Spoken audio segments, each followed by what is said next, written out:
I come to Headingley, I have to kind of match the depth of the voice of the PA announcer, which of course you can never do. No, he's but just the beautiful voice, isn't it? Gloucestershire side is Chris Dent, Ben Charlesworth. They look as if they're going to be the opening combination, and after that there's a little bit of disagreement, I think it's fair to say, between various sources, but I'll give you the names. Ollie van Buren and Ollie Price as well. First ball of the match then, Tom Price in and bowling to Adam Lyth, who pushes out into the leg side, and there is no run. So what can we tell you about these Yorkshire players who you may not have seen too much of? Well, of course, Dom Leach has played first-class cricket before for the county. Middlesbrough born, right arm seamer on the fast side of medium, I think, 22 years of age. So just his fourth first-class match. Made his debut against Nottinghamshire at Trent Bridge back in 2020, and his most recent appearance as Price is in again and bowling to Lyth, who turns that square on the leg side, but no run. Most recent appearance for Dom was against Lancashire here in that ill-fated game in July 2021, and it was in fact Dom who slid for a ball over by the foot of the Western Terrace and injured himself, and play was subsequently abandoned after the pitch had of course been a little bit spongy following lots and lots of rain. So an infamous most recent appearance for Dom, but back in the side for the first time in almost 2 years at this level, as this latest Tom Price delivery is dug out to quite a good full length delivery, and Adam Lyth as well. Also to loan signings, of course, Mark Steckerty, who you may recall spent a bit of time at Essex last year, 29 years of age, an Aussie from Queensland, another right arm fast medium pace bowler, 69 first class matches and 248 wickets under his belt in first class cricket, also List A and T20 wickets as well.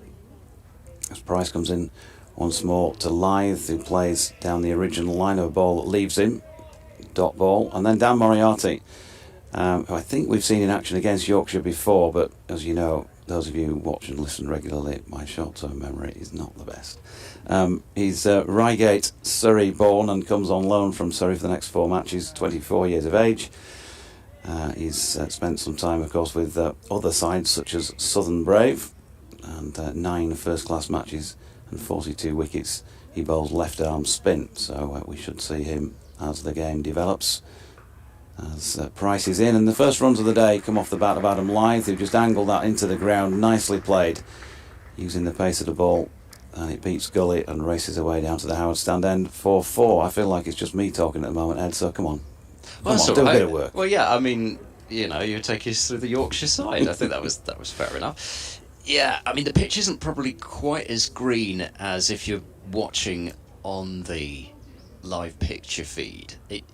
To me, anyway, it doesn't look quite as green as it does on there. But, you know, you're going to have to make use of this new ball. And, of course, it's a Kookaburra ball. We're in one of the 2 rounds of the County Championship where they're using the Kookaburra ball. Interesting to see whether that plays a part. Price it again, and Lyth works that to leg to complete the first over with Yorkshire on 4 without loss. You might also be scratching your head and thinking, who's missing? Well, from Yorkshire's point of view, of course, they won their most recent outing in the Championship, the first time they'd won since winning at Gloucestershire in the first game of 2022.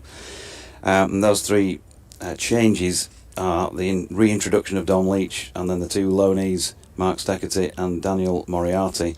They're replacing Jordan Thompson, who is being rested in this match, and you know, he's played a lot of cricket, hasn't he, over the last year, 2-3 years probably, since he first got into the side and established himself. So he's having a breather for the 4 days of this one.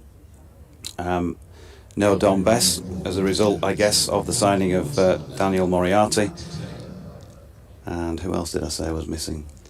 I'm afraid I wasn't really listening because I was trying to work out who was missing from Gloucestershire. Probably fair enough that you weren't listening, to be fair. I'm sorry. I will hold my hands up. Well, I'll have to, because otherwise I'll just make something up right. Ben Code, of course. Matt Taylor to bowl from the Howard stand end, left arm over to the left-handed Bean, and that's a leave first up through to the gloves of James Bracey.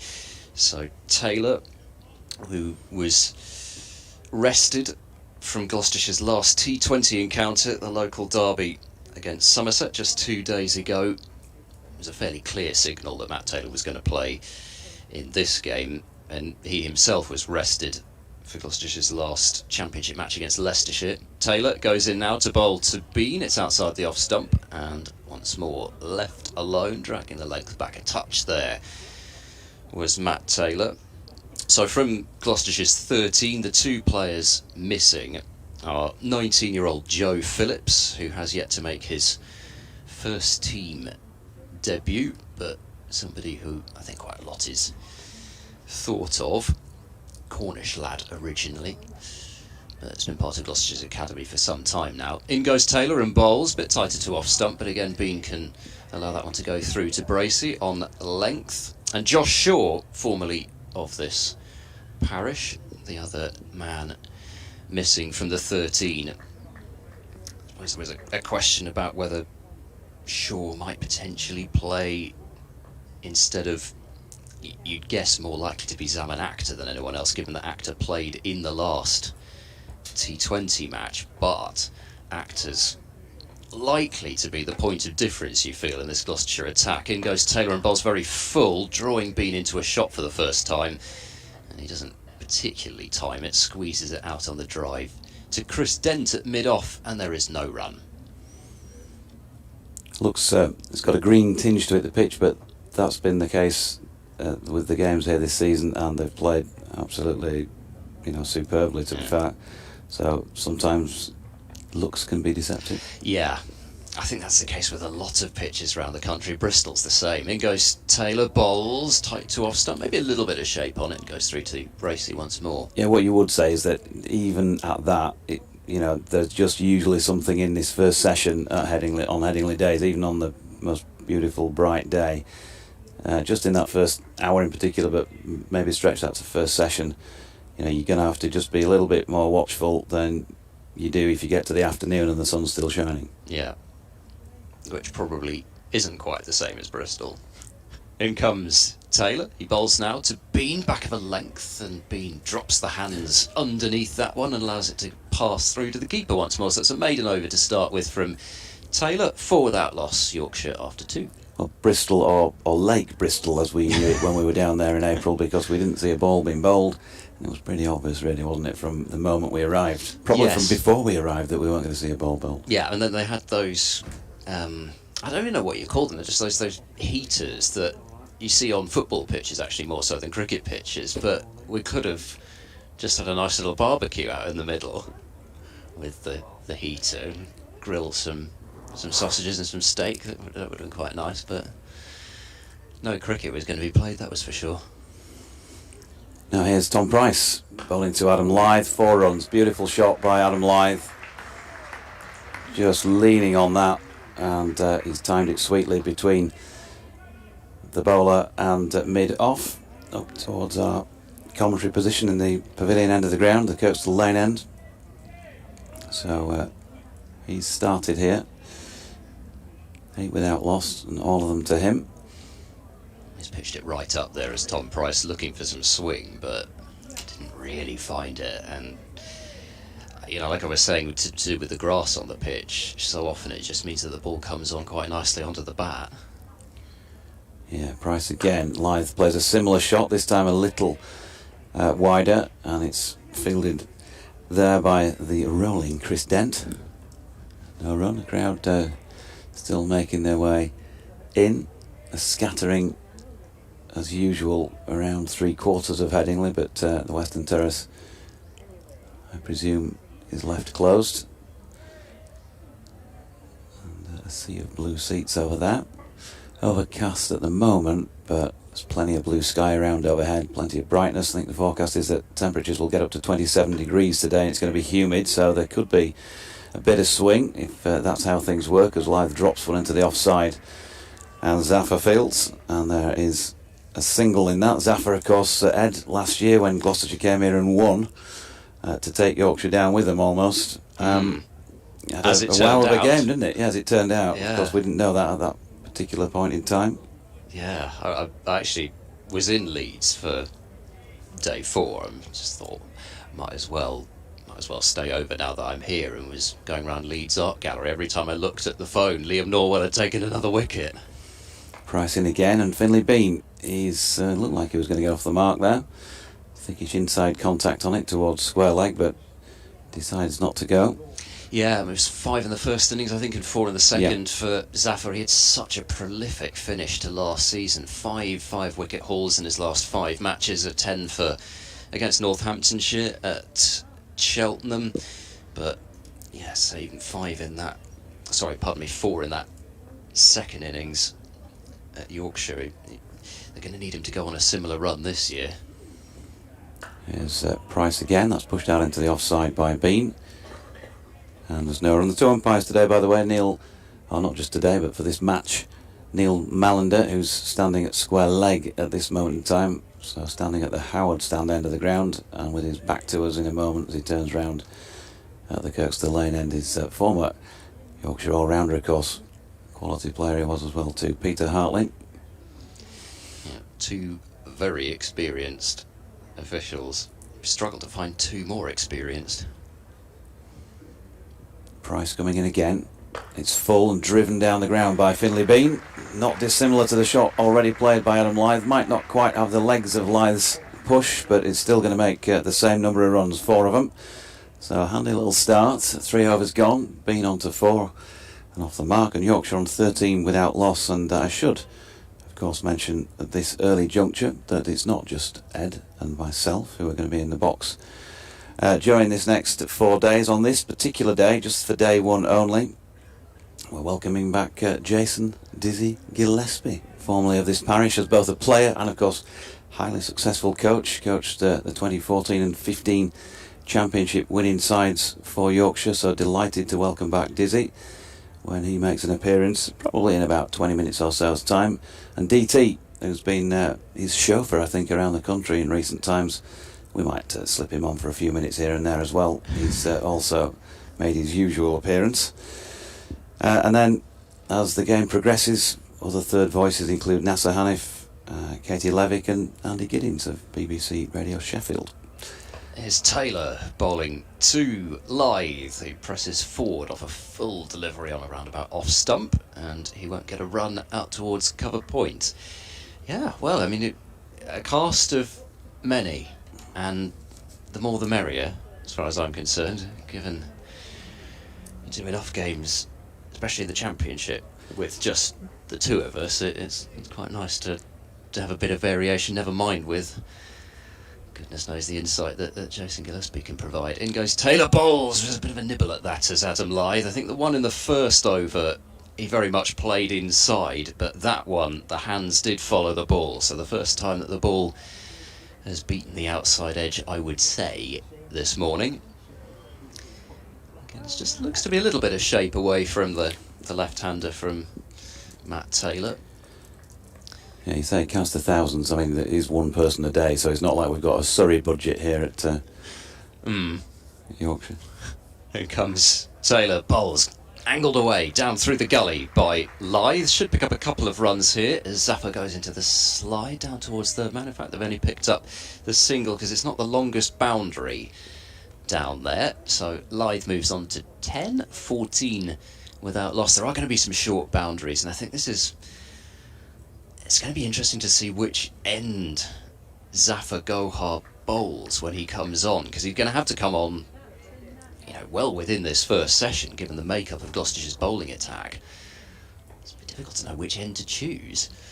In goes Taylor to bowl, little over pitched, and Bean drives through the covers out over the practice pitches towards the short boundary on his offside.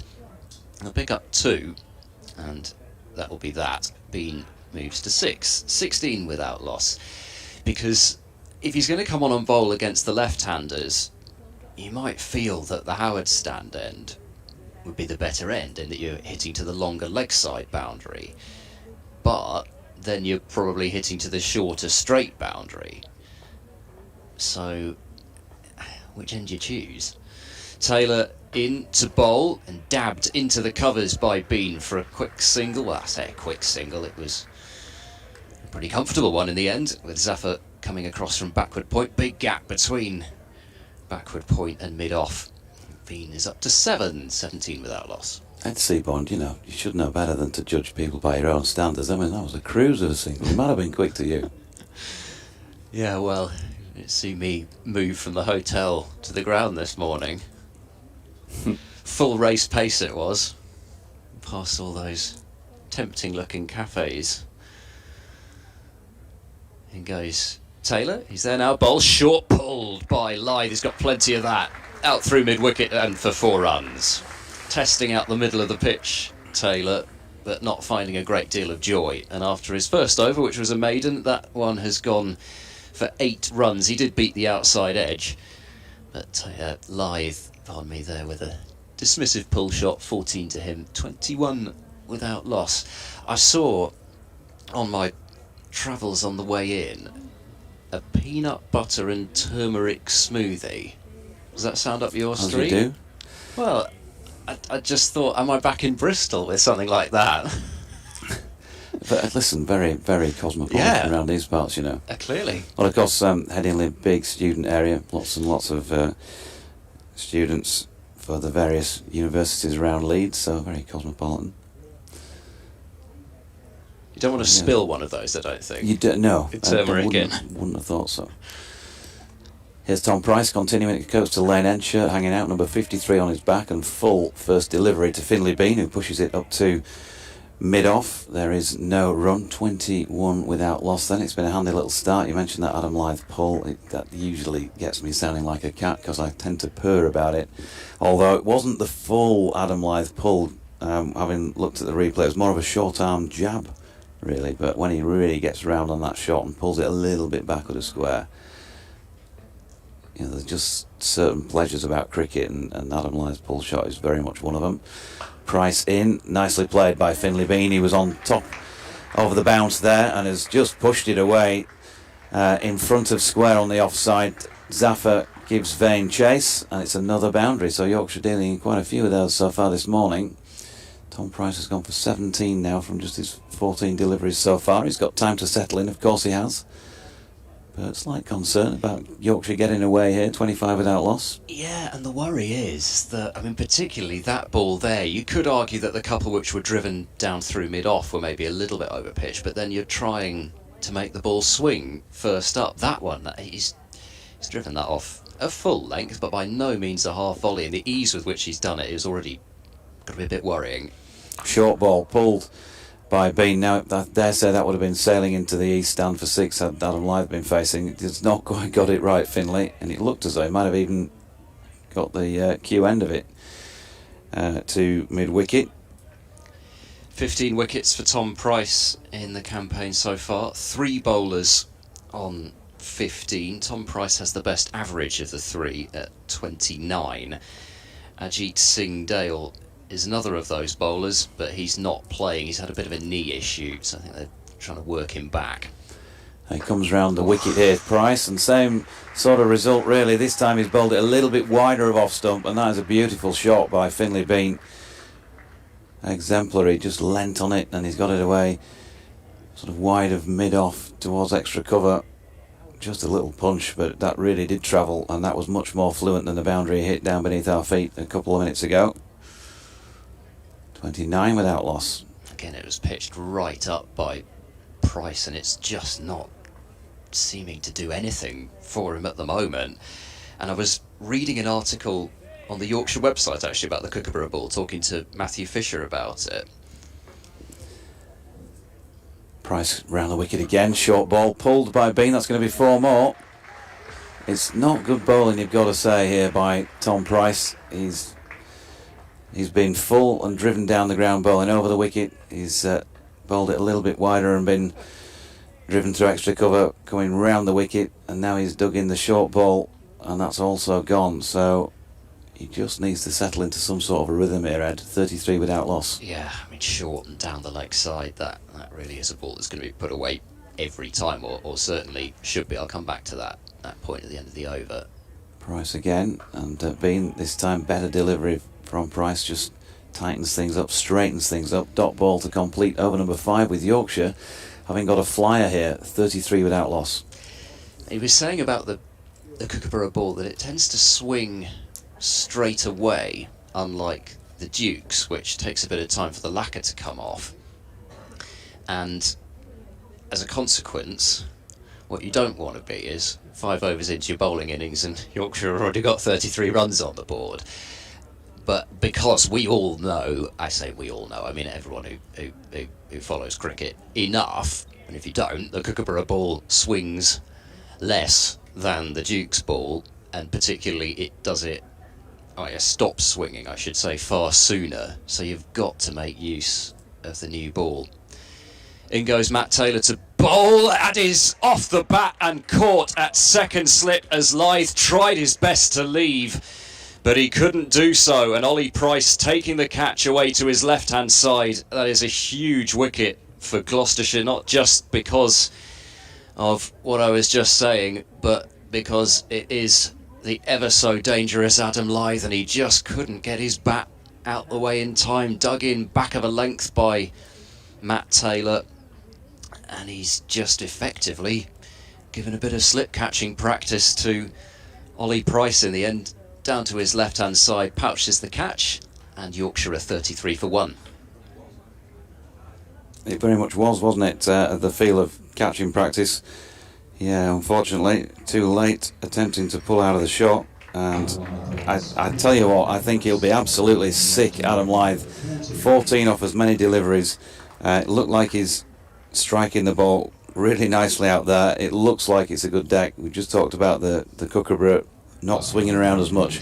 Everything with the sun out today and all the rest of it feels like it's a day that you want to be batting on. And he's come and gone far too quickly for his liking, I'm sure for Yorkshire supporters' liking as well. Yeah, and I guess not your traditional new ball length either from Taylor, but he's got more movement than Price has so far. Movement through the air. Price tends to be, well, no, I've already said that. He's somebody who moves the ball a little more subtly through the air and gets seam movement. But so far Taylor's found a bit more joy swinging the ball away from the left-handers, from left arm over the wicket. There's obviously a bit of moisture out there because we've got a big bucket of sawdust coming out. It's being tipped behind the stumps at the bowler's end for Taylor to use. Nice to see that it's the usual colour of sawdust. I think it's at Derby where they have that sickly green sawdust. It looks horrid.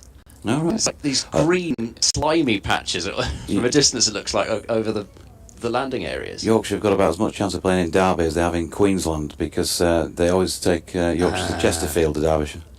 Here's Taylor then to bowl to Shan Masood, so another left-hander for Gloucestershire to have a go at, and Masood defends away out into the covers, and there's no run. Yeah, well, again, that was another RSPB nature reserve when I turned up at Derby on day one this season. I think even more rain actually on the outfield at Derby than that picture that I showed you of the outfield at Bristol before what would have been the reverse fixture. Taylor is into bowl to Masood, a tempter outside the off stump, and Shan Masood says no thanks. It's taken by the sun-hatted James Bracey behind the stumps. But actually, I mean, the difference was the fact that there was somewhere for the water to drain at Derby, whereas there just wasn't anywhere for it to drain at Bristol. Nobody could say that the drainage isn't good at Bristol. It's just water level so high. Masood is struck on the pad here. Huge shout for leg before wicket and given. So 2 wickets in the over for Matt Taylor. Masood looked to be trapped on the crease there, and the finger was raised by umpire Malan, and Taylor now has figures of 2 for 8, and just like that it is 33 for 2. Yeah, 3 deliveries was all that Shan Masood managed to survive without scoring. It happens, doesn't it? That's cricket. Try and get the batsman early on, and just looking at it again, he's reasonably close to the stumps, angled in, and well, it looks looks pretty adjacent. The only question, I suppose, might have been height, but it's difficult to gauge that, isn't it, without ball tracking. It certainly strikes him in front, round about knee roll, maybe just above it, but if you look at where that is in line with the stumps, and it's still below the top of the stumps, I think it looks a pretty good shout. So unfortunately, nothing from the Yorkshire captain, and that would be his first chance to impress here, I think I'm right in saying, in red ball cricket. Yep. So first innings at Headingley as Yorkshire captain in red ball cricket is a third ball duck, and that means David Malan is already going out to bat. Don't think he would have envisaged this at 24 minutes past the hour, but he's in at number 4. Certainly not after watching the first few overs. No, left-handers are plenty in the top order of both sides. And Gloucestershire have dropped James Bracey up and down the order. Well, if you can drop, so you can't drop somebody up the order, but you know what I mean. He was up the order and then they dropped him down the order. And then, actually, at the end of last season, because I think he batted at 3 in the fixture between the two sides here last year, but he's dropped down again. It's carded to come in at 7. But if he'd been in the top order, then we may well have had 4 consecutive left-handers to start both sides, which I think actually even happened at Northampton at the beginning of last season. Here's Taylor then to bowl to Malan. That's edged and it's gone between the slip cordon and gully and down to the boundary for 4. I think that was at catchable height as well, but it's gone to the left of Rulofsson at 3rd slip and to the right of Miles Hammond in the gully. 37 for 2. All of a sudden there's something happening for Gloucestershire seemingly every ball. Yeah. Doing all sorts. 5 overs of next to nothing, and then doing absolutely, it's a bag of snakes out there in this over. Well, of course, it wasn't really, was it, the Adam Lyth dismissal, just trying to get his bat out of the way of it. Last ball of the over, Taylor is into Malan, who comes forward to push the ball up to mid-off. 6 overs gone, 37 for 2. If you have to get a little bit out of T20 mode, and you sort of think, well, a run a ball in the power play, you know, sort of, it's not a great start, so not a bad power play, but to get out of that mode here, 37 in 6 overs, but 2 wickets down. Yeah, well, maybe that's the first sign that the pair of them are finding their range. Obviously, 3 overs for 12 is all right anyway, but just starting to find his range in that over, Matt Taylor. I wonder if we'll get the same. Wow. We won't get the same from Tom Price. Zaman Akhtar into the attack. It's a very quick change here, just the 3 overs. Well, like we said, it does take a bit of time for the lacquer to come off the kookaburra ball and for it to start doing something. No, that's not what we said. But yeah, Zaman Akhtar, who took 6 wickets in the match against Leicestershire, which Gloucestershire ended up losing. 2 for 30 in the second innings and 4 for 33 in 17 overs in the first. Here he comes then, tall figure, right arm over, just down the leg side down. Finley Bean, who plays that well, normally has missed it, and it's gone for 4 byes. Nice save. Nobody would have noticed that. Well, I say that because he does flick off his legs a lot, and in fact, when I've referred to this a few times, when we were down at Sussex a few weeks ago, Ollie Robinson, first ball he bowled at Finley, put Ali Orr at leg slip. Right. And he hit it straight to him, first ball, and he dropped it. And so later on, I think it was the next over he bowled, hit it to him again, another chance, a bit more difficult, and he put that down. Dot ball here from Akhtar to Finley Bean. And so he obviously thought, Ollie, well, you know, that's enough of that then. Nobody's going to catch it if I get him to play it round there anyway. So he took him out. And Finley just, eased him down there for a boundary, I think. But yeah, he plays pretty well off his legs. But also, I think people have seen that there might be... He can't resist having a little flick at him just there. And Ollie Robbo had obviously seen that himself and set the trap. Unfortunately, they couldn't complete the job. Another dot ball there. Finley Bean just watching one go wide of off stump. So still a 3 slips and a gully in place. And pretty much what you'd expect in terms of a field. Early days at Headingley. And worrying times for the Tykes, having had that good start, got off to a bit of a flyer. In comes Akhtar again, past Peter Hartley, and that's slanted across Finley Bean, who I think plays just inside the line. Nicely I don't bowled, know, though. actually. I think don't think he played inside the line. I think he played and missed at that one. So 41 for 2. Dizzy has arrived, as has DT. Hunting at the back of the Good box. breakfast, chaps.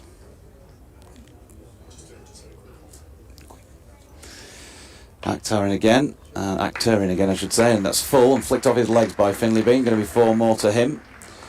So he's had a nice enough start as well. 23 on the board, 45 for 2. Bean, of course, got his first class century earlier on this season. The problem with making notes in the book I do is that it's just a continuum of the season, and so fishing out those sort of innings is never quite as easy as it should be, really. Like the space-time continuum, it gets a bit warped, does it? Yeah. Here he is again, and once more Finley Bean flicking this one off his legs. Long leg is going to get. Oh dear that was me! untidy. It was, wasn't it? It was Matt Taylor who got round to it, but then flicked it over the boundary as well. So back-to-back boundaries for Finley Bean. 27 to his name, 49 for 2. 7 overs in. Yes, I think both square leg and fine leg were a little bit dilatory in setting off for it. I think both thought the other would get there, and in the end, Taylor did, but tried to kind of pat the ball back rather than... I mean, he is in the middle of a spell, so I don't criticise him too harshly, but at the same time, he'll feel he should have stopped that. Is it time for me to get out of the way? I think it probably is. 11:30. That'd be very sporting of you for a little while. I shall leave you in some far more capable hands than mine. So it's going to be Matt Taylor to continue at the Howard stand end of the ground. Right arm over the wicket. Left arm over the wicket, I should say. Can't get the right and the left right at the moment. David Malan has just pushed that out to point, and there was no run. So 49 for 2. G'day, Dizzy. G'day, Dodgy. Have you ever said that word before? G'day? Because it sounded like you never have. Thanks for that. Taylor in again, and Malan's going to get 4 runs here. Ball wide of off stump. He's just guided down to the very short boundary that is at third man in front of the northeast stand. And it's 50 up for Yorkshire in the 8th over, so pretty quick progress, but they've lost those couple of wickets. 53 for 2. Dizzy came in and disappeared to get a bit of breakers. So I'm not sure whether you've seen the couple of wickets that have fallen yet. I have. I was sitting in the press area, saw both wickets fall. Lively just went to leave that one, didn't he? And caught it slip. Taylor then in again from the Howard stand end. Punched into the offside by Malan, and there's no run. So early observations. What are you seeing out there? I love the intent from the Yorkshire batters. I think the Gloucester seamers just haven't quite got their lines right, all their lengths right. They've been either fraction short, or too full, or too wide. There's been a bit of licorice all sorts, hasn't it? And the Yorkshire batters have capitalised. Scoring at 7 runs and over is a great start, but losing those 2 wickets just probably takes the edge off that. Taylor then making his way in once again past Neil Malander. Malan just eased it out to Zafar at point, no run. Kookaburra ball as well for this round and the next round, which is a bit of a change. You'll have used one of those plenty of times. The Kookaburra. So it is the Kookaburra for these next 2 rounds, right? That's I remember hearing about that, and it's an interesting decision to. So it looks a very good surface here at Headingley, and Kookaburra ball won't do as much. It won't swing as much for as long. Malan waits and drives very nicely as well. Square on the offside, over pitched by Taylor, and got the treatment he deserved, really, didn't it? Malan to 8, 50. In fact, Malan to 12, 57 for 2. County cricketers over the next couple of weeks will learn what the rest of the world fast bowlers have had to use in first class cricket. You know, Kookaburra ball doesn't offer as much assistance. Then when you get a surface as good as this one at Headingley, happy birthday. Taylor to Malan, who's played his usual outshot. He plays that so well. Just a delicate little opening of the face through the slip cordon, and another 4. So racing along here. 28 run partnership already for this pair. They only been out there together for the last 2.5 overs. 61 for 2 after 8. Malan's absolutely lacing the offside at the moment. Just as you said, Jonathan, he just let the ball hit the bat. Just slight open face. He knows there's not a lot of movement away from him from the left armour, and he can just let it hit the bat. Play it late, just under his eyes. Let the pace. It looks a fast outfield. I was only speaking to DT before, Doidgy.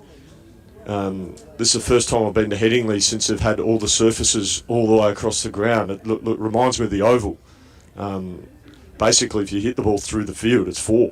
It's very different. Don't have the off-field nets anymore here at Headingley. Yeah, here's Actor. Kirks to the lane end, bowling to Bean. Strays down the leg side though. Through to Bracey, no run. You call me Jonathan then? I know it's Sunday. I know it's Sunday, Jason. I don't know what I was thinking, mate. Sorry. I won't make that mistake again. It's a massive lapse. Dodgy. What about Jono? That'll cost you a beer later on. Right. Jono.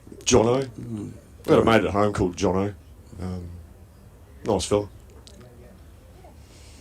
That makes one of us. Here's Actor. In he comes, and Finley Bean just leaning into that. There's a stifled appeal, and there is no run. A lot of lefties, of course, at the top of the Yorkshire order. The top 4 all left-handers.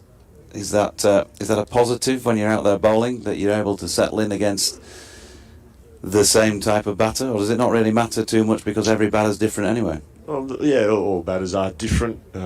No one would bat an eyelid if it was 4 right-handers. I've always found that really interesting. Actor in, full, pushed into the onside by Bean, no run. In my time coaching here at a time we had 4, the top 4 batters were obviously had Lythe and Alex Lees, Gary Balance, Andrew Gale. So we had the lefties. Seems to be Yorkshire do have a lot of left-handed batters over the years. Some very, very good players, must say. Actor in once again. This one on the rise as it passes Finley Bean, who draws the bat inside the line. And there is no run. I was just saying when Ed was on, we talked about the green tinge strip, but they've been playing, really well this season. Richard Robinson, of course, now the new head groundsman. But even whatever you see overhead, if it's a beautiful, bright, sunny day, just in the first session here, there's always just a little bit that you can try and exploit as a bowler.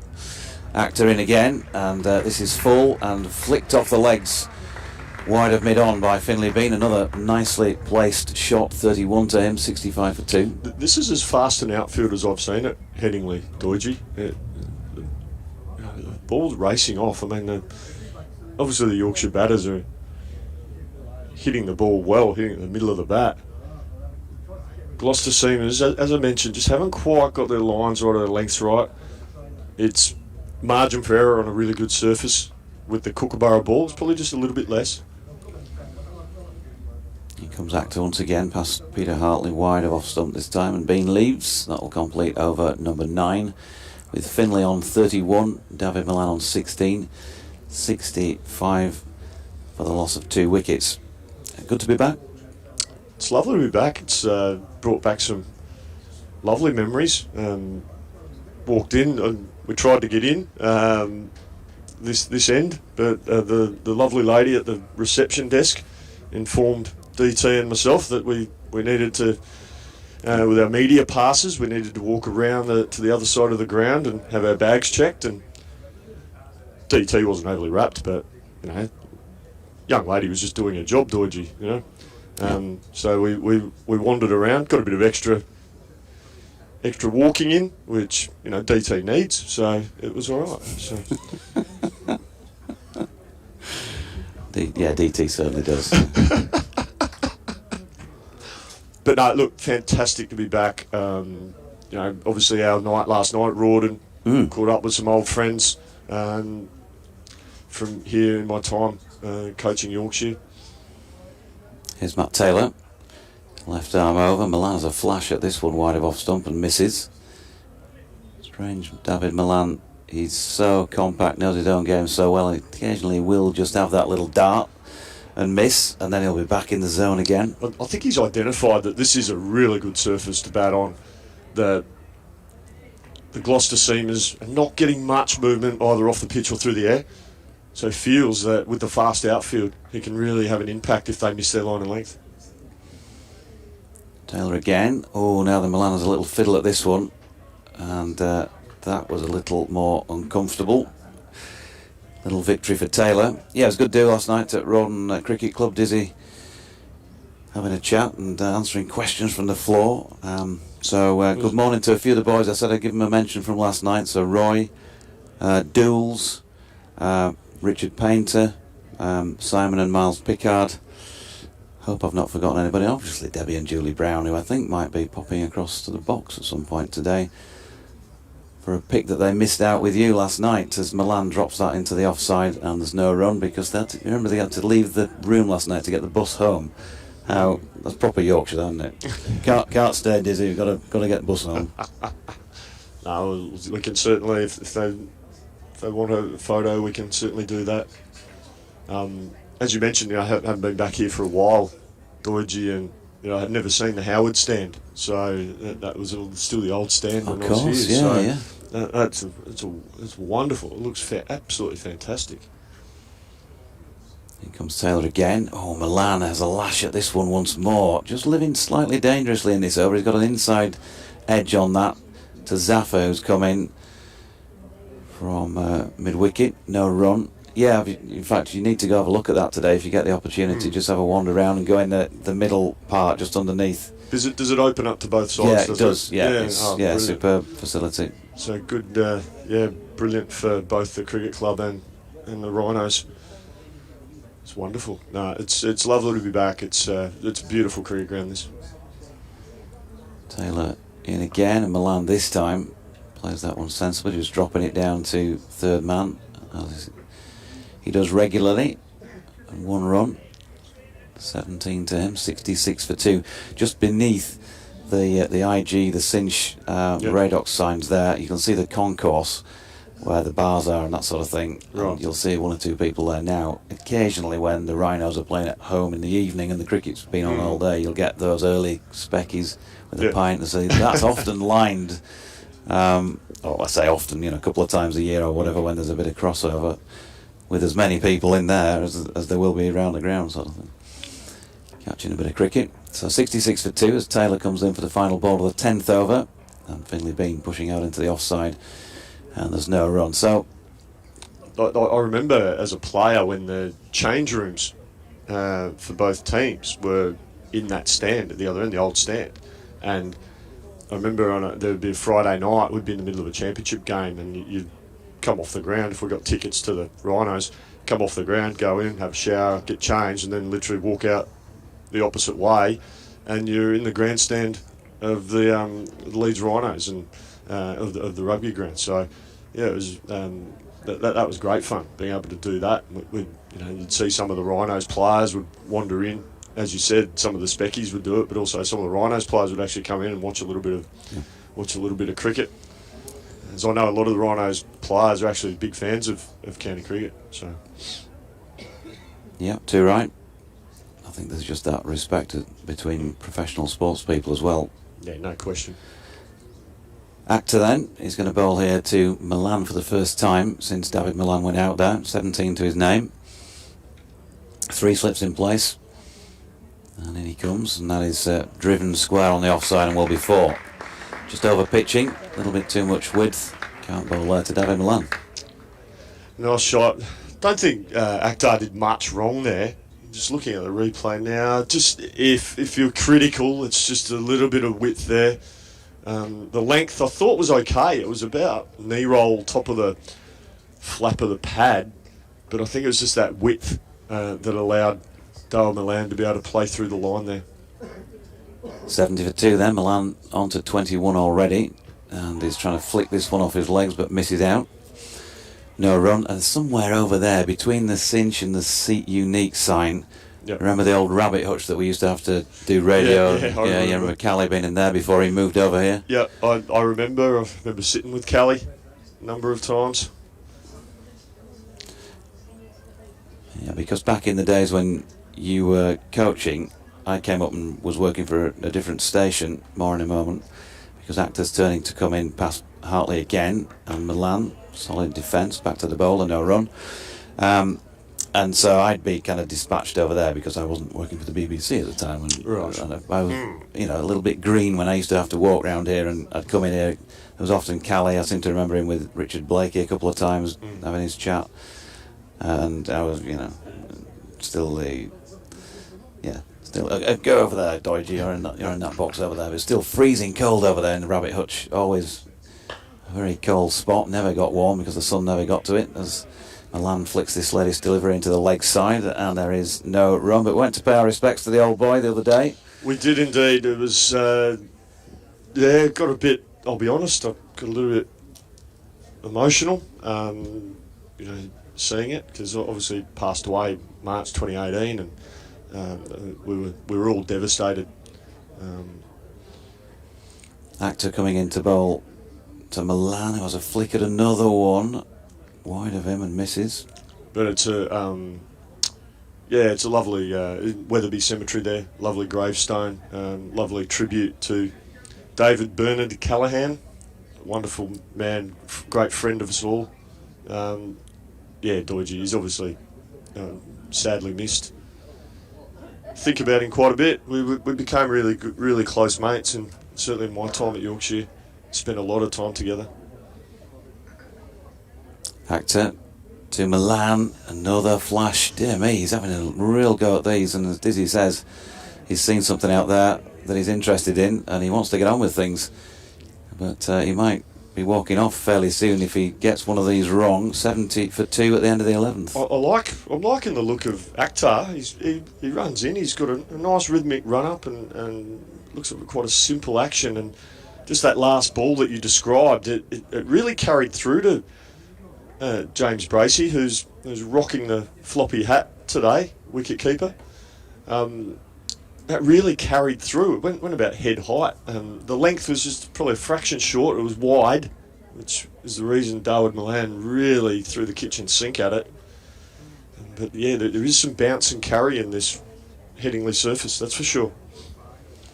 Taylor's continuing. 5 overs, 2 for 25 so far. Bowling here to Bean. He's right over the top of this and just punching into the offside. Fielded at cover. No run. Those just joining us more recently. Welcome along. BBC Sport website and app. The Yorkshire stream, of course. Ed Seaborn of BBC Radio Gloucester. Jason Gillespie, formerly of this parish. Myself, Jonathan Deutsch. Maybe an old rascal as well a little bit later on. And David Townsend. Yorkshire won the toss. And decided to bat first. As Taylor is in and bowling to Bean again. Just drops it out into the offside. No run.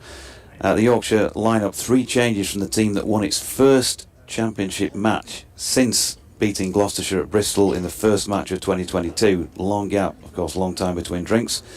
But no Jordan Thompson, no Ben Code, and no Dom Bess in this team from the one that won at Chesterfield just the other week. So Dominic Leach back in the side for just his 4th championship match, and his first one for almost 2 years, since he slid into the foot of the Western Terrace in the game against Lancashire, and the match was abandoned. In comes Taylor again, and Bean pushes out into the offside, no run. But the other 2 additions to the Yorkshire side, Mark Steckerty and Daniel Moriarty. And then those who did play last time and remain, Adam Lyth, Finlay Bean, both out. Adam Lyth already out, Finlay Bean still out there. David Malan, Shan Masood's already been out, 3rd ball duck. George Hill, Johnny Tattersall, Matthew Revis and Matthew Fisher.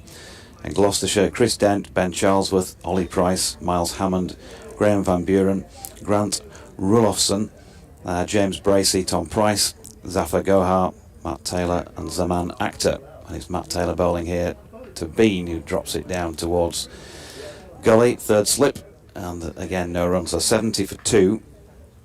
That brings you all up to date if you're just joining us more recently, and it's one of 2 rounds in the County Championship in 2023 in which the Kookaburra ball is being used. Now, Dizzy, you might be able to tell us, maybe after this next delivery, a little bit more about Mark Steckety and what is, I mean, back home, I think his record in recent years, something like 70 wickets over the last couple of seasons of Sheffield Shield cricket. Played a bit for Essex, of course, last year against Yorkshire, in fact, in a match at Chelmsford, as Finlay Bean leaves this latest delivery. So Mark Steckety, Queenslander, bowls in tandem a lot with Michael Nessa for Queensland, and they're the form, I suppose, pair of opening bowling pair in Sheffield Shield cricket. As you quite rightly mentioned, he's got an excellent record recent times. He probably struggled a little bit at times at Essex last year, but he's a quality bowler. Yorkshire fans will really enjoy him. He charges in.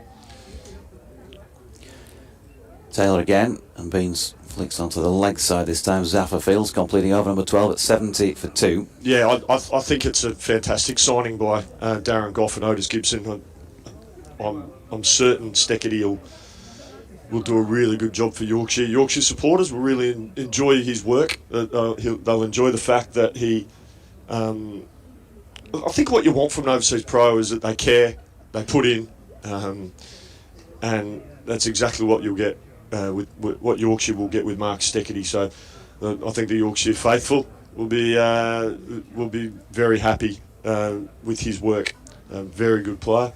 The interesting signing, loan signing, Dan Moriarty, Doiji. I don't know if you've spoken about that this morning with Ed. Yeah, I find that really interesting.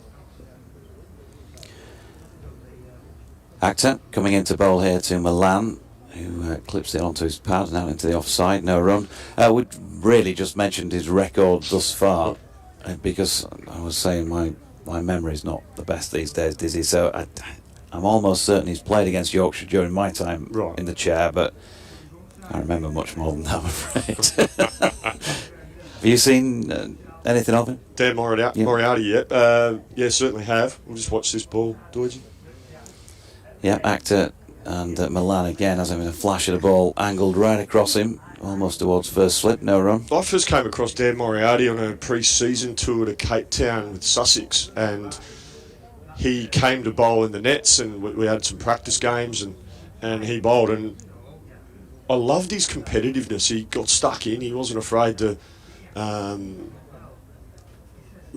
be. He's a real aggressive left arm spinner, and I really liked it. He spins the ball. Akhtar to Malan again. He's tailing away wide of him, and is taken by Bracey across about 1.5 slips.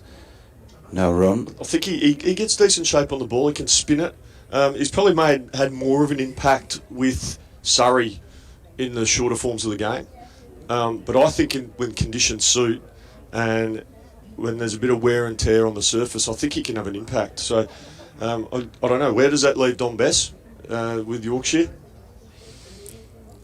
In comes Akhtar again, and that is past Malan once again on the rise. We see the carry. We see that carry as well. Sorry to jump in there, Doiji. We just see that carry through to James Bracey. Bracey took that around shoulder height there.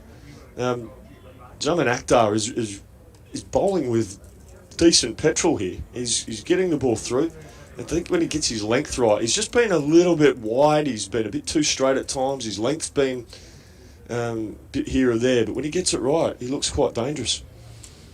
Yeah, he's not quite got it right on this occasion down the leg side. This feels like a really un-David Malan-like innings. Seen him so many times in the last few, seasons now. It's rare for him to continue to go at the ball like he is doing and missing. Very compact, will nudge and push, and if you give him that right delivery, he plays that extra cover drive beautifully. He's not managed to get that off much this morning. I think he's seeing an opportunity for big runs here quickly. Good surface, not much lateral movement, no movement through the air. Although we've seen Akhtar, I think when he's just hasn't got it right with his wrist, his fingers have been left hand side of the ball and it's gone across him, and with the angle it's probably exaggerated, a little bit of shape. Taylor from the other end has just swung it a little bit, but if we're going to be a little bit critical of him, I think he's been a fraction short. But having said that, he's picked up 2 wickets, so you can't be too critical. But this is a good surface, Doidgy, and I think Darwood Malan has identified that this is an attack that he can take down. I mentioned that potential for a bit of juice as Zafar comes on. As Ed called, he said he's going to need to be used fairly early because of the attack that Gloucestershire have gone with, and here we are, less than an hour into a 4-day match, and your left arm spinner is on at the Howard stand end. As a seam bowler here, there was so much talk. I grew up watching cricket here, and it was a seam bowler's paradise and all the rest of it. Having played here, you took your 7 for against England in the '97 Ashes here, and then played here for the county, and then watched so much cricket in a coaching capacity. Has that felt like it's changed much over the years? I know certainly when I was coach, the only thing I wanted was, because I'd never tell a groundsman how to do his job. Groundsmen don't tell us how to coach, so but all I used to ask was I'd speak to Andy Fogg. Zafar first ball to Finley Bean, which he leaves. And I think he used to get quite annoyed with me at times, Fogg. But I would just say, look, please, all we ask is defensive edges. We just want them to be able to carry for as long as deep into the game as possible. Zafar in again. That's flicked off his legs by Finley Bean, but no run. Because it was what we wanted. We wanted, if our bowlers were good enough to beat the bat and get the edge, we wanted at least our keeper and slips as deep into the game as possible to have a chance of taking a catch. So defensive edges carry. So however groundsmen would prepare that. And this looks a very nice wicket. Zafar in again. Use of feet this time from Finley Bean, who diverts it to short leg, where it is fielded by Miles Hammond. No run. I think the difference I've noticed is obviously with the square now.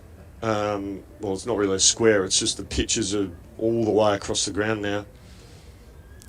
Bean flicking this latest Zafar delivery off his legs once again, square for 1 run. That certainly changes the dynamic of the ground.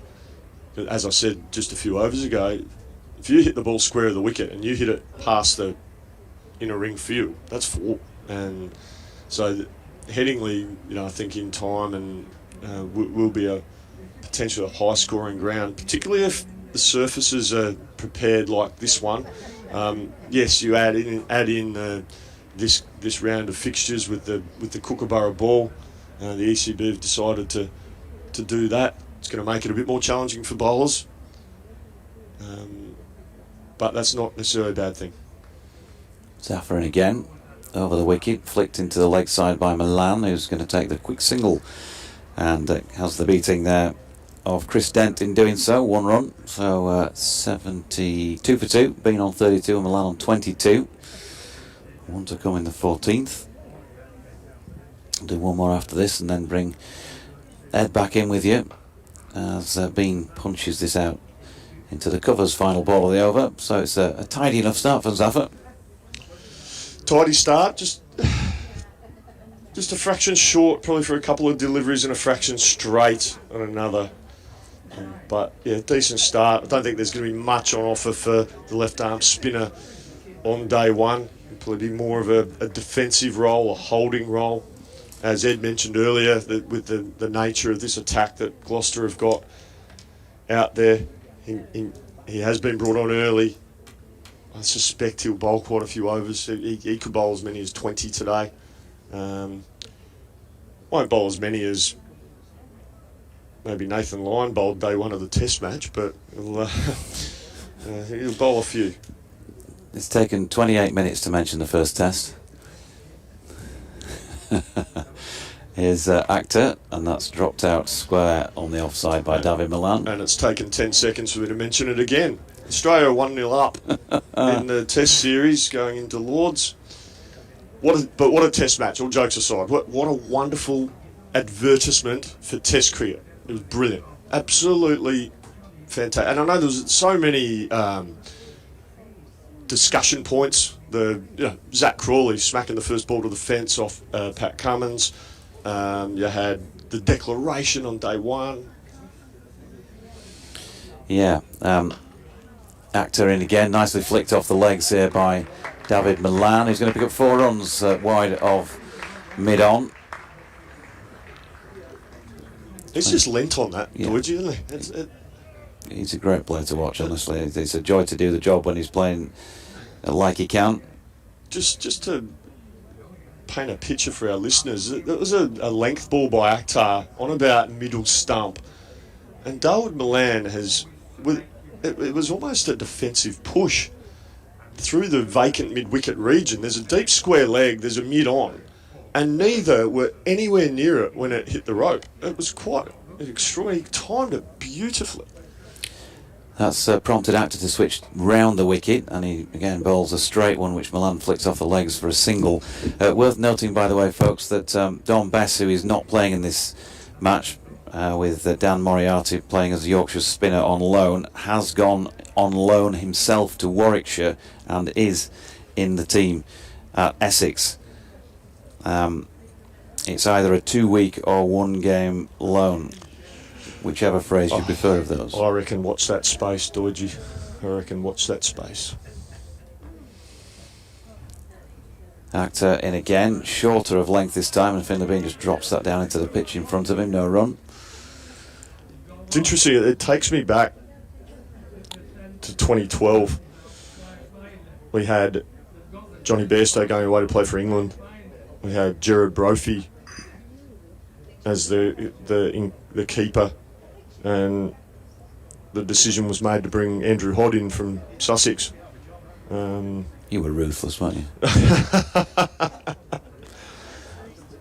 Actor into Finlay Bean, flicks off his legs nicely through mid-wicket. He's going to pick up a couple here probably. There is a sweeper out there, and yep, 2 runs, takes him to 36, the score to 81 for 2. What was really interesting at that time, I know when we announced that Hoddy was coming in and Gerard wasn't getting picked, I could sense that, because Gerard Brophy, wonderful person, wonderful player, and a big friend of, he was very popular in the dressing room. Well, just as Akhtar comes in.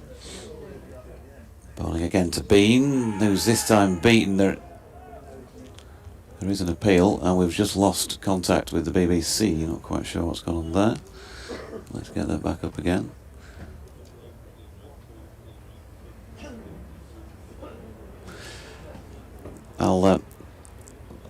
I'll work on that and make sure that things are going out on the BBC Sport website now. But yeah, we just lost the line, I'm afraid, folks. So apologies if you are just rejoining us on the commentary from Headingley, where Yorkshire are 79 for 2 after 15 overs. The first hour complete. There's going to be a drinks break. I'll let you finish your point. Yep. And I'll disappear.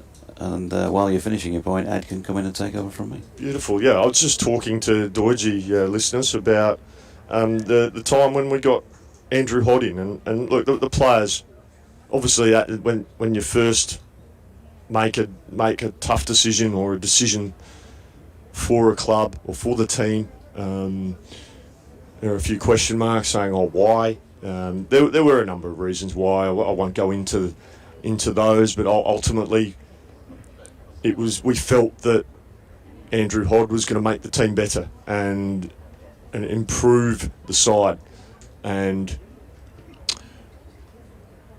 after he came in and played a game, as Ed joins me, Andrew Hodd came in and played a game against Derbyshire here at Headingley, and got a 50 not out, I think, in one of the innings. But he took 5 catches, or he got 5 or 6 catches, and he kept like an absolute dream. Which that was the reason we got him, because he was an elite keeper.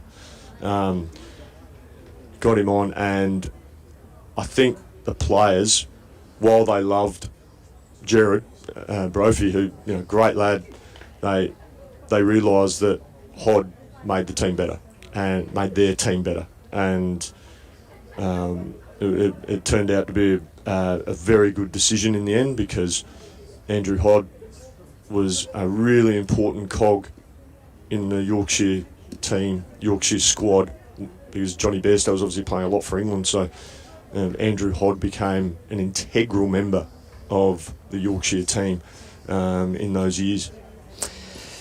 Hello, Jason. Hello, Ed. Thanks to Jonathan, who I shall now be calling Jonathan for the rest of the match. And we've, by the looks of things, what on earth is going on? It looks like we're going to have a bowling change, but Zafar has sprinted up to umpire Malan and handed his cap. It looked like Ollie Price was going to come on and bowl, and then they've changed their mind. So I'm not exactly quite sure what happened there, and they've just been having a drinks break. So you would have thought they might have decided during that who was going to bowl the over, but little do I know what goes on out in there, these drinks breaks. But it is Zafar Gohar to continue from the Howard stand end, bowling to Malan, who flicks it down to long on for a single, 80 for 2. For Malan there, Ed, Gohar had long on, deep mid wicket and deep backward square, so 3 outs in only this is his second over. It shows how Malan's been playing. He's 28 off 30. 2 of those fielders have come in, and there's a slog sweep from Finley Bean, and that's gone a fair distance over backward square leg, and it's 6 runs. They've got plenty of that, and perhaps they will have to put a second man out on the leg side. Yeah, well, funny you say that. Just as Darwood Malan earlier hit a ball down to long on, the deep mid wicket man, knowing that Finlay Bean was coming on strike, has come up, and Finlay Bean has just launched him. Geez, he's an impressive young man. I haven't seen him play before, so I was really looking forward to coming here today. I wanted to see Finlay Bean play, because I'd heard a lot of good things, a lot of positive talk coming out of county cricket and coming out of Yorkshire about the potential of this young man, and he's certainly impressing here today. 50 partnership up between Malan and Bean, and it won't be added to here as that's worked into the leg side, fielded by Rulofsson mid wicket, and there's no run. I was trying to remember whether this is the first time that I've seen him. I don't believe, no, he didn't play in this fixture last year, and he certainly didn't play in the fixture at Bristol, so this is my first look at him as well. James Wharton was opening the batting, I think, in the second fixture. Down the pitch comes Bean and hits this one very hard over long on, and this time it has just bounced before the boundary rope, but Gloucestershire have got problems here.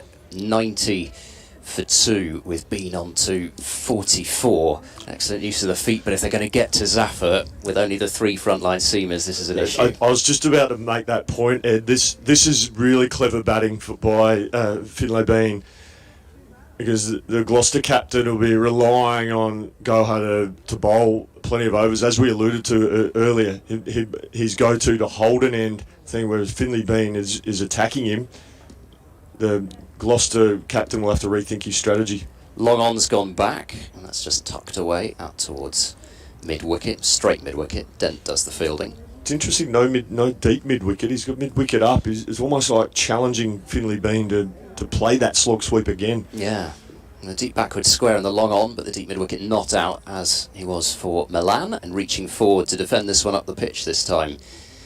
For no run is Bean, 90 for 2, 16 overs gone. Things have absolutely rattled along so far, which is that 1 over where Matt Taylor picked up 2 wickets. But other than that, Yorkshire have been bang on top, bat over ball. Are Yorkshire playing Gibbo ball? Well, are they? Well, they're It's going funny at 5.63. They're rocketing along here. it's funny you should mention that. I had a tweet from a Gloucestershire fan asking, and he went with Otis ball or oat ball. He wasn't quite sure. I mean, oat ball. I'm not so sure about that one, but yeah, I'd Gibbo ball. I mean, or Gib ball. I don't know. Yeah. I think we'll have a few drafts over well, not drafts. We'll draft. I'll tell you what we'll do, draft Ed. that name over lunch. We'll let Doidgy and DT come up with the name for that as we see a bowling change at this end. Who's that? This is Ben Charlesworth into the attack. Young, usually with a delivery a little bit nicer than that. It was short and way down the leg side, and it's been helped on its way into the gloves of Bracey, and Yorkshire are 90 for 3. Darwood Malan will be kicking himself. That was a poor delivery. He did everything wrong there, Ben Charlesworth. It was too short, it was too straight, it was too slow, and all Darwood Malan has done is succeeded in getting an under edge through to the much improved keeper James Bracey. I think he's developed over time. He's getting better. He's improving. But yeah, Darwood Malan, he'll be kicking himself because he knows he's missed out here. Yeah, and again, so many runs on offer. He was looking in great touch when he timed the ball away. Flashed a few outside the off stump, so it wasn't as though Gloucestershire wouldn't have felt they had some sort of a chance of getting him out, but you can't plan for that. I mean, as you say, it was just a total loosener from it was a Charlesworth. honking delivery. It was a shocker. Malan goes for 28 from 31 delivery, 6 fours. So that's quite a lot of runs in boundaries. I mean, it's not all of the runs in boundaries, but nearly all of them. So he was timing the ball well, and I'm prepared to admit, even as the visiting commentator, David Malan is one of my favourite players to watch in world cricket, especially when he's getting those drives away. You can't beat them. Well, you can beat them because he played and missed it a few, but you know what I mean. He's aesthetically pleasing to watch as a batter. And there's so obviously around the world. I think Joe Root's an aesthetically pleasing batter to watch. I actually think Adam Lyth. I think Adam Lyth's got one of the best cover drives in cricket. I think he's wonderful. Reminded me a lot of Mike Hussey. George Hill is the new man for Gloucestershire, so at last they've got a right-hander to bowl at, and Charlesworth bowls a much better delivery than the last one that got the wicket, hanging it outside the off-stump, but Hill offers no shot to it. Well, they're all about aesthetically pleasing in Yorkshire. I mean, that's just... When you think of Yorkshire, you just immediately think aesthetically pleasing. Above all else. Deutsch has just mentioned commentators here. I'm not entirely sure about that. I'm looking at Ed and myself and I'm thinking, geez. In goes Charlesworth, bowls short, wide, clubbed away through the covers for 4. That's a nice one for Hill to get off the mark too. Short, wide, sitting up, and he cuts it away. 94 for 3. Poor delivery by Charlesworth, who I think from memory played for Woodville District Cricket Club in Adelaide. He scored quite a few runs from memory this past season gone. Yeah, he's 22 years of age, one of quite a few 22-year-olds Gloucestershire have on their books at the moment. Charlesworth bowls it short wide once more, and this time it's just been eased through the gap. The first one was a bit more power, but that one was all timing. But if you get a ball like that, it's got to go. If you have a new batter coming in and you get 2 short wide balls, you're just going, happy birthday. That's just beautiful. That's Christmas, that. And George Hill has made no mistake. I've touched on the fact square of the wicket. There's obviously the used pitches, the practice pitches, and it races away. Yeah, particularly towards that shorter side. Charlesworth bowls, wide of off stump, and no shot this time from Hill through to the keeper. And Charlesworth has had to kind of work his way into the side this year. He played the last 3 games now, got a couple of decent scores with the bat. Both times you felt was on for the 3 figures and found a way to get out, particularly in the innings at Derby where he made 87. That old number. In goes Charlesworth. He's then out to bowl to Hill, and once more no stroke outside the off stump, so 8 runs off the over and the wicket, which is, I mean, it's not quite par for the course this morning, but 98 runs in 17 overs, but 3 wickets down. It's hard really to know what either side would make of this start, because Yorkshire will feel they could be this many for not so many, and Gloucestershire I think might feel a little fortunate that they've actually got the 3. I think Gloucester will feel very fortunate they've picked up 3 wickets. Yorkshire, I mean, they don't really Adam Lyth sort of went to leave a ball. David Malan got caught down the let-down leg. I mean, Shan Masood missed a straight one, didn't he? So they'll feel they've probably missed out here. Because I don't think they've necessarily taken any risks in order to get their 98 runs. As we see a change in bowling, Ed, we got Tom Price's back on from the Howard stand end. Is that what it's called these days? Yes, yeah. I mean, this is what I thought. I was on my walk in, I was thinking Headingley, football stand end, Kirkstall Lane end. In goes Price, then bowling, full, straight, and forward goes Bean, plays that one correctly up the pitch for no run. And then I had a thought, oh, hang on, there isn't the football stand there anymore, is there? No, it's the Howard stand. Yeah. Which is beautiful. I was touching on that with Deutsche. This is the first time I've been here since that's been completed, and it just looks absolutely magnificent. I agree. I mean, beautiful stadium, this Headingley, and it looks really, really nice. I think they've done a magnificent job with the development at both ends. Price is in, and forward goes Bean. In defence once more, the ball dribbles up to the Gloucestershire captain, Graham Van Buren, at mid-off, always shiner in chief when it comes to Gloucestershire. We're touching a bit on that test match, the men's test, England versus Australia, and Australia's tactics to counter, for the want of a better word, Bazball. I know a lot of people get upset about the mention of it, but there we go, it's too late now, it's already the trend. This is on the hip of Bean, and turns it away out to Zafar Gohar in the leg side for no run. And I thought about that a little bit when Zafar came on to bowl and there were the three fielders already out on the boundary. I don't know what you felt about that in relation to Australia's tactics versus England. What's your feeling in general on that sort of feel set? I was on TMS, Ed, and we questioned that. We questioned Pat Cummins' tactics there. In goes Price over the wicket to bowl, and just dropped away out into the covers off the back foot by Bean. There won't be a run.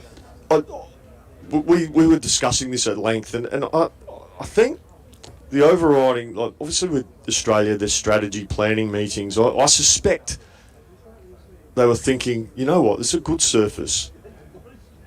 This England side, we've got evidence that they play like this regardless of where the fielders.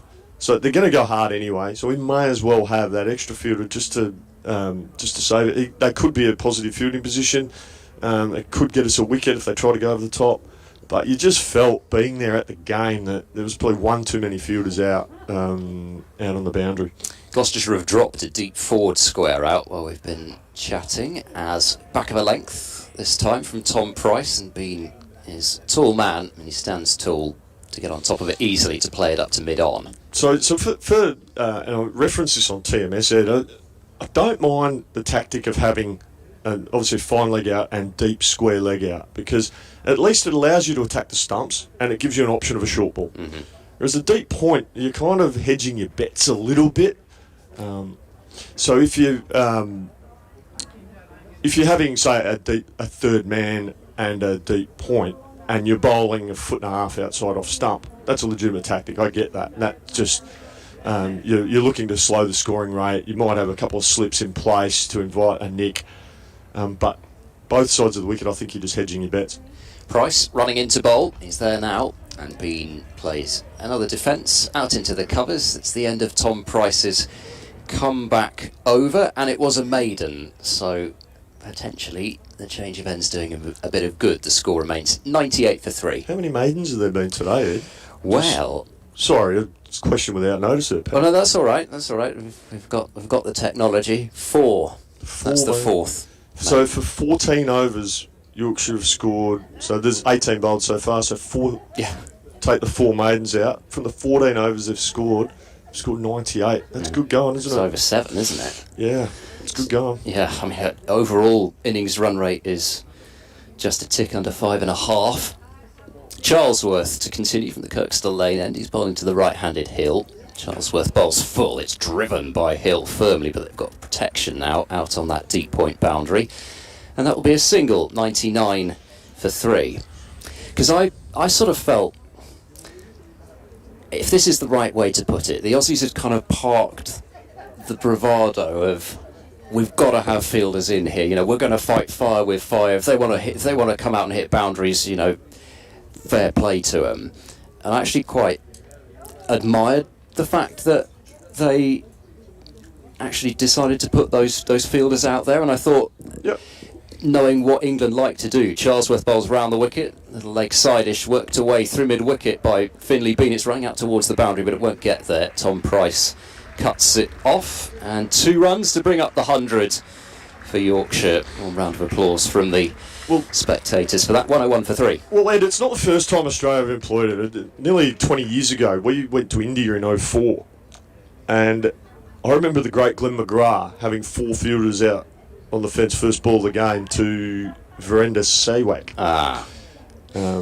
Charlesworth round the wickets, and again it's worked into that same gap, not quite with the same force this time by Finley Bean. He'll pick up just the 1 this time, wide of Price at mid-on. Now, our thinking, because we lost the Test series in 01 in India. Yes, the famous. We came back, so test. yeah, that's right. I remember that. Yeah, we fielded for 245 overs straight, but still recovering from that.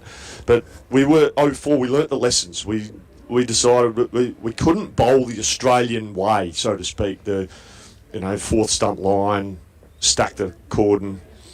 Charlesworth, 2 slips in the gully. Gives plenty of width again. It's cut through cover, and that will be 4. Boundary so short, there's not time for the boundary rider at point to get round. And another boundary to the total, 106 for 3. Hill already up to 13. So Ed, what we did, the lessons were what we need to do. Because you want to keep away from the Indian batsmen's strengths, which is if you bowl straight, they've got such good wrists and they play the ball under their eyes and they're so wristy they can manipulate the field on the leg side.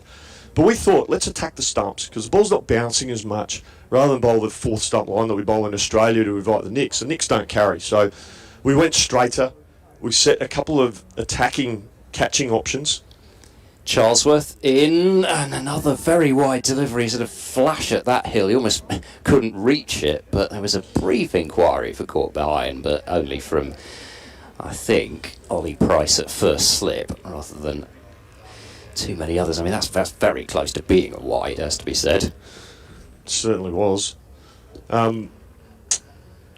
So we attacked the stumps. We had a couple of catching mid-wickets. We had mid-on a bit deeper. We had square leg out, and finally we attacked the stumps. And our thinking was, I'll just watch Charlesworth come in here.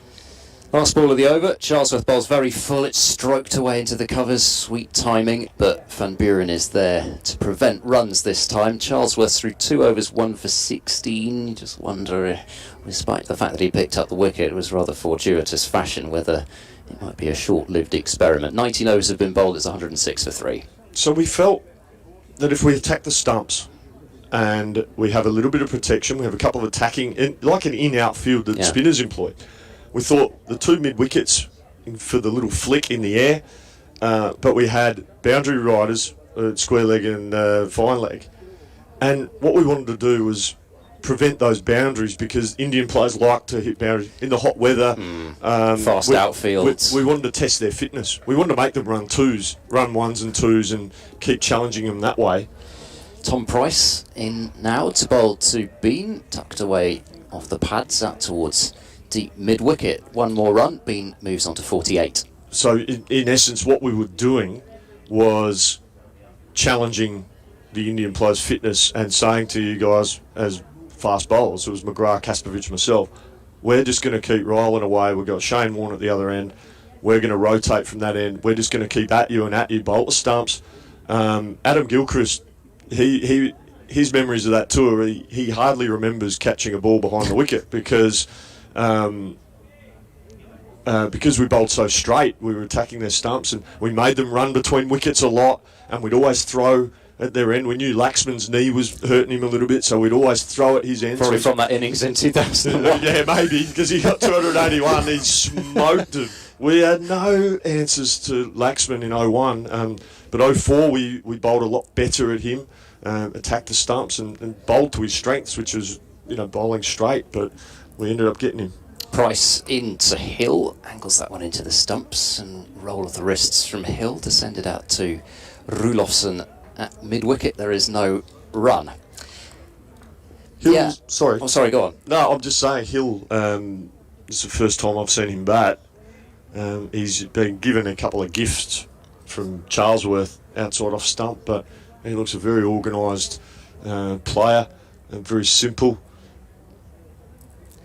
Yeah, and of course, somebody who can get those wickets with the ball, whether that be new or old. He's not quick, but he finds a way. As once more, Price is targeting the stumps, and it's played away to mid-on this time, and there is no run. And I think in actually converse to what we've just been talking about, I watched a fair bit of the women's test that's going on at the moment. I haven't checked on the latest score. 134 for 1 is the latest score I've got. We saw Kate Cross got an early wicket. She got Litchfield out bowled. It was a good delivery, just nipped back.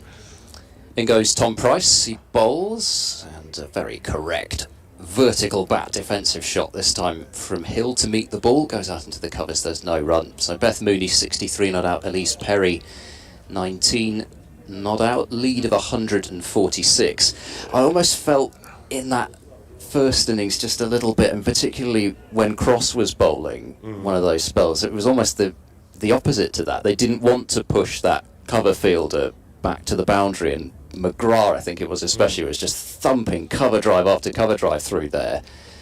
Price bowls, and Hill comes forward neatly to that one and played back to the bowler. So I don't know. I mean, I think you get the impression there's generally more attacking intent from both sides about this test match. You've got 5 days, and because of the points system, it's almost, Australia might look at it almost as a shot to nothing, in that they would expect to sweep through the white ball series especially. Maybe not sure, but it looks a pretty benign surface there at Trent Bridge. Price bowls, worked off the hip by Hill out to deep square, and there'll be 1 run. 110 for 3 with Hill on to 14. But yeah, I just think it's something which there's been a lot more talk about because of how Australia have countered Bazball, and it's sort of another thing that's being dispelled now. The fact that you can't have fielders out on the boundary is a sign of weakness to put fielders out. I think it's. I mean, Australia will argue that, well, we won the Test match. Yeah. So exactly.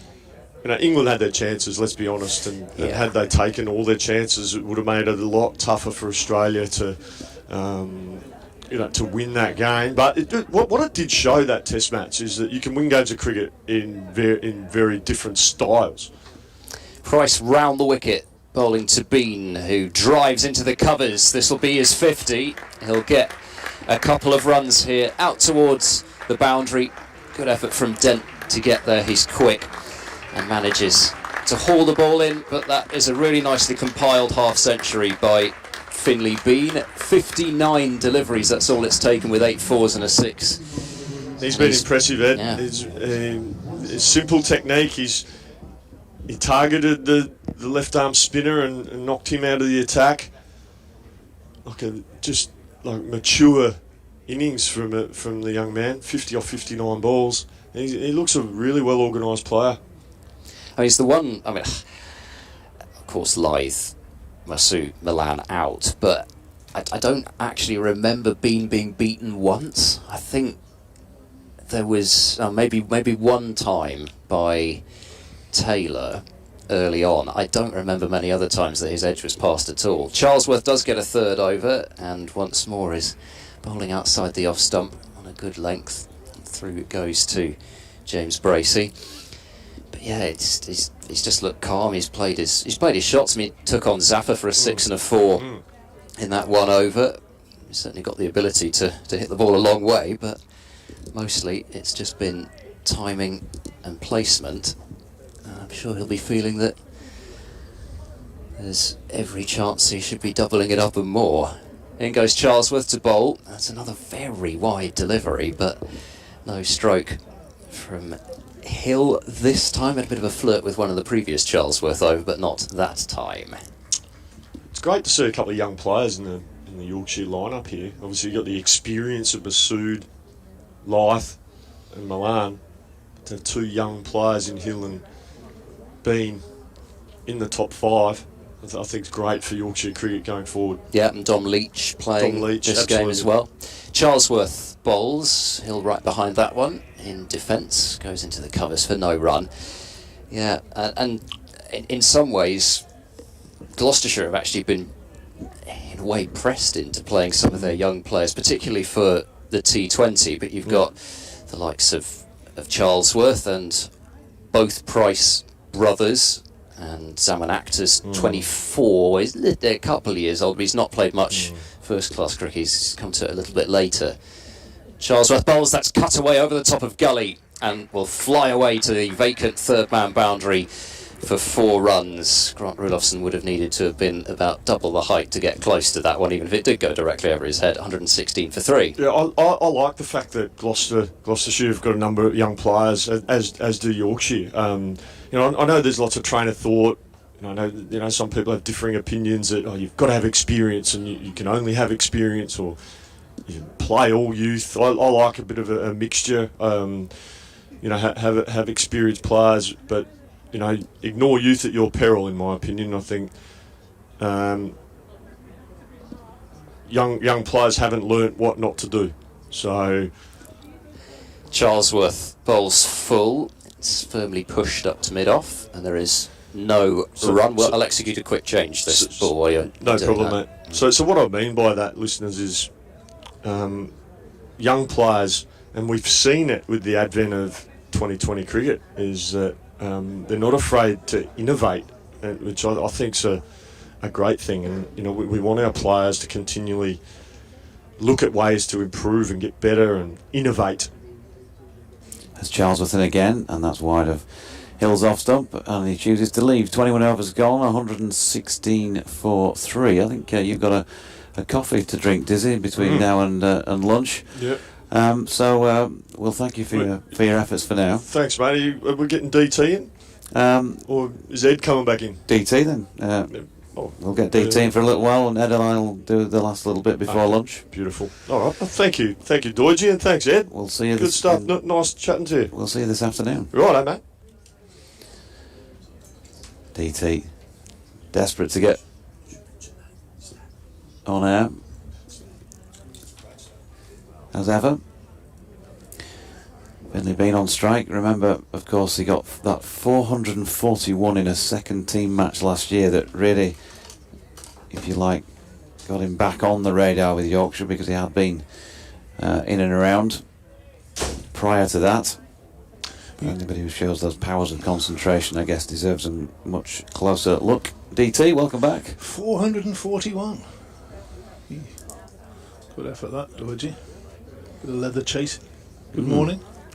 It just, levels of concentration to score that many runs in one innings. When you say brought him back onto the radar, had he slipped off a little bit? Yeah, it was there or thereabouts, and I think he'd, reading between lines, more or less given up on it himself, and then he was rejuvenated, and the county have taken him seriously after that. He was in danger of being a has-been, was he? Oh dear me! Didn't take long, did it? Didn't take long. David Townsend alongside. He'll be a familiar voice, of course, to many of you. All week tickets on sale into the pier. We'll be on for the next 4 deliveries, and then we'll get Ed back on. With jokes like that. Tom Price continuing at the Howard stand end. He's got a muggy feel to it at the moment here at Headingley, and he's bowling to Bean, who drops it out into the offside, into the covers. No run. Great to have Dizzy alongside. Great to have DT back as well. He has looked very good this morning, hasn't he, Finley Bean? Very good indeed. I like the way he really stays side onto the ball and just lets it come across him, and the way he took to the spinner as well and hit him out of the attack. It was very impressive. Price then coming in to bowl right arm over the wicket, past umpire Neil Malander, and Bean punches into the onside no run. I mentioned that thing earlier about Ollie Robinson putting in the leg slip, and that temptation that Finley has to flick that off his legs. It's a temptation that not just Finley Bean has, it's a batting temptation, isn't it? Really, some people don't want to play the shot and others do, and he's he's good when he does it, but maybe just sometimes doesn't get over the top of it, and that's clearly what some opponents have felt like they could exploit, as man is sent back in front of square leg on the boundary on the western terrace side of the ground, and no run to a ball that's pushed into the onside. But I think, technically Finlay felt like he was probably planting his front foot in a certain way that might mean he might play around 1 or 2, and I think that's been worked on by all accounts pretty hard. You can see it, can't you? Yeah, and it does feel like there's a bit of difference here as he punches this one nicely through the offside. He's going to pick up 4 more because, as we've been saying this morning, the fact that the square is right across the deck here, and that was running along the square for the most part, so certainly didn't appear to be slowing up too much. 4 more to him, 54, 22 overs in. Yorkshire 120 for 3. You don't often see a team first day of a 4-day match getting to 100 in the 19th over.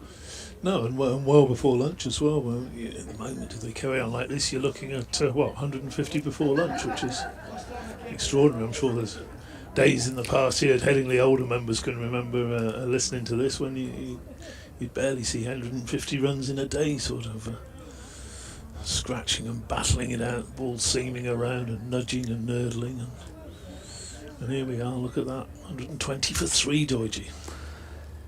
Yeah, and it's Ben Charlesworth continuing to George Hill, who punches into the offside. No run. He's on 18 already, George, and we know what a talent he is. Another left-hander who he was a sort of compulsive flicker down the left side was, of course, David Gower, wasn't he? Yeah. Got out a few times famously in test matches that way, just that little flick. It is a temptation for a left-hander. Anyway, you were about to read something out. I interrupted you. Not for the first time. Definitely not for the last. Charlesworth in again, and off his legs this time. Hill flicks. I think there was some back contact on it. We'll wait and see. No, it wasn't, says Peter Hartley, leg by. George, a couple of first-class centuries to his name. We talk about him being good against the spinners, good use of feet, all those sorts of things. Hasn't felt quite the same. Something's not felt quite the same about George's batting so far this year. That's not to deride it when I say that, but he's got 28 and 51, for example, up at Chester Street against Durham, so there have been, some scores, but hasn't looked to play with his fluency that he had done, for example, last year. Round the wicket here comes Charlesworth, and Finlay Bean just helps it on its way down to fine leg, 1 run. George, obviously, Sedbergh School product, worked with Martin Spate quite a lot. We've talked about that. In fact, had Spatey on himself, of course, at Scarborough, talking about George as well. He spent quite a bit of time in the 2s in recent times because he hasn't been in the T20 side. He made 7 and 0 in the last first-class match against Derbyshire at Chesterfield in the win there, and then 138 against Northamptonshire second team recently, so good to see him back in some form.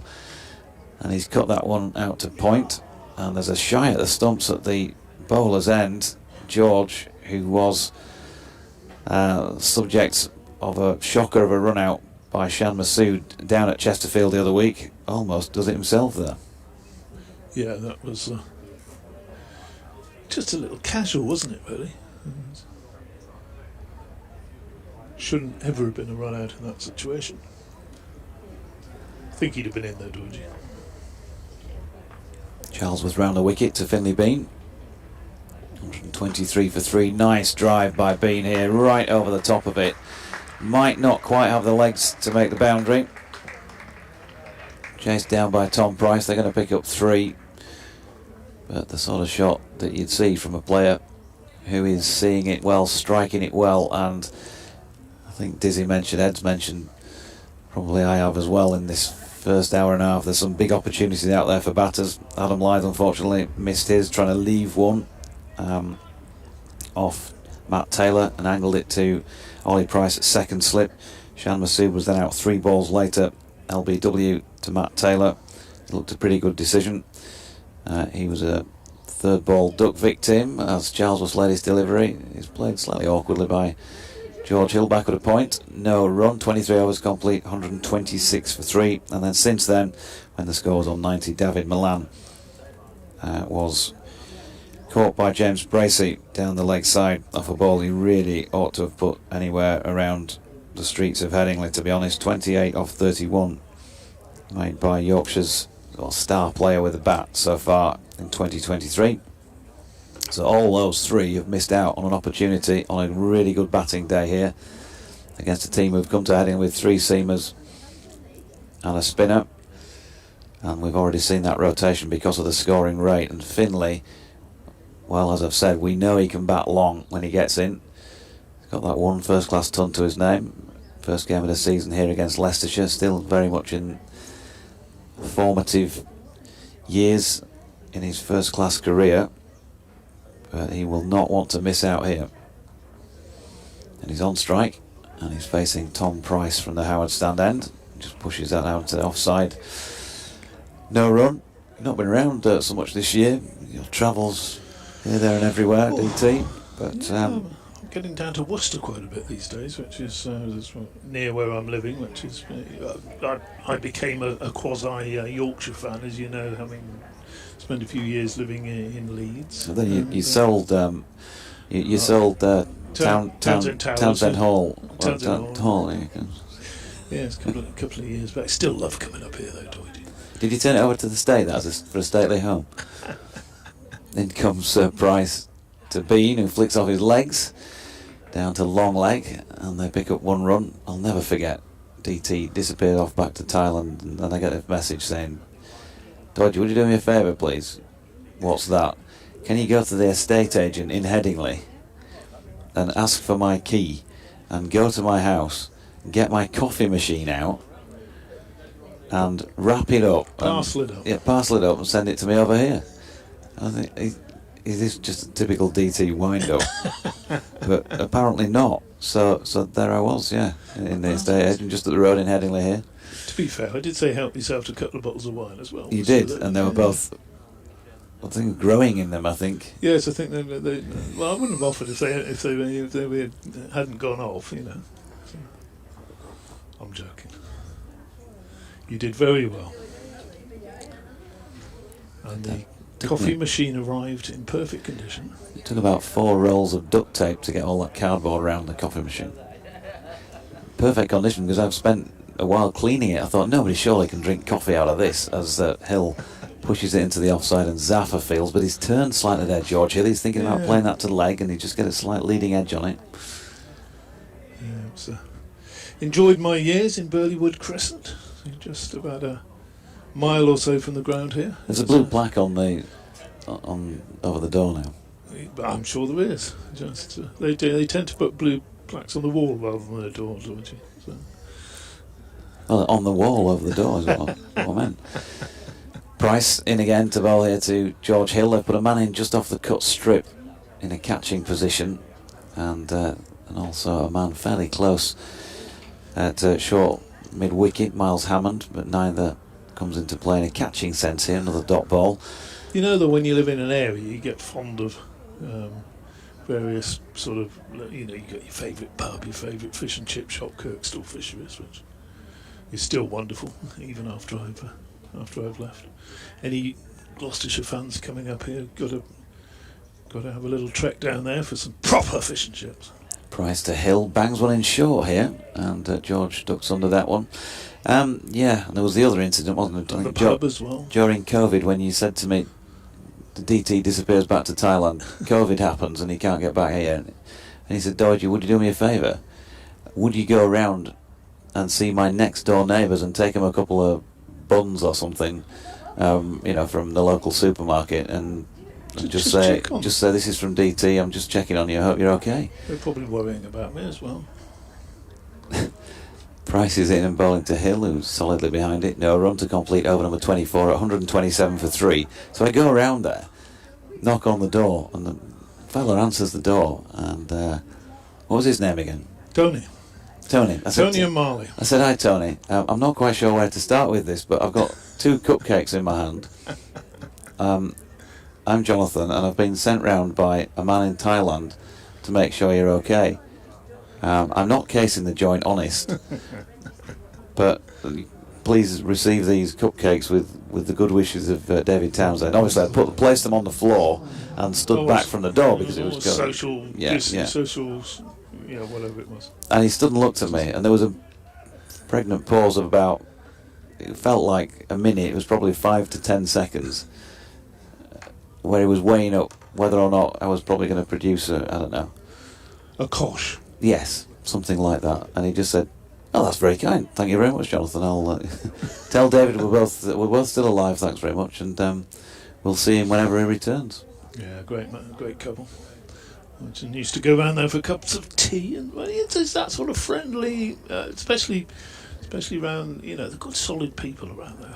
I've still not claimed the petrol from you for that, have I? No, it's gone up since, so you won't get as much as you used to. No, got grand little spot to live around here, and I do miss it.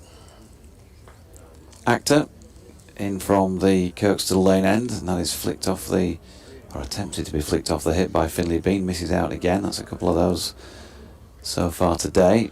But it's the same thing. If you went to live for a few years, down in Bristol or wherever, you'd settle in a certain area, don't you? You try out a couple of the pubs, try out a couple of the coffee shops, I'm sure they have fish and chips down there. I'm not sure they're proper fish and chips like they are in Yorkshire, but you find your favourite places, don't you? Yep, Actor around the wicket. Bean punches into the offside. No run. Bristol's another nice city, Another nice city. Yeah, Bristol, Lake Bristol, as we Yorkshire followers know it. Yeah, a little bit damp on when you went down there, wasn't it, this year? Just a tad. Didn't get on. It hasn't happened very often since you've been doing this job. I doubt if you've had a total game washed out other than that one. No, just that one. As Bean punches his latest delivery just short of length up to mid-on, no run. There was the game at Edgbaston right at the end of my first season, 2019, when there was sort of nothing in the match, and I still got those photographs of Edgbaston looking like a lake for much of the match, but they did play about 4 sessions over 4 days. That was about it. There was the game you mentioned, was it the last game that Leach played here when he got injured? Lost 2.5 days of that. Yeah, ball short of length again here from Actor, and once more Bean solidly behind it. James Carman, good morning to you. James pointing out that Dom Bess has gone on a short-term loan to Warwickshire and is in their side against Essex today. Mighty Mariner says, "Morning all, live didn't last long again. What's he still doing in the side? Playing poorly, especially in the T20. You need some real upward pressure though, don't you? If that's going to happen." Mighty Mariners, as a ball again just short of length, sees Bean from the crease, push into the onside, no run. Sally M says, "Morning from an overcast western New York. Is it time to drop Adam Lyth, give a younger player an opportunity to open?" Drat, second wicket gone. I'll make that third now, of course. Can I answer that first question? No. Andy Walker says, "Good morning everyone, it's wonderful to hear from Dizzy, always interesting and original. Yorkshire really going off with a crack today. Is this Otis ball or maybe Ott ball?" As that is, he's going to get 4 runs here, Finley Bean, but he was squared up slightly, and there was a feel of the leading edge about it through gully.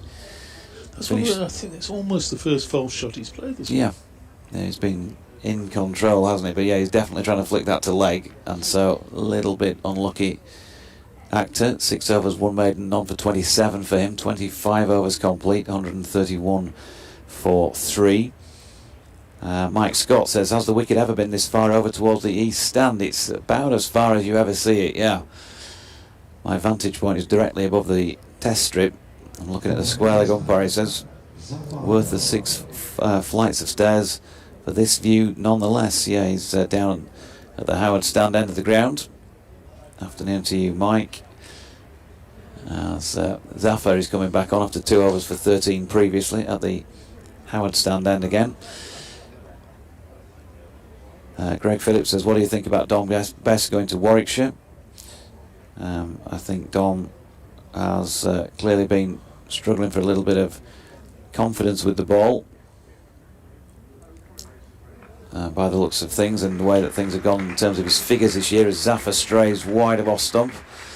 And George Hill cuts that one through third man, laid his bat on it nicely. I love to see that shot. There are some shots when you play the game, apart from an odd few players who don't struggle with anything, but there are some shots that you don't quite master, and the late cut was always one.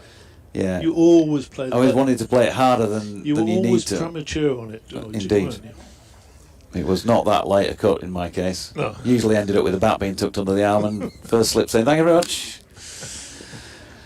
135 for 3. Hill on to 23 now. Zaffer round the wicket. Whee! What's that Beats done? George Hill. Let's have a look at that again for those watching the stream. Those who aren't privy to that, if we get a replay, we'll be able to tell you exactly what did happen. George Hill has his back to us and there is a keeper and slip there. Yeah, definite turn for Zaffer and just past George Hill's outside edge, who was playing the original line. Next ball is just pushed out to point. We've seen it again. Pitch is on about off stump and goes through at about fifth stump to James Bracey's gloves, that earlier delivery. Same again here. George is beaten again and slightly loses his balance, which tells you how beaten he was. It's unusual to see George do that because I think there's a general acceptance that he's probably the best player of spin in the club. He uses his feet well, but Zaffer has had him a couple of times in this over. That's better from George's point of view, slightly shorter of length, and he's able to rock back and just lay his bat on it out to the sweeper in the covers. 1 run. Yeah, that was. Well, that's 2 deliveries. It's unusual to see Hill struggling, but it's unusual to see that sort of turn before lunch on the first day. Well, that was proper turn, Dodgy. It was. He's now going to be bowling to Finlay Bean, for whom a short leg has been brought in as well as a slip. Deep backward square has been moved in front of square, and he's also been brought in to a slightly less defensive position. He's probably saving about 2 there. Might save 1, but he'd have to hit it pretty well. And there's also now a man sent out to the long leg who'd be 10 metres or so in from the boundary. Point's gone out to the boundary edge, backward off, and Zaffer nearly sneaks one through Finlay Bean this time, hands on his head to complete what was a good over. Good comeback, having only managed the 2 overs previously. 3 overs for 18, 136 for 3. Yeah, so definite interest there for the spin bowlers, and of course Dan Moriarty on loan will be looking at that and he'll be thinking, yeah, that's I think I'm going to like this little stint here at Yorkshire. If the Headingley pitch is going to turn like that, definitely will do. I think it's about time we got Ed back on, don't you, for the last few minutes before lunch? I should think so. I can pop in and just get the boys some bags of lunch. Can't I? Thanks for now then, DT, as Actor's in, and that's wide of off stump. George Hill chooses to leave. Phil O'Rourke says Don Bess in contract discussions with Gloucester Cricket. According to sources, it's been Bess's childhood dream to be hoiked over the flats at the Ashley Down Road end and drink proper cider. I think, tongue in cheek.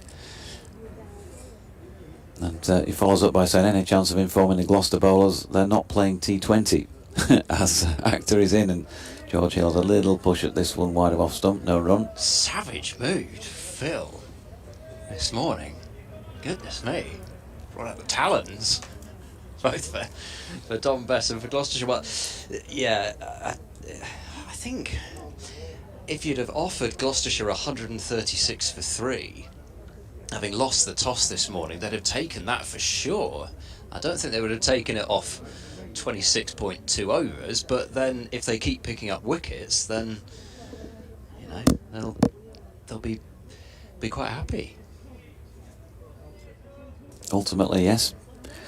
Because that will bring about an end to the Yorkshire innings. 3 slips and a gully in place as Actor over the wicket bowls to the right-handed George Hill, who angles his bat, pushes that one to gully, and there's no run. Did that stay down the merest fraction? Almost looked as though unless it was just that Hill was slightly jumpy in his defence.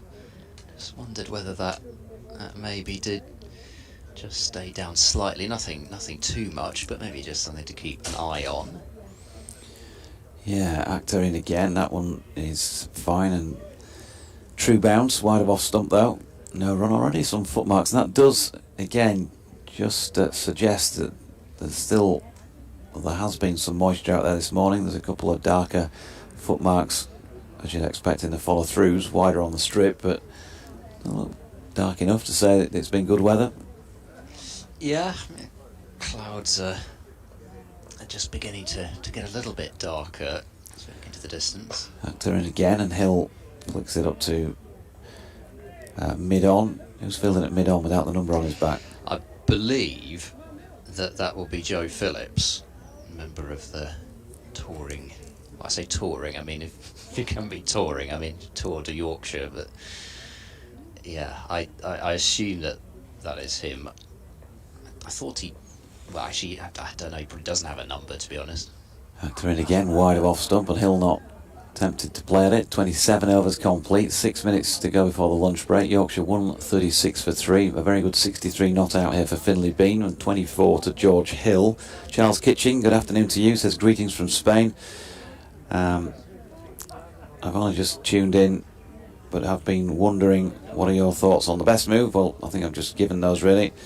You're very disappointed, Charles, but then from this distance you don't know of any issues. Well, I think, the only thing you can really say is that it is, what's been happening out there on the field. Just, go back through watching Dom bowl and the figures and all of that sort of thing this year. Here's Zafar from the Howard stand end, bowls the ball outside the off stump, having seen a little bit of turn, maybe worth just hanging it out there and seeing whether Bean might have a play at it, but he didn't. I think, you'd have to say that it's fair to say that Dom has not been as effective in terms of taking wickets as he was when he first came. Zafar over the wicket, bowling full, really give it a chance to turn there, and driven wide of mid-off for a single, 137 for 3.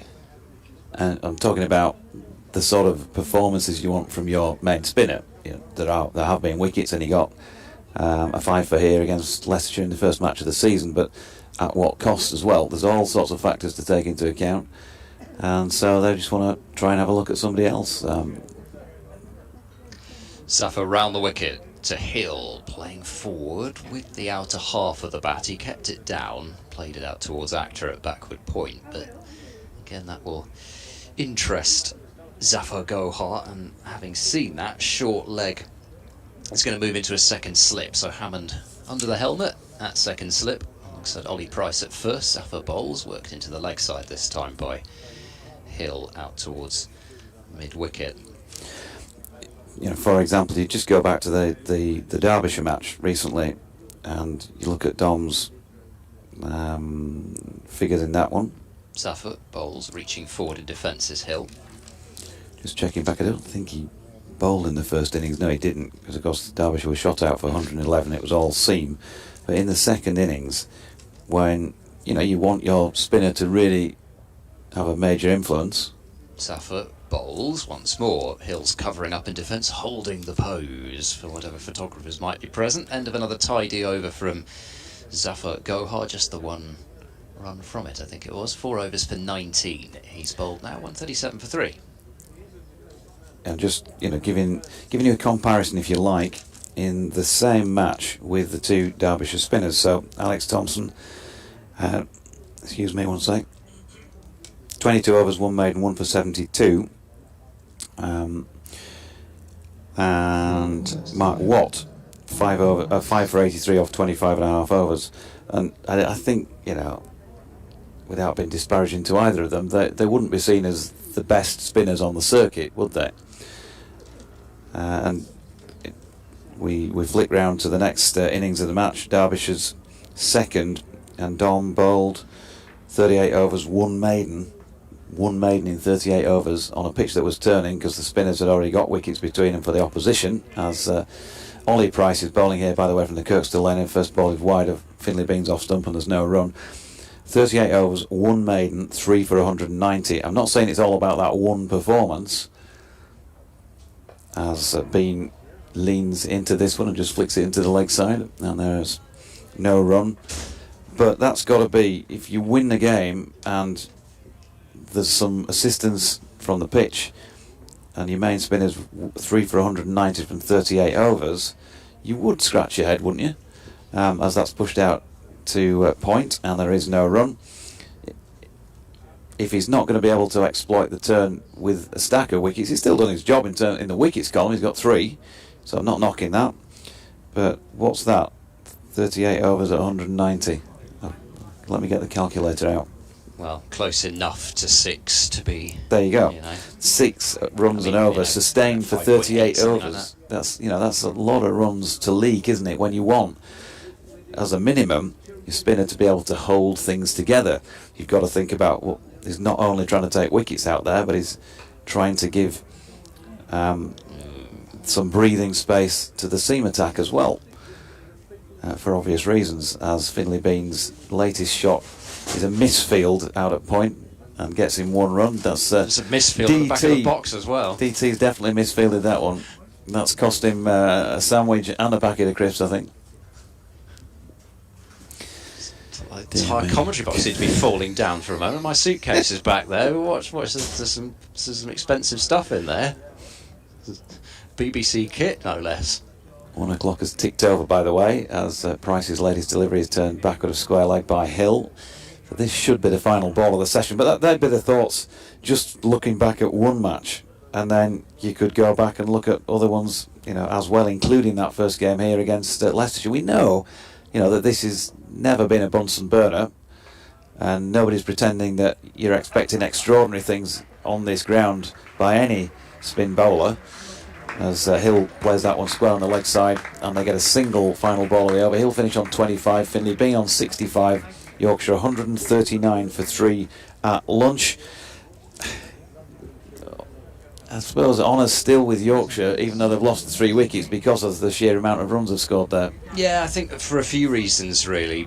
We've seen a bit of turn as well there, which you would think, if you're Yorkshire, that today should be the best day to bat, and then as the game moves along, they will hope that Moriarty in particular will come into the game, and Gloucestershire may well be chasing it. So yeah, I think Gloucestershire will be walking off feeling quite happy with the 3 wickets that they've taken. In general, if you lose the toss on what you expect to be a pitch where runs are going to be available, pitch, outfield, short boundary to one side, all those factors, I think you tend to say 3 wickets you'd be pretty happy with in the morning session, but it has come at the cost of those 139 runs, and they actually did drag the run rate back a little bit towards the end of the session there. Zafar coming back with a couple of cheaper overs. I think Actor bowled a couple of tidier ones as well, just to drag his own personal economy rate back down a little bit, and it was the run rate, that is, for Yorkshire was around about 5.5 and over not that long ago, and it's still 4.8, so very healthy, but they did exercise a little bit of control towards the end of that session, and they're going to have to hope that continues into the afternoon. Yep, so lunch on day 1, Yorkshire 139 for 3, having lost to Adam Lyth for 14, Shan Masood without scoring, and David Malan for 28. We'll be back with more ball-by-ball coverage with Ed, myself, Dizzy and DT in around about 40 minutes time. Bye for now.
Okay, ladies and gentlemen, time for some lunchtime scores from around the LV County Championship. Starting in Division 1. Essex are 119 for 2 against Warwickshire.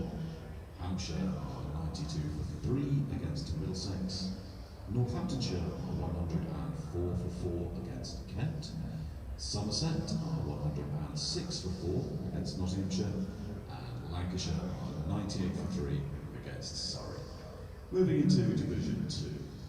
Glamorgan are 85 for 4 against Sussex.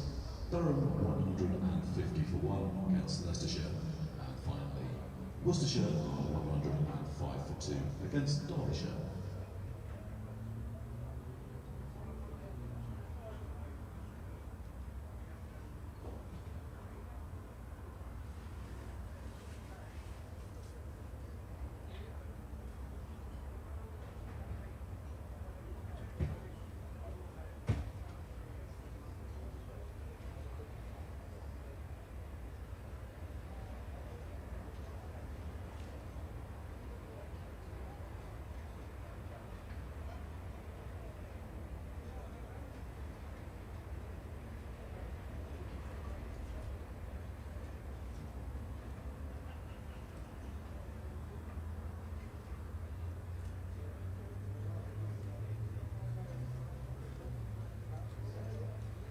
And also just to update you on the Women's Ashes Test match. In their second innings, Australia are currently 157 for 3, and that's a lead of 167.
umpires Peter Hartley and Neil Malan.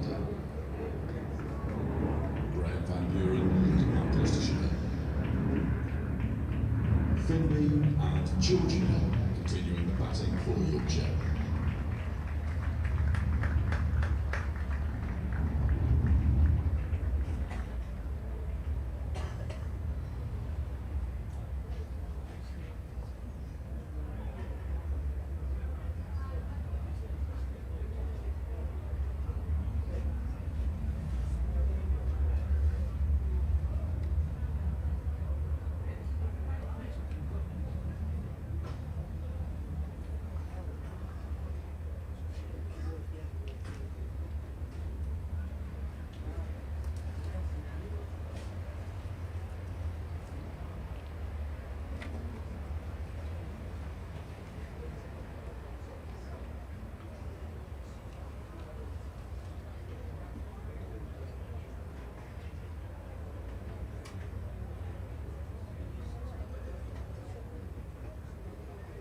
From the Howard stand end, Matt Taylor.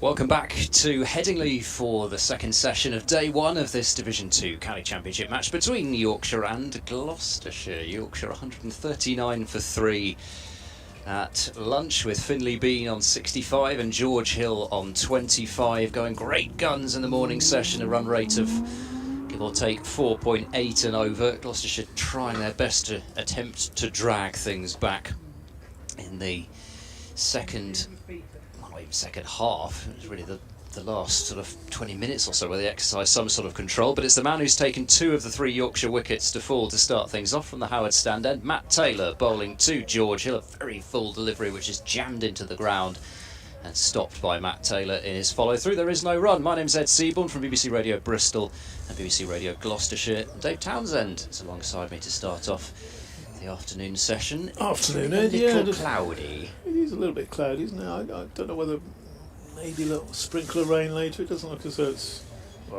a schoolboy thing to say, but it doesn't look as though it's going to rain for an extended period today. Hopefully we won't get any, maybe just a shower. In goes Taylor, left arm over, bowling to Hill, right-hander, who's forward, defending the ball out to Zafar Gohar in the covers, and there is no run.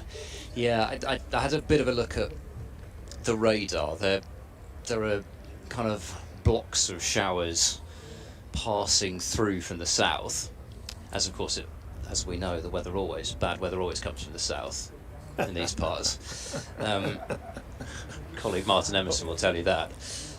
In comes Taylor, he's in to bowl, nicely driven by Hill. It'll be stopped at mid-off. A couple of bounces up towards Salman Akhtar up there, who keeps it down to just the single in the end. 140 for 3. I thought he'd timed that a bit better than he had in the end. Yeah, it was a good diving stop, saved some runs. He timed it, I think, the first ball of the over when he hit firmly into the pitch and straight back, and Matt Taylor stuck a hand out and stopped. I think that was timed even better. I think that would have raced away very straight for 4, but the bowler saving himself some runs. You always feel a bit better off your own bowling, don't you? Yes, I think so, although everything's relative in my case. Sun just peeks out as Gloucestershire set their field for Finley Bean. 65 from just 82 deliveries, 10 fours and a 6. A lot of boundaries in that first session. 24 fours and a 6. Full delivery from Matt Taylor. I think that was a Yorker, and it's been jammed down on by Bean, who manages to keep it out. Yeah, not the best ball to get first after lunch, really, when you maybe trying to just feel your way back in. He batted beautifully this morning, Finley Bean, but just first ball for him for the afternoon session, and played it well. Taylor running in now, he's there and bowls, and a pleasant looking drive from Finley Bean will only find the fielder at mid-off, and there's no run. Taylor striking this morning to get rid of Adam Lythe, who deflected a ball trying to leave, was caught by Ollie Price at second slip, and then just a few balls later, just 3 balls later to be exact, Shan Masood was trapped. By the looks of things, pretty plumb LBW without scoring, and that over really seemed to change the tone of things because Yorkshire had got off to a flyer. Taylor into bowl. Bean plays defensively into the covers to end the first over of the afternoon session. Taylor 7 overs, 2 maidens, 2 for 26, and the other wicket to fall.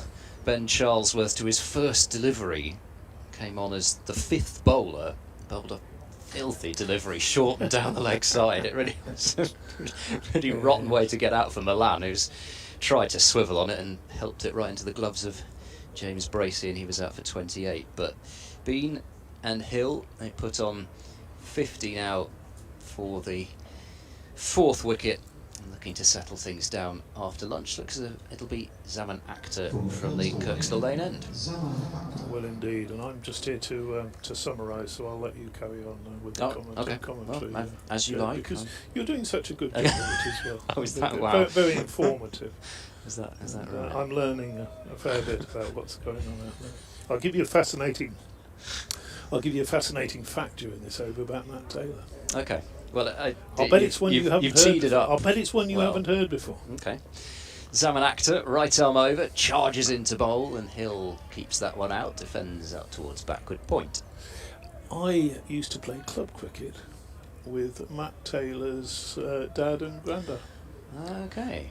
Great and Little Chew Cricket Club. Yeah. Jack Taylor, obviously, and Matt, the sons of. Well, the grandfather was Gordon, their dad's Kevin, who attends a lot of matches. Yeah. Akhtar is in bowls. Bit of movement maybe back towards Hill, potentially just on the angle, but he certainly fired that one in towards the stumps, but didn't interest Hill in a shot. And for a little cricket club quite near to Banbury in Oxford, they produce some really good cricketers over the years. Of course, I think the prices are from there as well. So technically, Gloucestershire could put 4 players on the park from Great Chew. Yeah, smashing place to play. In goes Akhtar, bowls back of a length. Hill rides the bounce and knocks it down towards backward point. And there's no run. I haven't actually been into it. I've been on the road to Banbury, but I haven't actually made the diversion. At some point, I must do that. Given, as you say, they produced those pairs of brothers. There's another pair of brothers in the Charlesworths as well. Ben Charlesworth's younger brother Luke's been involved a lot with the second 11. He's got a rookie contract. Edged this time by Hill, but a controlled edge. Went down well in front of Rulofsson at third slip, and much too fine for the third man fielder. So 4 runs to George Hill. He's on to 30, 144 for 3. Raced away very quickly, didn't it? The third fielder couldn't have been more than 15 yards away, something like that. 12, 15 yards away to his left, and they got across very quickly. Got the 3 slips in. Trying to go on the attack after lunch. Akhtar is into bowl. Again, there's a bit of movement back in towards the right-hander bit, yes. It certainly did a lot more after it passed the leave of Hill than it did before it. Lively enough from Zaman Akhtar. I think he's bowled well today. Early this morning, he did let 1 or 2 go just a little bit too wide, didn't he, outside the off stump? And but I think that was because Malan was chasing them. It's very tempting when the batsman's chasing and missing. Last ball of the over, Akhtar bowls, nicely punched off the back foot and half stopped up at mid-off by Van Buren. They're going to come back for a second run, and there'll be a throw from Dent at the non-striker's end, but Finley Bean well home at 146 for 3 with Hill on to 32. Akhtar's bowled 8 overs, 2 maidens, none for 33. He made his second appearance of the T20 against Somerset a couple of nights ago and bowled Sean Dixon with an absolute beauty of a Yorker. It was just, it's always so exciting to see a young bowler deliver the perfect Yorker, and especially when there's a little bit of pace on it. Just gets the juices flowing. It does, and we see so many innovations in the game recently, haven't we, with T20s and whatever else. But the Yorker is and always has been a wicket-taking delivery. His Matt Taylor bowling. There's a shout for leg before wicket. Looks a little high to me. May have been leg side-ish as well. Bean was certainly looking to work leg side. I don't think he had a great deal going for it, but he didn't make contact with it. Nah, but it's just a sort of minor success for the bowler, isn't it? You know, he's beaten the bat, struck the batter on the pad, and happy enough. Yeah, the sort of, I mean, speaking of kind of trendy deliveries, the wobble ball seems to be the current trend. Taylor into Bean, watchful leave outside the off stump. Yeah, I was certainly never taught how to bowl one of those, that's for sure. Not that I was a seam bowler, but everybody seems to be doing it now. The wobble ball, scrambled seam for the... How do you bowl the wobble ball then? What's the technique behind it? I genuinely don't have a clue. We'll probably get the big Australian back Yeah, on to exactly. talk about that I'm shortly. going to make sure I make a note of it to ask. No idea. Taylor in bowls, tucked away up to mid-on by Bean, and he won't pick up a run this time. The old knuckleball, dig your fingers into the seam. I have no idea how anybody bowls one of those. I think some people it just doesn't really agree with.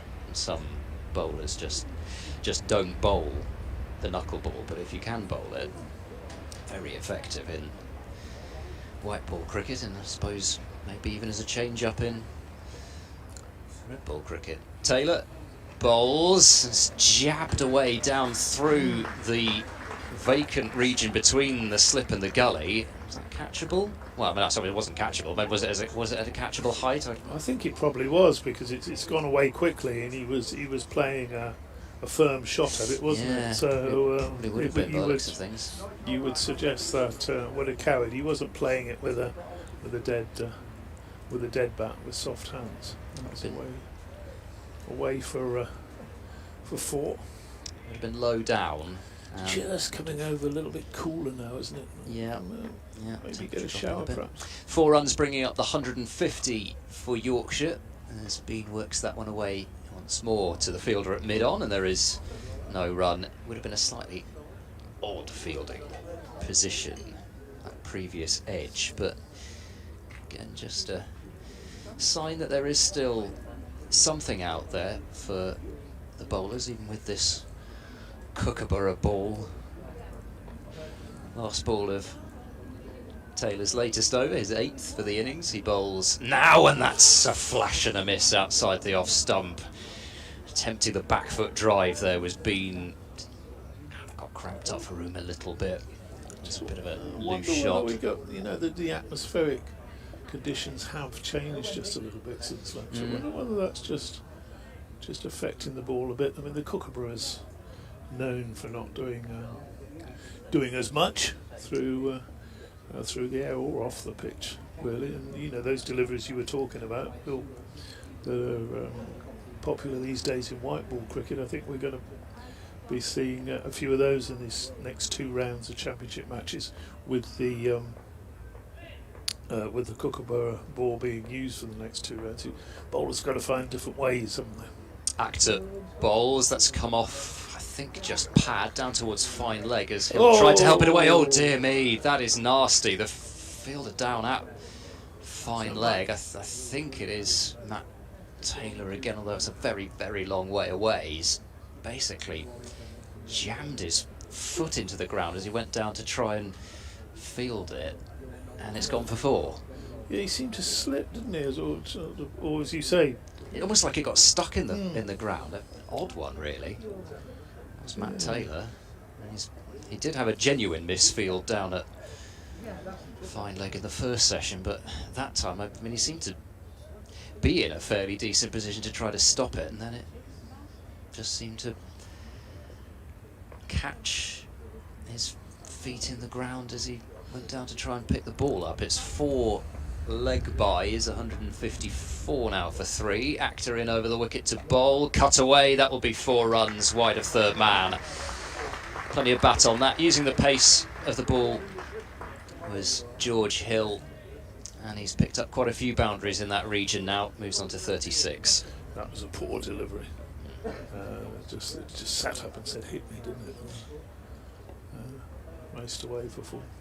Yeah, I mean, it was probably more of those sorts of deliveries that Actor was sending down on his championship debut. He didn't have the happiest debut against Durham. Ended up taking his maiden first-class wicket quite late on in the piece in the first innings. Actor bowls, much more on the money this time, but Hill meets it in stout defence, goes back to the bowler. Yeah, he ended up with 15 overs, no maidens, 1 for 82 in his first innings, but he had his maiden first-class wicket dropped in the slips, I think in about his 3rd or 4th over, and then it was just a little bit erratic after that. Ended up getting Matthew Potts as his first victim. He moves in now to bowl very full on drive from George Hill, but will only find Tom Price up at mid-on, and there's no run. Picked up the wicket of Alex Lees in the second innings. Lees walking a very, very long way across his stumps. It was almost kind of, well, it was disdainful really, the way that he was batting fully outside off stump. An Actor just bowled it at leg stump and it smashed into leg stump. It's one of those, really? Why on earth did you do that moments? But that was his second wicket. But yes, much, much tighter in the last match. Tried to bang on in short that time, and it's been Q-ended down towards mid-on by Hill, who rehearses at leave. He probably could have played that cut shot to go into that one, but decided to play the pull and didn't get hold of it. Yeah, it's just bounced a little bit higher, didn't it? So he maybe decided the onside was a better choice for that. There are 4 fielders on the onside, but there's a big gap between sort of leg slip and mid-on. In goes Actor and bowls back of a length up onto his toes. Goes Hill to knock the ball into the covers. And the end of another over, 158 for 3. I mentioned in the first session, 4 for 33 in the first innings against Leicestershire for Zaman Actor. That's when he really kind of announced himself. And he looked to be bowling much quicker than he did in his debut. He was way more accurate. I mean, an economy rate of under 2 and over, and produced an absolute snorter of a ball to get rid of Rehan Ahmed, freshly called up to the England Test squad. It was back of a length, dug in. One of those where Rehan Ahmed tried to play it with both feet off the floor and fended it off to second slip. A real fast bowler's dismissal. And a change of bowling very quickly. See Miles Hammond's hair down there at short leg. Yes, I do. It's sort of, it's lost some of its bright pinky purpley shade. Okay. It was sort of magenta-y at the time, I thought, but it seems to be kind of, he seems to have left, you can see it on the live picture feed now, he's left a kind of a patch of that same colour. This was for Pride Night, which was the last home T20 against Sussex. Dyed his hair sort of purpley magenta-y colour, and I think it's either taking a bit of time to wash out, or it doesn't seem to be doing it evenly. Looking at those pictures there, certainly somebody who likes to push the boat out fashion-wise. Miles Hammond sported the headband a couple of seasons ago when he was bowling his spin headband and sunglasses combination. Here's Zafar Gohar then.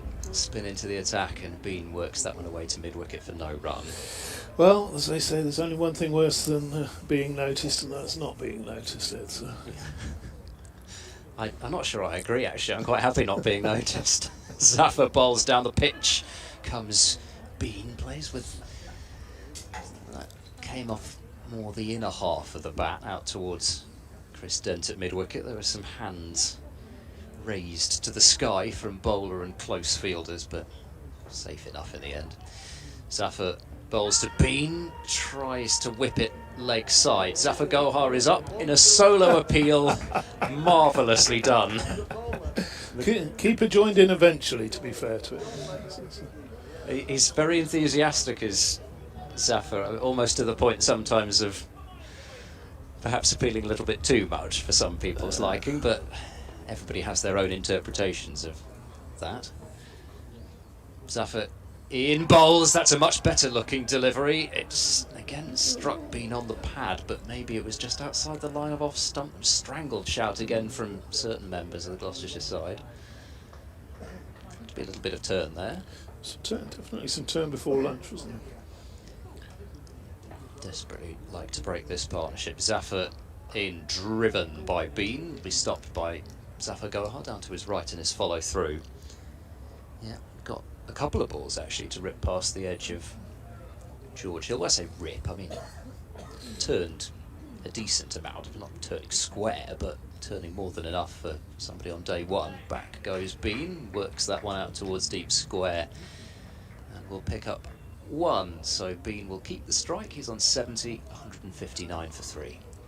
Yes, Bean going along very serenely, really. I mean, okay, big shout for LBW there, where you could say, we said this morning there was almost no mistakes from him. There was one where he was slightly squared up and he played it down to third man, but he's in good nick, striking the ball cleanly.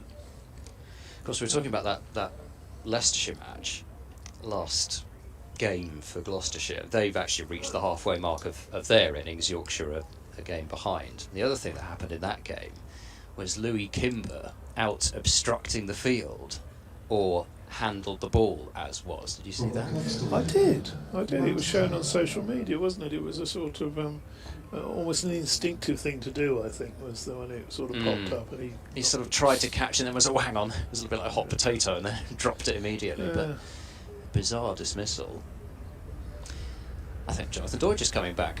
He is, and to facilitate a change in the commentary box, we're going to need to cut your microphone for a moment so that DT can swap with Dizzy. And we've got Matt Taylor bowling from the Kirkstall lane end of the ground.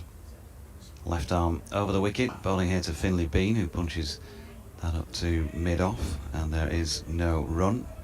It's a sultry feel to this afternoon session now, 20 minutes in.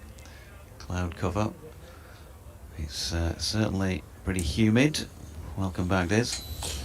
Thanks, Dorji. G'day, Ed. Hello. It was a very authoritative smack of the button to turn It was, the wasn't mic on. I enjoyed that. Don't do things by halves. Taylor again, and Bean drives square. There's another misfield. There is that Hessian rolled out on a wicket to protect it. I think that could, well, should, no, definitely is the test strip for a couple of weeks' time. And they pick up 2. Is that an excuse for the misfield, the Hessian? No, not even I a didn't little think bit. so either, no. Well, I should look forward to that. I'm going to day one of the Headingley test. Is that one of those misfields where you tell the bloke who asked you that on air that there was an issue there, and it was, not great great patch on the pitch, and then you go back in the dressing room and say, what the heck was that to your player? That's wide off stump and a dot ball. Is it one of those where you kind of protect him? No, and then you go and tear a strip off him? Look, it is a tricky one. When you have the Hessian on the ground, players are a little bit hesitant, especially with the if they've got some of the nails that have been knocked in. And the ground staff do a wonderful job by getting the nails right in, so they're not protruding too much. But you're still a little bit worried about it.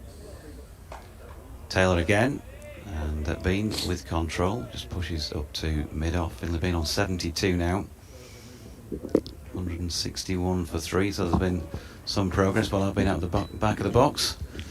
So what have you been doing? Just seen Goffey. Goffey's been up for I had a chat to him as chat, well. It was wonderful to Good see him. Yeah, he was my former Ashes adversary, and he was quick to tell me that I got him out for a pair in a test match.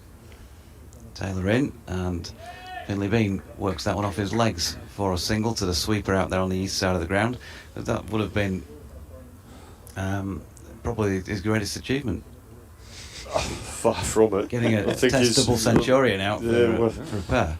No, I got him out for a pair. You got him out. So certainly not his greatest achievement. One of my great achievements. Yeah. No, Goffey was great to play against. You knew you were in for a real contest, and then I was fortunate enough to play with him. He came back my second season at Yorkshire in 07 as a player.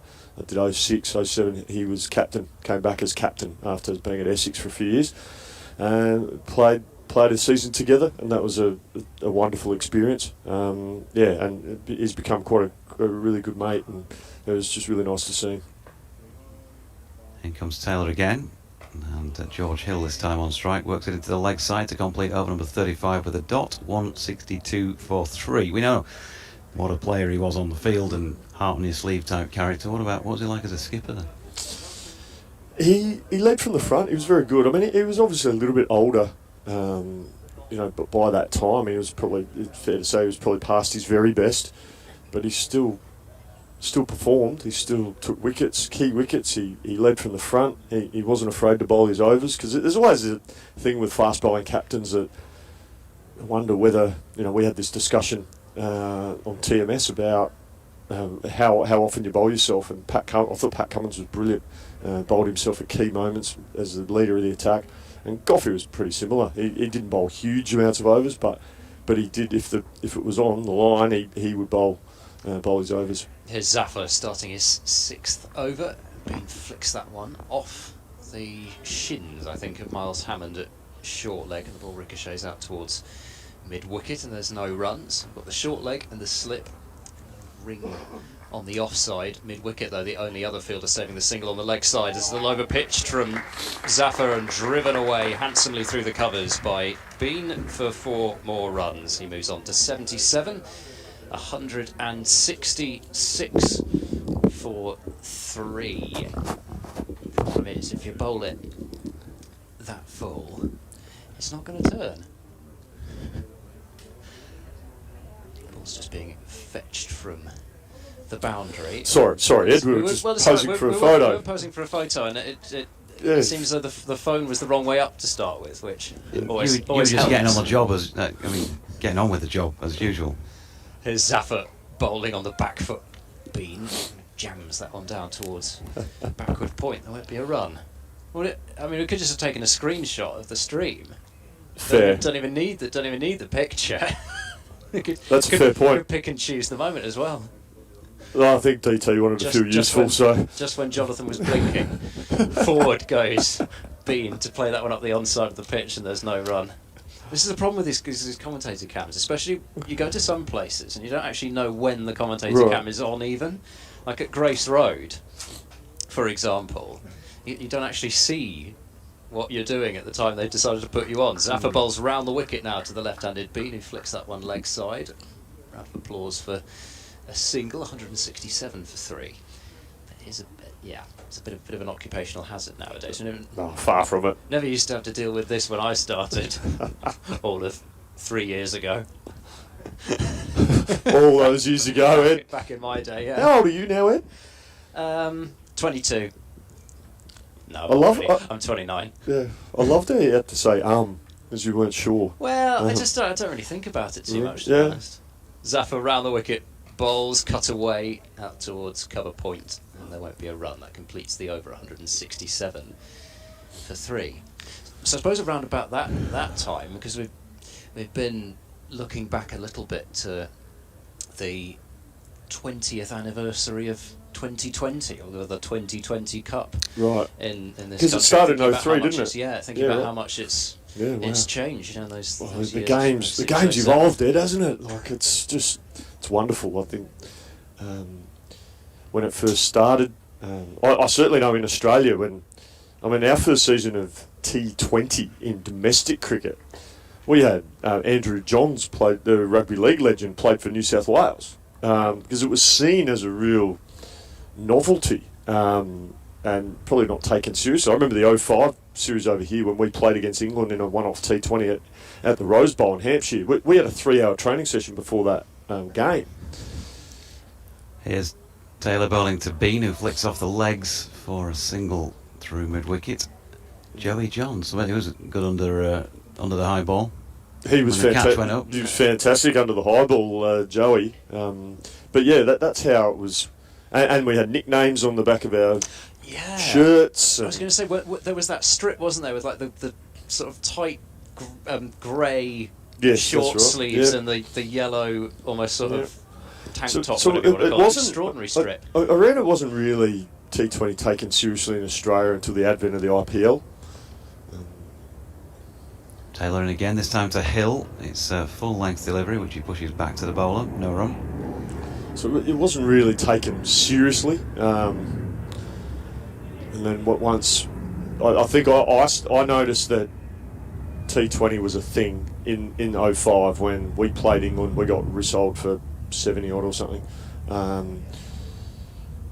And we literally realised that, wow, that this game is here to stay. And so we learned some lessons there, certainly.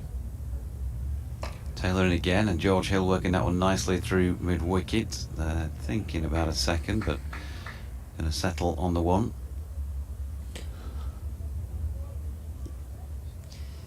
Yeah, I mean, it is quite funny to look back to the start of it here as well, because I mean, people didn't really, I think, know quite what to do with it to start with. They're kind of jacuzzis.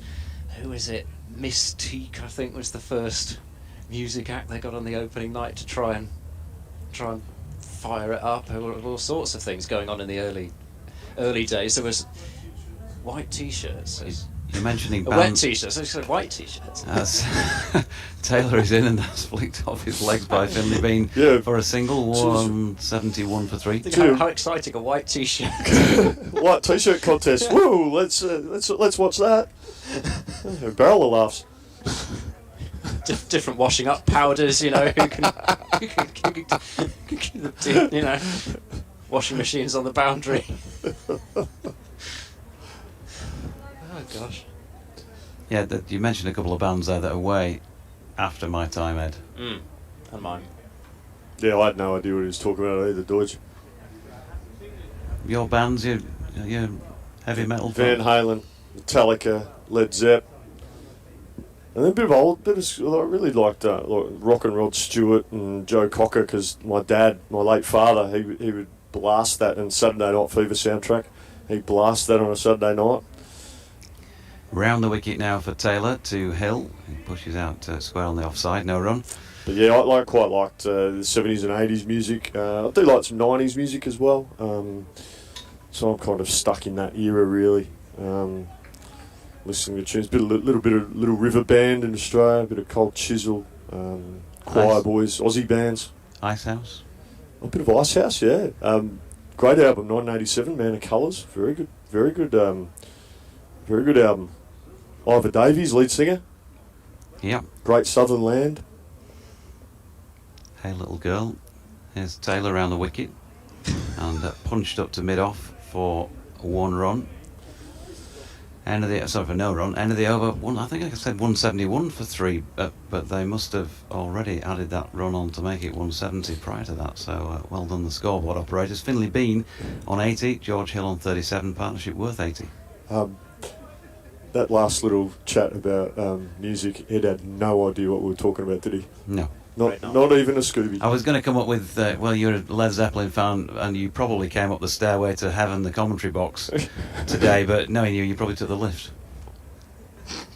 And Ed would still have not got the culture. That's within my realms at least. Realm of knowledge. Yes, well, I'm not going to claim to be able to take the conversation any further than that, but at least I would have known what we were talking about.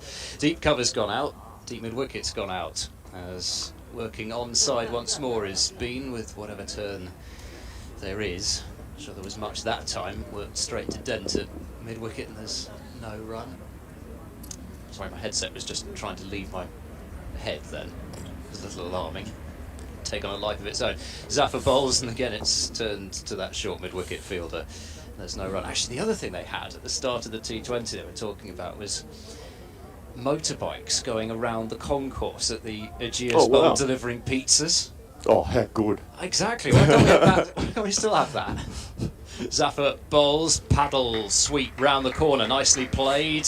Herring after it is Zaman Akhtar, but he won't get there. He goes into a slightly awkward slide over the boundary rope as well. 4 runs to Bean to move him on to 84. He's played that from a long way across, actually, isn't he?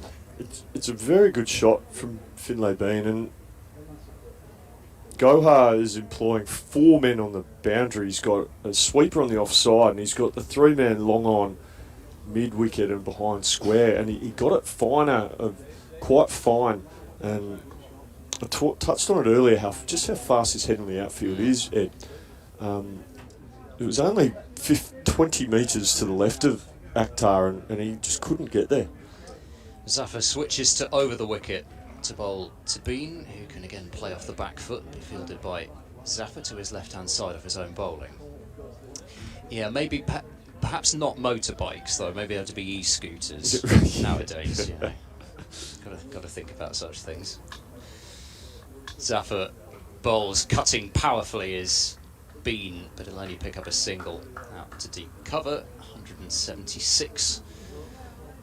No, 175 for 3 again. The board's even quicker than the one at Bristol, actually. Bean's already moved on to 85. This has been a really good knock from Finlay Bean. As I mentioned, the first time I've seen him live batting and been incredibly impressed. I can understand why there's a little bit of hype about him as a quality player. 441 runs in second 11 last year. Being rewarded for good performances at the lower level. Hammond's come into short extra cover here, and there's a swing into the leg side. Attempted big shout for leg before wicket is turned down by umpire Neil Malan. It was a loud shout. Zafar's still on his haunches in disbelief that the finger wasn't raised. He was looking to pick that one up and pick it up quite a long way. I think there was George Hill. I'm going to look at the replay here. It's leg side-ish, isn't it? We're meant to be impartial in here, Doidge, aren't we? And felt like Ed was going up with that that appeal. Heinous. Heinous calumny that is. It's a good It's job. a raucous accusation. It's a really good job you were so professional, Ed, and cut his microphone at that point, because everybody would have heard him saying it was a prolonged appeal out there from the Gloucestershire players, but Ed's was 10 seconds longer at least. Your summons will be in the post tomorrow.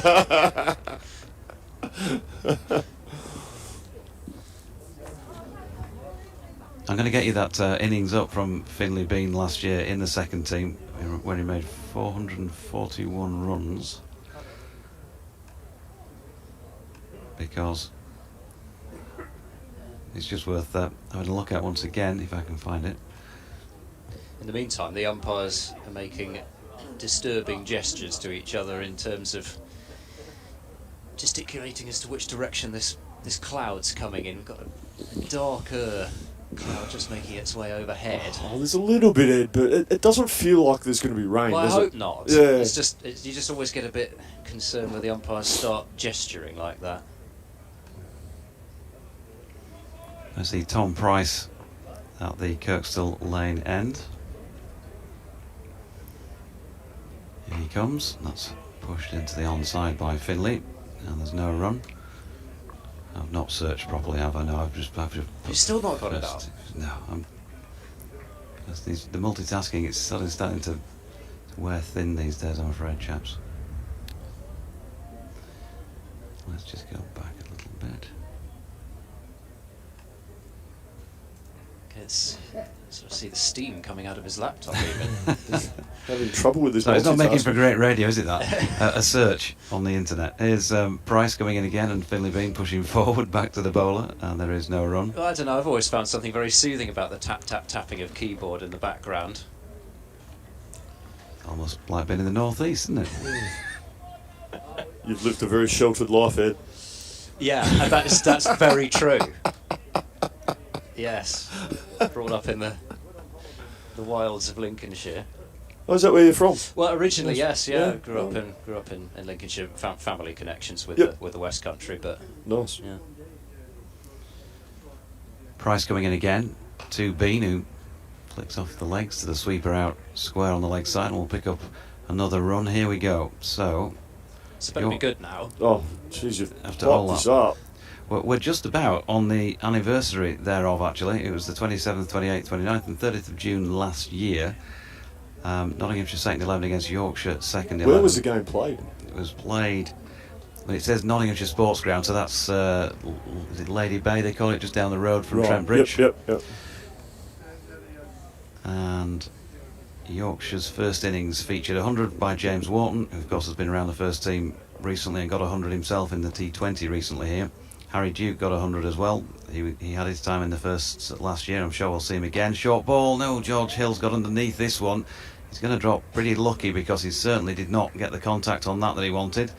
It's over the top of mid-on and they got back for 2. At Finley Bean, 441 in 518 balls, 712 minutes, 52 fours and 3 sixes.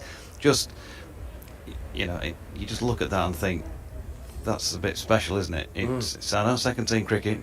It's not. You still have to score them though, don't But the concentration levels to do that, that says that this guy's got something about him that can transfer. That's extraordinary. George Hill, meanwhile, waiting for this Price delivery. There's a little bit of a stifled appeal, but an inside edge onto pad, I think. Is that the highest score in second 11 cricket? Like individual score? Because I mean, we know Brian Lara scored 500 in a championship game. We saw Sam Northeast, I think, last season get a quadruple 100. I'd have to say I'm not sure, but there can't be many more than that. I thought it was when I heard about the innings. Did you? But yeah, you see me and records, I can't remember him anymore. It's great for a commentator, that. But it was, it's just, whether it's a record or not, it's huge, isn't it? And so he got his opportunity after that as Hill punches this one back to the bowler to complete the over, 178 for 3, and then we saw him get 100 in the first match of the season here against Leicestershire, his first class ton. He'd got a 50 back end of last year, but still in Division 1. So, you know, he's ticked a few of those early boxes that you want as a young player getting into the side. I asked you at the deal last night about, you know, you want to get into a team, yes, but then when you get into that team, you want to feel like you belong, like you're comfortable, and the earlier that process comes, the better for you, surely, as a player. Yeah, and I think if a player's identified, I think there's a responsibility of coaches, selectors, to actually give them a run, give them a good run in the side. Zaffer, go hot to continue. That's played slightly uppishly, but up the onside of the pitch there won't be a run. And the reason I say that is you always want to give a player an extra game than sort of cut them off at the knees again too early, if that makes sense. Zaffer bowls. Bean goes back to cut. Can't quite beat the dive of Charlesworth at backward point and knocks it down and deflects it partially out to Rudolphson on the cover boundary. There'll be one run. So there is a real responsibility from a selection point of view. So if you've identified a young player and they've performed at the level below or a couple of levels below, I think there is a responsibility to actually show them backing, show them support, show that you believe in what they can do.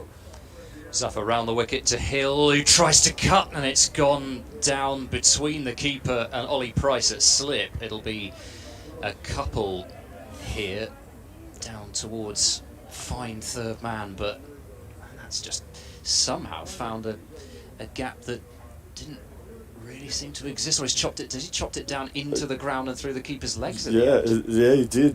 So it was a bit. So yeah. I think it probably would have gone for 4 had it been through the air, like, and got past. Zaffer bowls use of the feet from Hill, who whips this one away over straight mid-wicket and for 6 runs into the stand. It's a good way to put the bottom edge out of your mind. 6 next ball. This has been impressive from George Hill, coming down the wicket. It's always like the spinners, if they get cut or pulled, almost always they'll overcompensate the following delivery. Remember the old former Indian Open, Navjot Singh Sidhu. That was his game plan. Zaffer bowls. This is cut away by Hill out towards backward point. There'll be a diving effort from Tom Price to contain the ball, but it's another run. Hill 48, 188 for 3. So Navjot Sidhu, his theory is if he played a cut shot or a pull shot off the back foot, the next ball against the spinner, he would run at them and drop kick them back over their head, because he said they'll overcompensate and they'll pitch the ball up. And he thought, well, get ahead of the game, and it's a double whammy, isn't it? It's a hit a boundary, then hit another boundary. Good plan. I tried it once in a club game and it worked, so I thought, how good's that? But I wasn't game enough to do it ever again. So last ball of the over. Zaffer bowls around the wicket now to Bean, who prods forward and plays back to the bowler at the end of the over. So runs starting to flow again now off the bowling of Zaffer. 8 overs for 40, no maidens. Yorkshire 188 for 3. This partnership now worth 98, and it's just taken Yorkshire from a position where okay, Gloucestershire had probably got a little fortunate with a couple of the wickets that they'd taken, but things were potentially just teetering a little bit at 90 for 3, but now Yorkshire look very much set for that big first innings total they'd have been after. Martin Rowe says 2 new names to me, Mark Steckerty and Dan Moriarty. Good luck to them both. You can get in touch with us, by the way, on @Jonathan Doige, on Ed Cricket 6 is mine. Okay. Dizzy, you're not a Twitterati. No, I used to be on Twitter a lot, and particularly when I was coaching Yorkshire. I started as YCCC Dizzy, and then once I left Yorkshire, I went back to just that Dizzy 259. But no, yeah, I haven't been on Twitter for 7 or 8 months now. Tom Price, right arm over from the Kirkstall Lane end. George Hill solidly behind it. No run. You can also get in touch with the Silver Fox on @DO_cricket. He's raising an eyebrow from the back of the box. Or it's BBC West Yorkshire Sport @gmail.com. Yorkshire Lad, good afternoon to you. He says, ask Dizzy if he'd like a 99. But Yorkshire Lad was at Chesterfield the other week, Mark Bailey, Yep. and he walked around the ground with an enormous 99 in his hand. There was a lot of ice cream on it, I can promise you. Right. And to my surprise, walked up to me and gave it to me. Wow. Oh wow. Price is in, short ball, and George Hill ducking underneath this one. So, and he says, P.S. when his taps in, Yorkshire Lad, big fan of Johnny Tattersall, and the Right. thing is now, I think I appointed him actually as the president and chairman, and probably chief executive of the Jonathan Tattersall fan club. Right. That's Yorkshire Lad on social media, isn't Yeah, it? Yorkshire Lad. On Twitter. Big Yorkshire fan from up in North Yorkshire. Oh, fantastic. I see you've got Martin Emerson there. And Yeah, asking if you've mentioned Bangladesh yet. So he's put the keyboard down for a moment to. In fact, no, he probably knocked it out on the keyboard actually. So Marty Emerson is the dot ball there. is the Durham. He does the BBC for Durham. He lives on the in Roker. The Roker Riviera. He calls it right. the Roker Riviera. We went out a few years ago now. Went up and had a lovely meal up there. He's never invited me to the Roker Riviera, not once yet. We've done a lot of games together now. Right. It's a great spot actually. It's really nice. Yeah. 188 for 3. Hill on 48.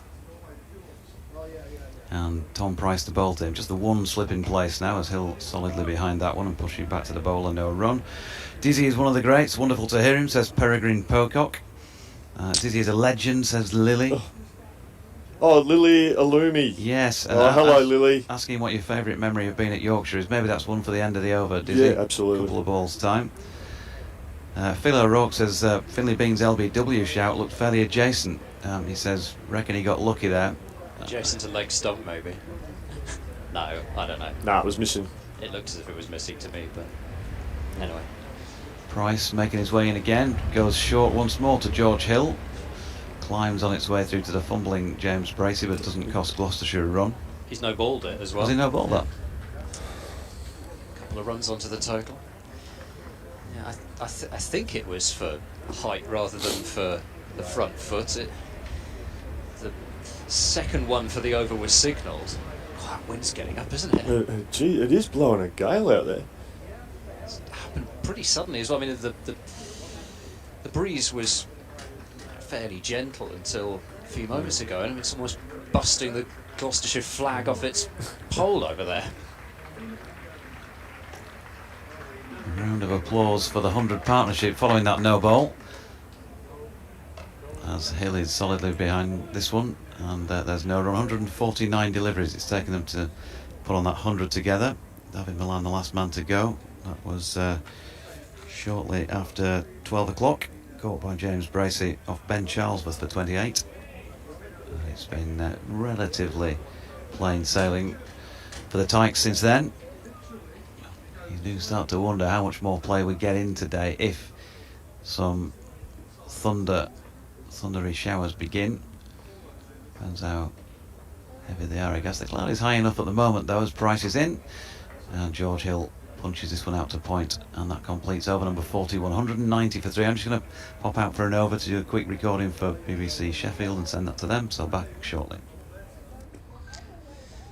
Yeah, I mean, it's been a far more Tom Price-like couple of overs, these, with a no ball perhaps accepted. He's not got express pace, but he tends to have that natural movement into the right-handers, which he's got a couple of times. Got that big, well, it was a big inside edge onto pad, but almost managed to sneak one through, and he's looked in a bit more rhythm than he did with a new ball. I've been actually quite impressed with his pace set. A few balls have carried through to James Bracey, and he's been taking them. Same with Akhtar. They're taking them, shoulder height. Change of bowling. Graham van Buren is into the attack, so another new bowler worked away leg side by Bean to mid-wicket for no run. It's the 7th bowler now used by Gloucestershire already. Van Buren will not give us a great deal of time here. Gets through his overs even quicker than Zafar. He yelps as that one's worked where a short leg might have been, but there wasn't one, so wasn't really much of a chance of a dismissal. 191 for 3. I'd actually like to see Van Buren have square leg up here for the left-hander, Finlay Bean, when he comes back on strike, just to stop that easy little push to the leg side for one. Van Buren bowls, inside edge, goes out towards square leg. They'll get a single for that one as well to move Hill onto 49, but already this bowling change has just changed things up a little bit. He's generally a bit flatter through the air, a bit skiddier, Van Buren, than Zafar Gohar. He has been more of a white ball bowler in his career. Well, he's closer to 4'6" and 6'4", isn't he, Graham? So the ball that won't bounce a lot, it'll stay very. He'll keep the stumps in play. That's one of his things. That's why he's so successful in the shorter forms of the game. He can keep the stumps in play. He's not tall, so there's not a lot of bounce. Buren bustles in and bowls. The leg side-ish worked just past the dive of Hammond at short-ish mid-wicket. They'll grab a single, 192 for 3. Been 89. Hill 49. Just trying to search for some sort of combination that might be able to grab a breakthrough. Cut shot from Hill will go out towards deep point. Single taken, number 50 for George Hill. Neatly compiled innings. 82 deliveries, 7 fours and a 6. Started off quite quickly and then reined it back in, but actually seems to be flowing again now. Yeah, he's played very nice. I've loved his intent, George Hill. He's an impressive young player. Just his intent to score. Van Buren, last ball of the over. Once more flicked into the leg side, but a tumbling effort from Dent on that. Potential test strip is stopped, and 4 runs off Van Buren's first over, 194 for 3. We must get back to Lily's question about your favourite moment. So yeah, Lily, and thank you for the question, Lily. And she's a wonderful supporter of Yorkshire County Cricket Club, and so yeah, the favourite memory. I mean, there's so many. I mean, in my time, we got promoted to Division 1 in 2012. And I mentioned this last night at Rawdon Cricket Club, but we lost close to 40% of the championship season to bad weather. So to actually finish second that year, I thought was an incredible effort by the players. They should take a lot of credit and a lot of confidence from that. Well, they took a lot of confidence from that. But look, I think winning a couple of championship titles was fantastic. Going Champions League end of 2012.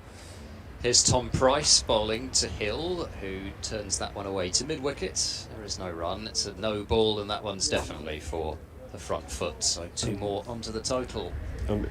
Ed, in 2012, we made finals day, T20, and then we made the final, so we got to go into a draw to qualify for Champions League. So that was the one in South Africa, yeah. And we got qualified, got to the main draw, and the life experience for those young players was extraordinary. And got to play against IPL teams, got to play against teams from all over the world, winning against Trinidad and Tobago. Price bowls on a good length, and Hill on top of it, knocking the ball down towards backward point, stopped by Charlesworth for no run. We're winning against Trinidad and Tobago at Centurion in Pretoria to qualify for the main draw. It was a massive highlight. A few of the West Indian players had just got off the plane. They played for Trinidad, though. I think they celebrated quite hard because they'd won the T20 World Cup. And I think Gary Balance came out and played the innings of his life. He would have got 60 or 70 off about 30, 40 balls. It was extraordinary. Price in now to bowl, and Hill plays that one slightly awkwardly up towards mid-off because he was going potentially leg side and then just had to straighten up at the last moment. So Lily, again, thank you. A couple of memories there, but certainly the championship wins were great. Opportunities to play finals day, although we didn't come away with a trophy.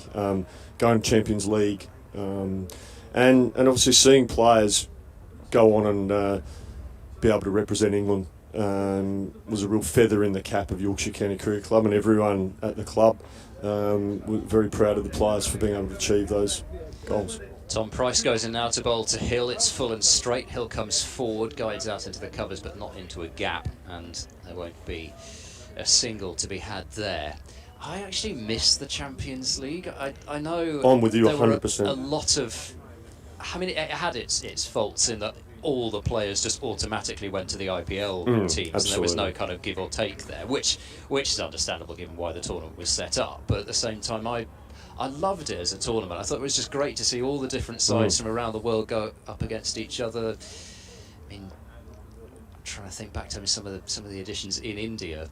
Price bowls now to Hill, who plays late, shallow angle back to the bowler. You know, for the players and staff that went on that trip, it was just a wonderful life experience and cricketing experience. I remember playing. We got beaten quite soundly by Chennai Super Kings in Durban, and just the opportunity for our players to meet a couple of Indian cricket legends. Obviously Mahendra Singh Dhoni was there, and had our young keeper Dan Hodgson, had the opportunity to speak to him, and which I thought was brilliant. Price bowls a short ball. It's helped round the corner and right into the gap between deep backward square and fine leg. And those 4 runs will bring up the 200 for Yorkshire, 200 for 3. You still have to condition yourself to think that is not the first batting point, but it is the 200 up. That's right, because they've changed, haven't they? It's 250 now. But the bowling points have kept the same, haven't they? 3, 6 and 9. Yeah, draw points have gone back down from 8 to 5 as well. That's the other I like change. that. I like that. I always felt when they changed it to 8 points for a draw, I thought that was a negative move by the ECB, but I think 5 points is fair. It's still 16 for the win? Yeah. Sweet. Last ball of the over. Price bowls full, and it's whipped away by Hill. Wide of mid-on, all along the carpet, and for 4 more runs. Shot of the day for mine. Haven't seen a replay of that. I think we've got it now, but about off stump, probably knee roll height. Not much wrong there from Price. It was a decent delivery, but George Hill has jumped on that like a seagull on a hot chip and has hit that for 4. On Scarborough Beach. On Scarborough Beach, absolutely. Yeah, plenty of that. In fact, on the periphery of the ground at Scarborough. Looking forward to going there. Of course, we're going to be there soon. We heard from Martin Emerson, and that's who we're going to be playing against. Not Martin, but Durham. Well, I was going to say 4-dayer at Scarborough. Yeah, I'd back Yorkshire in if Marty Emerson was playing, that's for sure. Yeah, back end of July.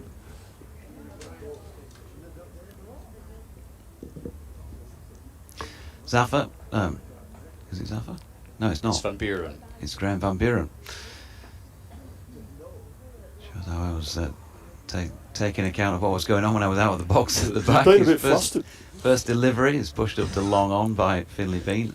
And there's 1 run. Just for our listeners, the 2 ball-by-ball commentators here, Doige and Ed, were looking at each other, who was going to speak, and I thought I'd better not hog both ends. Well, I was thrown because I've been doing this end all day, and then suddenly they threw me into bat instead of just giving me the last over from the other end.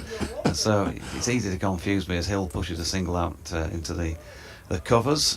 1 run then to him, taking him to 59, 116 this partnership worth already. I say already. It's an excellent partnership this for Yorkshire. Going at just shy of 5 and over Yorkshire. As Bean steps back and flicks this one out to mid-wicket. The sweeper is positioned, takes the easy single out to Zaman Akhtar. 207 for 3, 91 to Finley. He'll be thinking now, won't he? Another 3 figures. He should just be focusing on the next ball, though. There speaketh our coach as Hill leans forward and just plays a lovely correct forward defensive push. It's the nervous 190s, isn't it? Not the nervous 90s. Yeah, I found the 190s quite challenging in Test cricket, but you got to fight, Ed. You got to work really hard. It's physical and mentally taxing. Hill pushes this one out back at a point where it's fielded by Tom Price. There's no run. It is hard work, the 190s. You've been out there a while, hot and sweaty and tired. You've just got to dig deep, wells of concentration. And then coming round the wicket here, Graham Van Buren, and that's dropped into the offside by Hill, and there is no run. I would just be interested to know, when you walk back to the dressing room at the end of that knock, which was your final Test match. I mean, presumably you would have sat down with, with Punter, with Ricky Ponting, and with the other top players who were around at the time, the Matthew Haydens and the Justin Langers, and you would have talked to them about their game, and and offered them a bit of advice. Well, we declared, we declared after it went 200, and then had to go out and open the bowling. So, not only was I doing all the batting for the team, but I had to do the bowling as well. But I saw a great opportunity as I was walking off. I was batting with the young Michael Clark, and it was called Pup, as a young pup. And I thought as a senior player, it was a really good opportunity. Good learning opportunity for him, and as a senior player to pass on my knowledge. And we'll watch this ball. Here's Price bowling. It's clipped away out towards deep forward square by Bean. He'll move on to 92. I feel actually maybe Doidge should do 2 overs in a row, seeing as I've done 2 overs, and then we can all just return to our usual state of equilibrium. I'll crack on then. Go on, So, yeah, I saw it as a great learning opportunity as a senior player. You want to impart your knowledge. So, Michael patted me on the back and said, "Oh, well batted, Diz," and I just turned to him and I said, "Son, that's how you make Test match double centuries," and just walked off. That's what you do as a senior player. How many did he make? Oh, he none at that stage. Well, so I taught him how to do it. In the end, I mean. Price in, Hill forward and solid, no run. Well, he went on. He actually got a 100 for Australia. Michael Clark was a wonderful player. Wonderful cricket. I played in his debut match in Bangalore in 2004, and he hit 150. And he was remember Anil Kumble was tall, leg spinner, didn't turn it a lot, but he bowled quite quickly, and he was tall and he hit the pitch hard, and probably about Rashid Khan but taller. He got that type of bowl, and he was running at him and hit him over cover and over mid wicket. It was extraordinary batting. Here's Price again, good delivery this time, holds its line on its way in towards George Hill, who played inside the line, another dot. He was an extraordinary player, Michael Clark. He got an amazing record. As Doidge just mentioned, that ball, we just saw the replay, just went away from George Hill, but it just sensed it was just a fraction too short to get the edge. You've done a little research just quickly there, Ed, haven't you? Yeah, well, I was trying to see how many you made. I mean, obviously, we would have thought you would have made a couple. You've made 4. 4? Yeah, all in Australia. Yep. So they don't count, but it's a shame about that, but, They only count in Bangladesh. Exactly. Here's Price again, and Hill walking into this one, pushes into the covers, no run. Yeah, So 2 against South Africa, 2 against India. Oh, wow. What all in what 2012. grounds? So 2 against India, Sydney and Adelaide. He hit them all in the year 2012? Yeah. That's all extraordinary. in the calendar year, yeah. He got 1 in Adelaide, didn't he? Yeah. Or So 2 in Adelaide? 2 in Adelaide in the end, yeah. So 2 against He South got a triple Africa. in... Did he And get the the triple was at Sydney. Right. Okay. His home ground, Sydney. The mighty SCG. Not as good as Adelaide Oval, but one of the iconic grounds in world cricket. So really, what you're saying is that that's basically 1,000 runs that should go to your tally, given that you taught him how to score. I just taught him everything he knew Yeah. about scoring Test match double centuries, that's all. That's all I'm saying. Price is in, and Hill over the top of that, so pushes to mid-off, there's no run. Iconic cricket grounds, we should just have a think. about favourite ground, top 5. Could we do a top 5 Ooh. of iconic cricket grounds? It don't necessarily have to be Test match grounds, but let's work on a top 5. We might be able to get some of our listeners to maybe tweet you, Doidgy, some of in the order of their favourite cricket grounds. And Dave Townsend's just saying Scarborough. Yeah, do it, folks. Price in, and that's punched into the covers by George Hill. No run, your top 5 favourite cricket grounds, wherever they are. I love Scarborough. Scarborough's wonderful place, wonderful cricket ground. I know Yorkshire players, certainly in my time,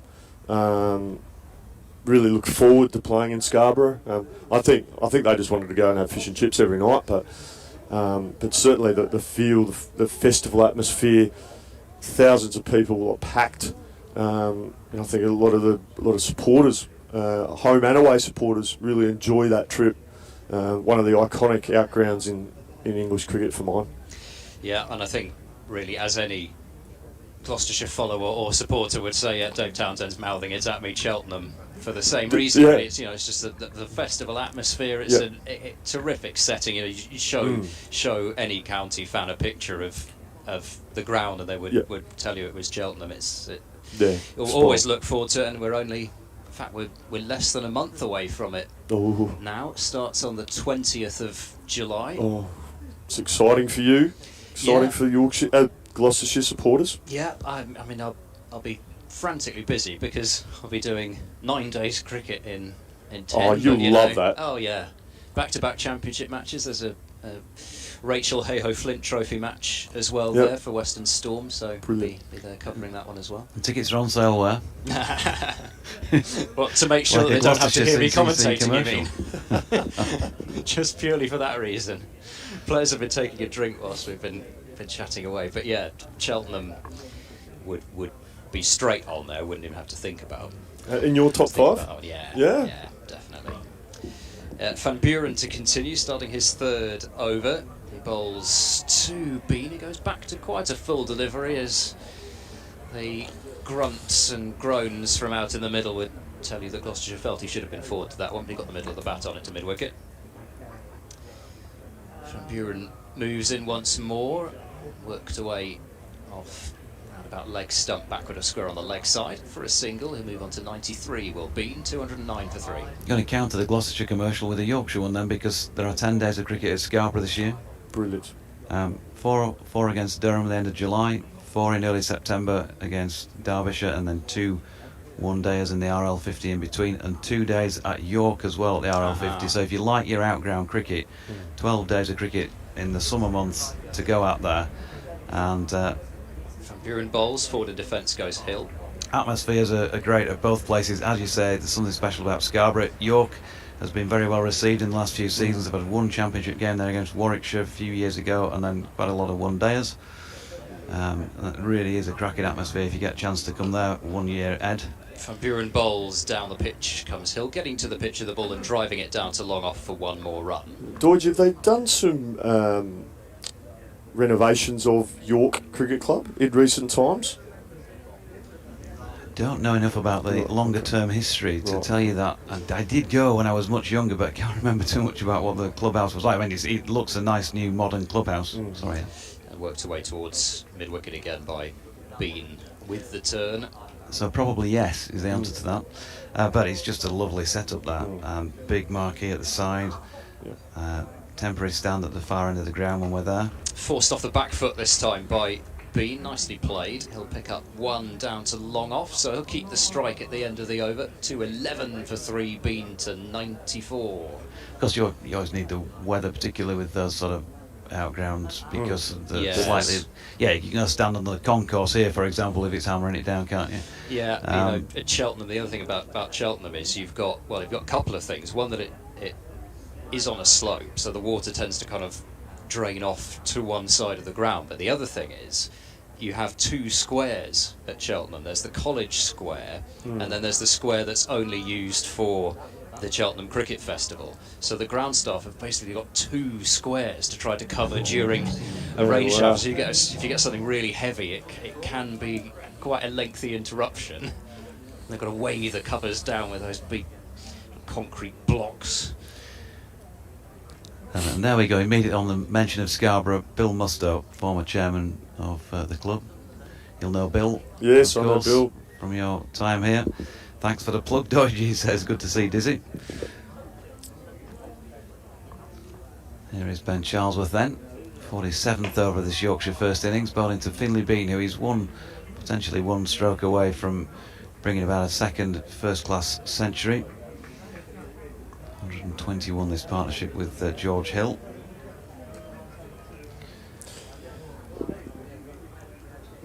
Yes. What were Adelaide Oval for the top 5? Well, Adelaide Oval would be in the top 1 for me. They've got a wonderful big bronzed statue out the back as well.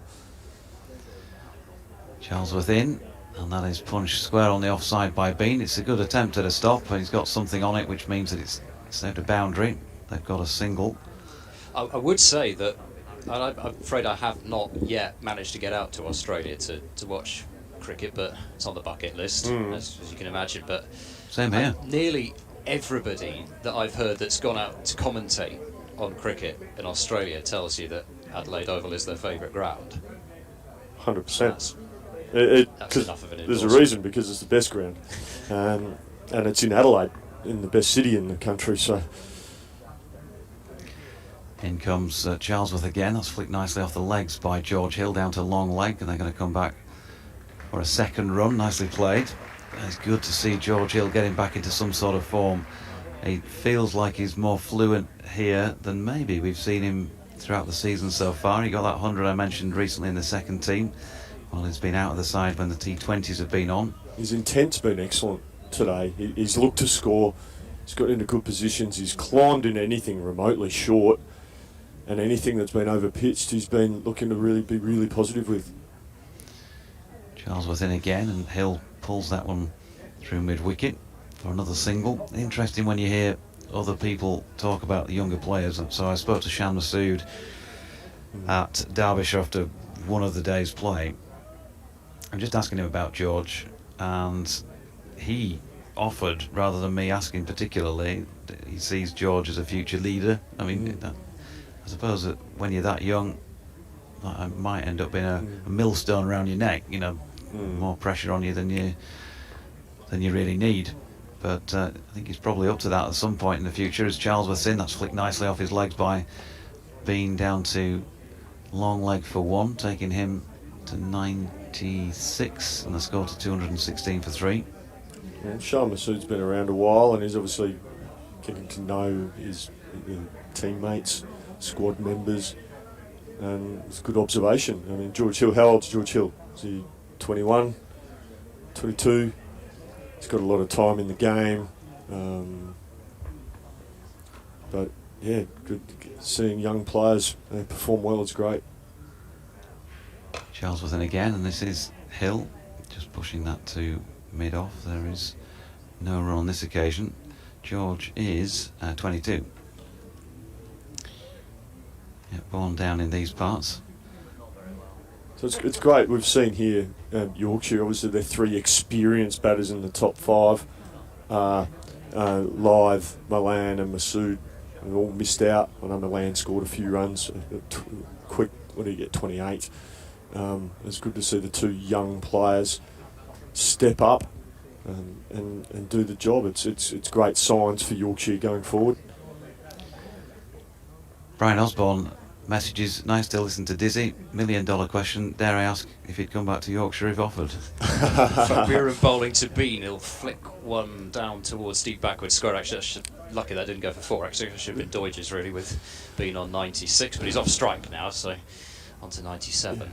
Look, it's a lovely thought and a nice question. Thank you for the question. But no, look, very happy in South Australia and very settled with the family. Van Buren bowls to Hill, comes down the pitch, drives hard up to long off. Goes to Matt Taylor up there underneath the sun hat in no time at all. 64 to Hill, 218 for 3. Yes, I've seen another correspondent on Twitter asking if he would come back, but Van Buren bowls full, worked off the pads to mid-wicket. It's a completely unfair question, but I thought I'd ask it anyway. There we go. Look, it's yeah, look, it's a wonderful club. Right, Jonathan, you probably better take this actually. Finley Bean on strike, flicking off his legs here through mid-wicket off Graham Van Buren, and there is just the one run edging towards those 3 figures. So inevitably, of course, as always happens when you do that, it doesn't get there. But, you know, just had a look actually just at the score in the test match between England and Australia. Australia lost a few wickets. As down the pitch, Hill driving sumptuously over wide mid-off. 1 bounce, maybe 2 bounces before it crosses the rope, but no more than that. Absolutely timed the pants off it. 223 for 3, Hill onto 68, gave Van Buren the charge and just lifted it over extra cover, cleared him with ease, and it's quite a long corner of the ground down there, and it took no time to get there at all. And this is the George Hill that we sort of started to get used to watching play against spin. Van Buren last ball of this over, and Hill waits for that one and defends it calmly away out into the covers. The end of the over, 223 for 3. Australia 210 for 7. Ooh, Now, 221 lead. Lead of, yeah, so 3 wickets for Sophie Eccleston, who's now 23rd over now of this second innings. What a workload. Lauren Filer's got 2 wickets, that of Perry and McGrath, so she's got Elise Perry out both innings. Wow, that's a good effort. Oh, and 2 wickets for one of my favourite bowlers in world cricket, Kate Cross. Well, she is Lancastrian, but I suppose she does play for the 100 side here now, I think, doesn't she? So I think maybe they can be a bit friendlier to her in these parts. In these parts, yeah. But Lauren Filer's Steady somebody on. that as a Western Storm coverer, I'm so pleased to see her doing as well as she has done in this test match. In comes Charlesworth bowling here to Bean, who punches it to mid-off, no run. And I've had the real pleasure of watching Lauren Filer's career since really, you know, day one of regional cricket. Yep. And it's amazing the pace that she's put on just recently, and it's a great example of what, with this new regional setup, the professionalisation in English women's cricket, what can actually be achieved even from existing players within that system. She's put on a lot of pace over the winter. Charlesworth into Bean, who punches into the offside again. He's not going to quite make the 3 figures from this little shot, but he's picked up another one, and he's almost there. 224 for the loss of 3 wickets. And we're going to have a change in the com box. Ed, he's going to go get himself a cold one somewhere, probably cold water. And DT is going to come in and join us. We're just past the halfway point of the day's play. 48.2 gone. Charlesworth in, and Hill leaves this delivery wide of off stump. And there's no run. Dear me, this. Good afternoon. Good afternoon, DT. How are we, Georgie? I think we're watching something quite special out here from these 2 young lads, aren't we? Yeah, this is the. Is it too much to say the future of Yorkshire batting out there, or the future of certainly young? Got that feel about it, hasn't it? Yes. I've got to say, chaps, this is the largest average age in a commentary box since the days of Don Mosey, Trevor Bailey, F.S. Truman, as George Hill pushes one out into the offside for a single. Yeah, well, since Ed dropped out and Dave Townsend came in. Massive swing there. Just massive swing. About 60-year swing, something like that. And there's decidedly more greyer hair head. Well, Georgie's starting to go down that end. You were a little bit further advanced than him, and me, well.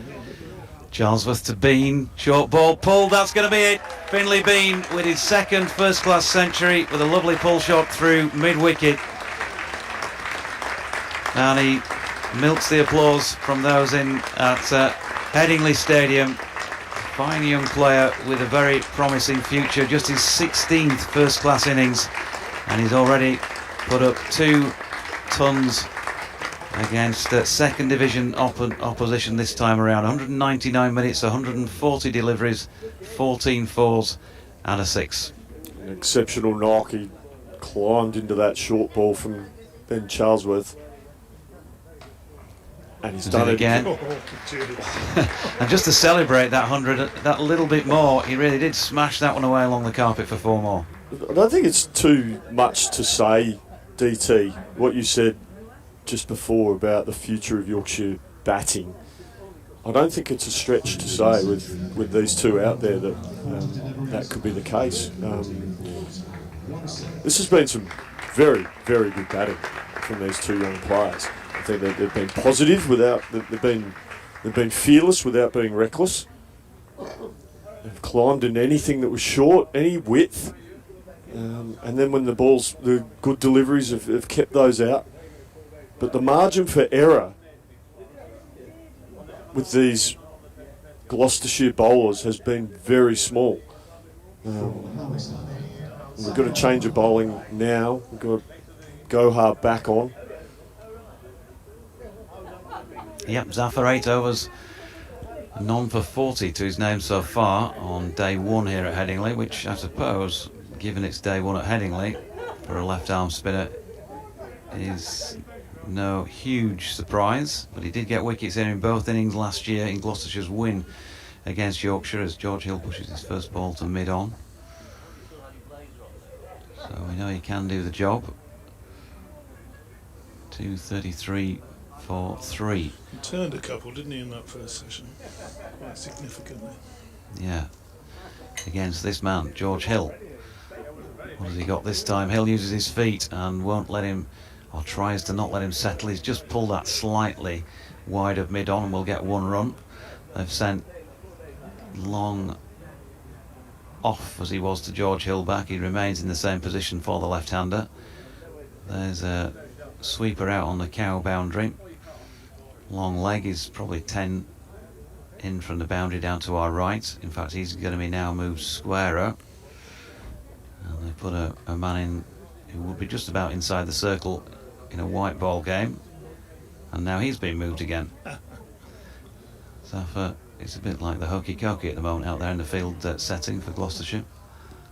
So long leg does move back round a little bit finer than he was before. There's a square leg, a short straight mid-wicket, mid-off, short extra cover, a point and slip as Finlay Bean tries to flick this first ball that he receives following the changes into the onside but misses out. 3 o'clock strikes, no immediate threat of any precipitation just yet. In fact, the cloud feels like it's got a little bit higher if anything. So okay at the moment, no sunshine. But it's certainly a warm, dry day at this moment in time. Another change in the field. That short, fine leg has come around in front of us.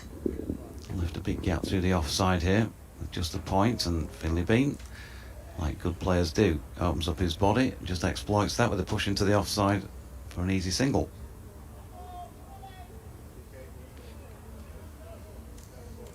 Interesting field, isn't it, with those 5 players on the leg side. I think you wonder whether the left-hander could just do a little paddle sweep around the corner, plenty of space there. Zafar in again, and Hill tries a little cut shot that he misses out on, no run. This is more orthodox to the right-hander, just the slip and the 2 out. A few bat twiddles from George. Zafar quickly back at him. Again, there's evidence of turn as George Hill leaves it to complete over number 50. With Yorkshire 235 for 3. Random scarf lady Miriam down in a hot Brighton. What? Says, say that name again. She calls herself Random Scarf Lady. Random Scarf Lady. She's a Yorkshire supporter based down in Brighton. She's a regular emailer. She should know that from being on before DT. Oh, nice. Great to have cricket played on a hot June day. Was hoping for a better start. Looking forward to hearing Dizzy. Well, you've got that now. And she's been listening and watching the live feed whilst attempting to make gazpacho soup. Indeed. I've no idea what that is, but I'm sure it'll be very tasty. So you spent a bit of time down that way, Dizzy, down Brighton Way? I did. Where did you Drove. Yeah, coached Sussex for a couple of seasons. It was a different experience to being up here in that we were here full time, and I literally just did the summers. So that was just a different different feel about it. So man, Actor back into the attack at the Kirkstall lane end, round the wicket to the left-handed beam, and pushes to mid-off, no run. Yeah, the down there, not a great deal of joy for Sussex on the field when you're down there, but you enjoyed actually the area and the vibe down there. Certainly enjoyed the area and the vibe. It was a nice spot, and I was very grateful to the club to try and, because obviously my family didn't come over. I was grateful for the club for offering me the opportunity to try and make it work, but I think just it was hard to just come in and just do the 6 months. So I found that a bit of a challenge. Actor in again, angling one in towards Finley Bean, then he turns into the leg side, no run. Simon Lawrence says, great listening to Dizzy and his insight. Is Ben Code injured or rested? Well, I believe that Ben is missing this match for a personal reason, which obviously we should respect. But yeah, he's not injured as far as I'm aware, nor is he rested. Right. Actor round the wicket again, short ball, pulled by Finley Bean, and it's going to be 4 more. Oh, there was just a little bit of almost arrogance. It was about that, dismissive, wasn't it? It was dismissive, yeah, that's the word I was looking for. It's like, oh, get out of my sight. Don't bowl that at me. Don't bowl there. It was literally around hip height too, so it wasn't overly short from Actor. But gee whiz, he disciplined that ball, sure. Actor in again, and pushed into the onside this time by Bean. No run. I did play in league cricket against somebody who, when you bowled it at his favourite shot, he'd just look at you, smile and go with a dismissive head shake. You know not to bowl it there, Doge. Why have you bowled there? All the best for Callie's family, says James Parker, sorely missed. Will Frayne hasn't had much first team cricket. Any news? Actor going back over the wicket here, and he's then punched out to point by Finley Bean. He gets a single, 113 to him and 240 for 3 with 1 left in the 51st. But no news to impart as far as Will Frayne and first team cricket are concerned. He was obviously picked for Friday's T20 match at Durham, but then unfortunately for him, as the 4th wicket partnership of 150 is complete, well not complete, but has reached 150, 211 balls. Great effort from this pair, from 90 for 3. Actor into Hill, who's dropping into the offside, but won't take him on for a single. So no more other than that, but Will's slightly unfortunate in the sense that he played the first game of the T20s at Edgbaston, got a second ball duck and was then left out of the side. Yorkshire hit some form, won 6 in a row. You're barely likely to get back in when that's happening. And then gets back in on Friday night at Durham. He's next in. They were 1 down after 8 overs, and then the rains came and then they got back on. That's a shame, isn't it? Now, Dorji, I've drawn up a list of my top 5 grounds in the world if you would like to listen to them. You found your notes on your phone again. I found my notes on the phone, done, yeah. It's a whole new world, having notes on your phone. Did you have to phone the kids back home and ask how to do it? Maybe. Here's Zaffer bowling to Finley Bean. Just working that one out into the offside. Thinks about one but decides not to take it. So I'm going to go number 1, and this will be the surprise to none of our listeners. Adelaide Oval. Number 1. I want to go there, I've not been.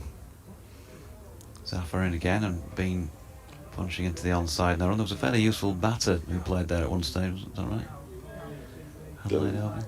Donald George Bradman. That's the He guy. played. But He his name started escapes in me. New South Wales, but spent most of his life in South Australia, particularly Adelaide. Zaffer in again. Bean back foot pushes back to the bowler. No run. Started in Barrel, didn't he? He was born in Cootamundra in Western New South Wales and moved to Bowral and lived there. Then started his career at New South Wales, but moved to Adelaide very early in his career. And then Zaffer using his Bean using his feet to Zaffa here, punches back to the bowler who has a shy at the stumps and then gives away a run by doing so because it's a slightly misaimed throw. So, Dodge, I'm going to go number 2. I'm going to go, and I'll be interested what our listeners think of my list. I'm going to go Lords in London. Beautiful cricket ground. The history, the tradition. It's a bucket list destination, I think, I know certainly for all Australian cricketers and supporters. I know I've got hosting a tour group here at the moment, and they are buzzing about going to Lords this week. They cannot wait. Really excited. Zappa to Hill, down the track. He's hit that over the top. Has he got it far enough? No, in fact, he's completely mistimed it, really. It looked as though it might be going for 6 over long off to start with, and then the fielder started advancing in, and he's dropped a long way short of him. They go back for 2. So, George, my third one is Newlands in Cape Town. And visually, with Table Mountain in the background, it's just a beautiful scene. It's a great cricket ground. Great city, Cape Town as well. Zaffa to Hill again, who was this time pushing forward into the offside to complete the over at 2:43 for 3. Possibly the best piece of town planning as well, anywhere in the world, with a cricket ground right next to the brewery. Very true, DT. Big Castle Brewery. Castle next door. Brewery, yeah, it is, yeah. Table Mountain in the background. It's a side of the mountain, but it's a beautiful visual though, Ed. Ed's just off air here, just telling us what he thinks. But my number 4, and this might be a slight surprise, it's in Zimbabwe, Harare Sports Club. I spent a bit of time in Harare as a coaching, and spent a bit of time there. The real feature for Harare Sports Club is that there's the pub, bar, comes out, it's got the outdoor seating, and it's literally you walk down a step and you're on the ground. You're so close to the action, and it's a wonderful atmosphere. Zimbabweans are very hospitable people. It's just a wonderful place. It's the facilities are top draw, and it's just a lovely place to play and watch cricket. And number 5, we know you're obviously going to pick everyone's favourite, most picturesque ground, Chelmsford. As in comes Actor, and he's got his man here. Finlay Bean has holed out. Short ball, and he's pulled it straight to the man, backward square leg on the east side boundary, and gone for 114. He's not managed to eclipse that 118 he scored here, first match of the season against Leicestershire. 243 for 4, the first ball of the 53rd over, and a very good innings by a very promising young player comes to an end. I think there's a bit of disbelief with Finlay Bean there. I can't believe he picked out the one player out on that boundary, and it literally went straight to him. It was flat, real flat trajectory, pull shot, and he could not have picked him out any better. And this crowd at Headingley are really appreciating a fine knock from this young man. Yeah, well played, Finlay Bean. As I say, second first-class ton. Ben Charlesworth was the man doing the catching.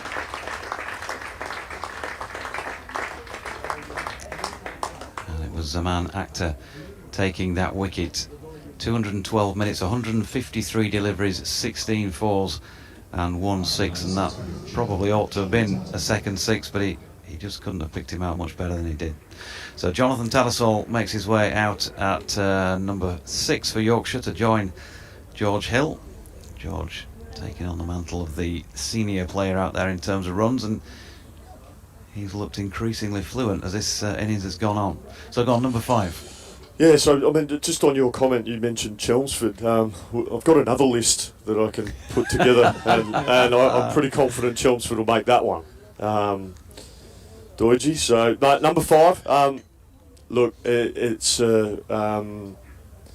more. Well, it is actually where we are sitting right now. I love this ground. Great memories. Called this home for a number of years. I love the history of Headingley, Outside, you see the signs as you're walking down the lane. To the miracle of 81. As an Aussie, that hurt a little bit, but it's the history that we love about our game and the traditions, and that's what they're talking points, aren't they? So number 5, round out Dizzy's top 5 grounds is Headingley. Well, you've got. What about your 6th ground? Because as we discovered last night at Rawdon, you've got to have a potential 12th man. Does it? As Actors in and Johnny Tattersall pushing forward at this one wide of off stump. Misses it, no run. Just to fill the listeners in there, that a great talk last night at Rawdon Cricket Club, and Dizzy was asked, is it the best 11 he's ever played against, and he picked 12. He said, because you always have to pick 12, because you, depending on conditions, you leave one out, and Doidgy wasn't having any of it, and it was quite amusing. So you can have a sixth ground. Okay, let me have a think. Actor turns and in he comes, short. Tattersall ducks out of the way of that one comfortably. You weren't too happy with that last night, Doidgy, were you? Certainly not. No, look, I was running the show. Yeah. It wasn't about you.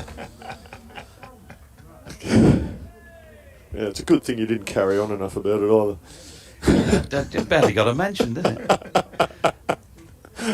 And also when you pick 12 for the rest of the world. Again, conditions. Act in again, and Tattersall this time gets bat on ball, runs it down to fine leg, and will get off the mark with that single. Mike and Catherine say, great to watch and listen to cricket from my native county, Yorkshire, originally from Keighley, now living in Grottoes, Virginia, alongside the Blue Ridge Mountains. Oh, We wow. hope the wonderful game gets very popular here soon. Keep up the good work. Cricket going to America, of course. How good is that? Liam Plunkett involved in it. Virginia. Laurel and Hardy, wasn't it? Blue Yeah. Thornton in Virginia. No. The trail Yeah. of the... Indeed. It Now was, you, yeah. you are Lonesome showing your Pine. age, Lonesome DT. Pine, indeed, yes.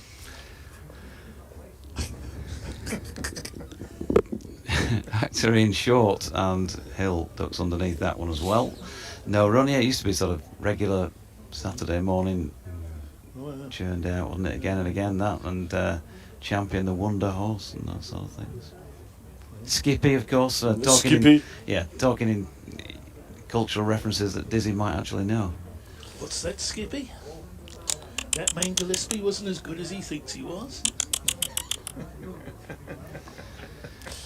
Actor in again. Hill tries to play this leg side-ish, but he's hit and it drops out into the offside. No run. That Sonny Hammond did Skippy was a genius because he understood kangaroo speak because it goes, what's that, Skip? And then you'd hear, oh, there's a man caught down the well. Call for help. It's just absolute nonsense, but it was TV, wasn't it? Yeah, it was kids' TV. And It was. You like that sort of stuff. Yeah, oh, absolutely. Bit of fantasy. Simon Lawrence says, great hearing from the legend Jason Gillespie. Am I right in saying that we'll lose Shan Masood for a 4-week period due to international commitments? Yes, thereabouts 4 weeks, 3 championship matches, and any quarter-final or finals day T20-wise, although that appears to be gone pretty much. Zaffa going to continue, by the way. 2 slips in place now to Jonathan Tattersall. He's bowling round the wicket and pushes this one nicely through the covers. Typical languid Tattersall stroke, really. He's going to pick up 2 runs out through extra cover. So yeah, Shan Masood's missing for a few weeks. It'd be interesting to see, because obviously he's playing in this patch of 4 games mid-season.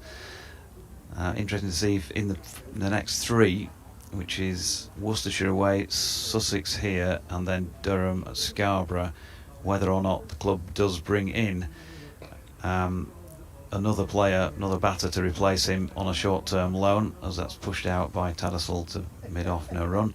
What are you hearing, Doidgy? Well, I think that would probably, you would think, just take this delivery, because Zaffa's bowling to Tattersall, who shoulders arms.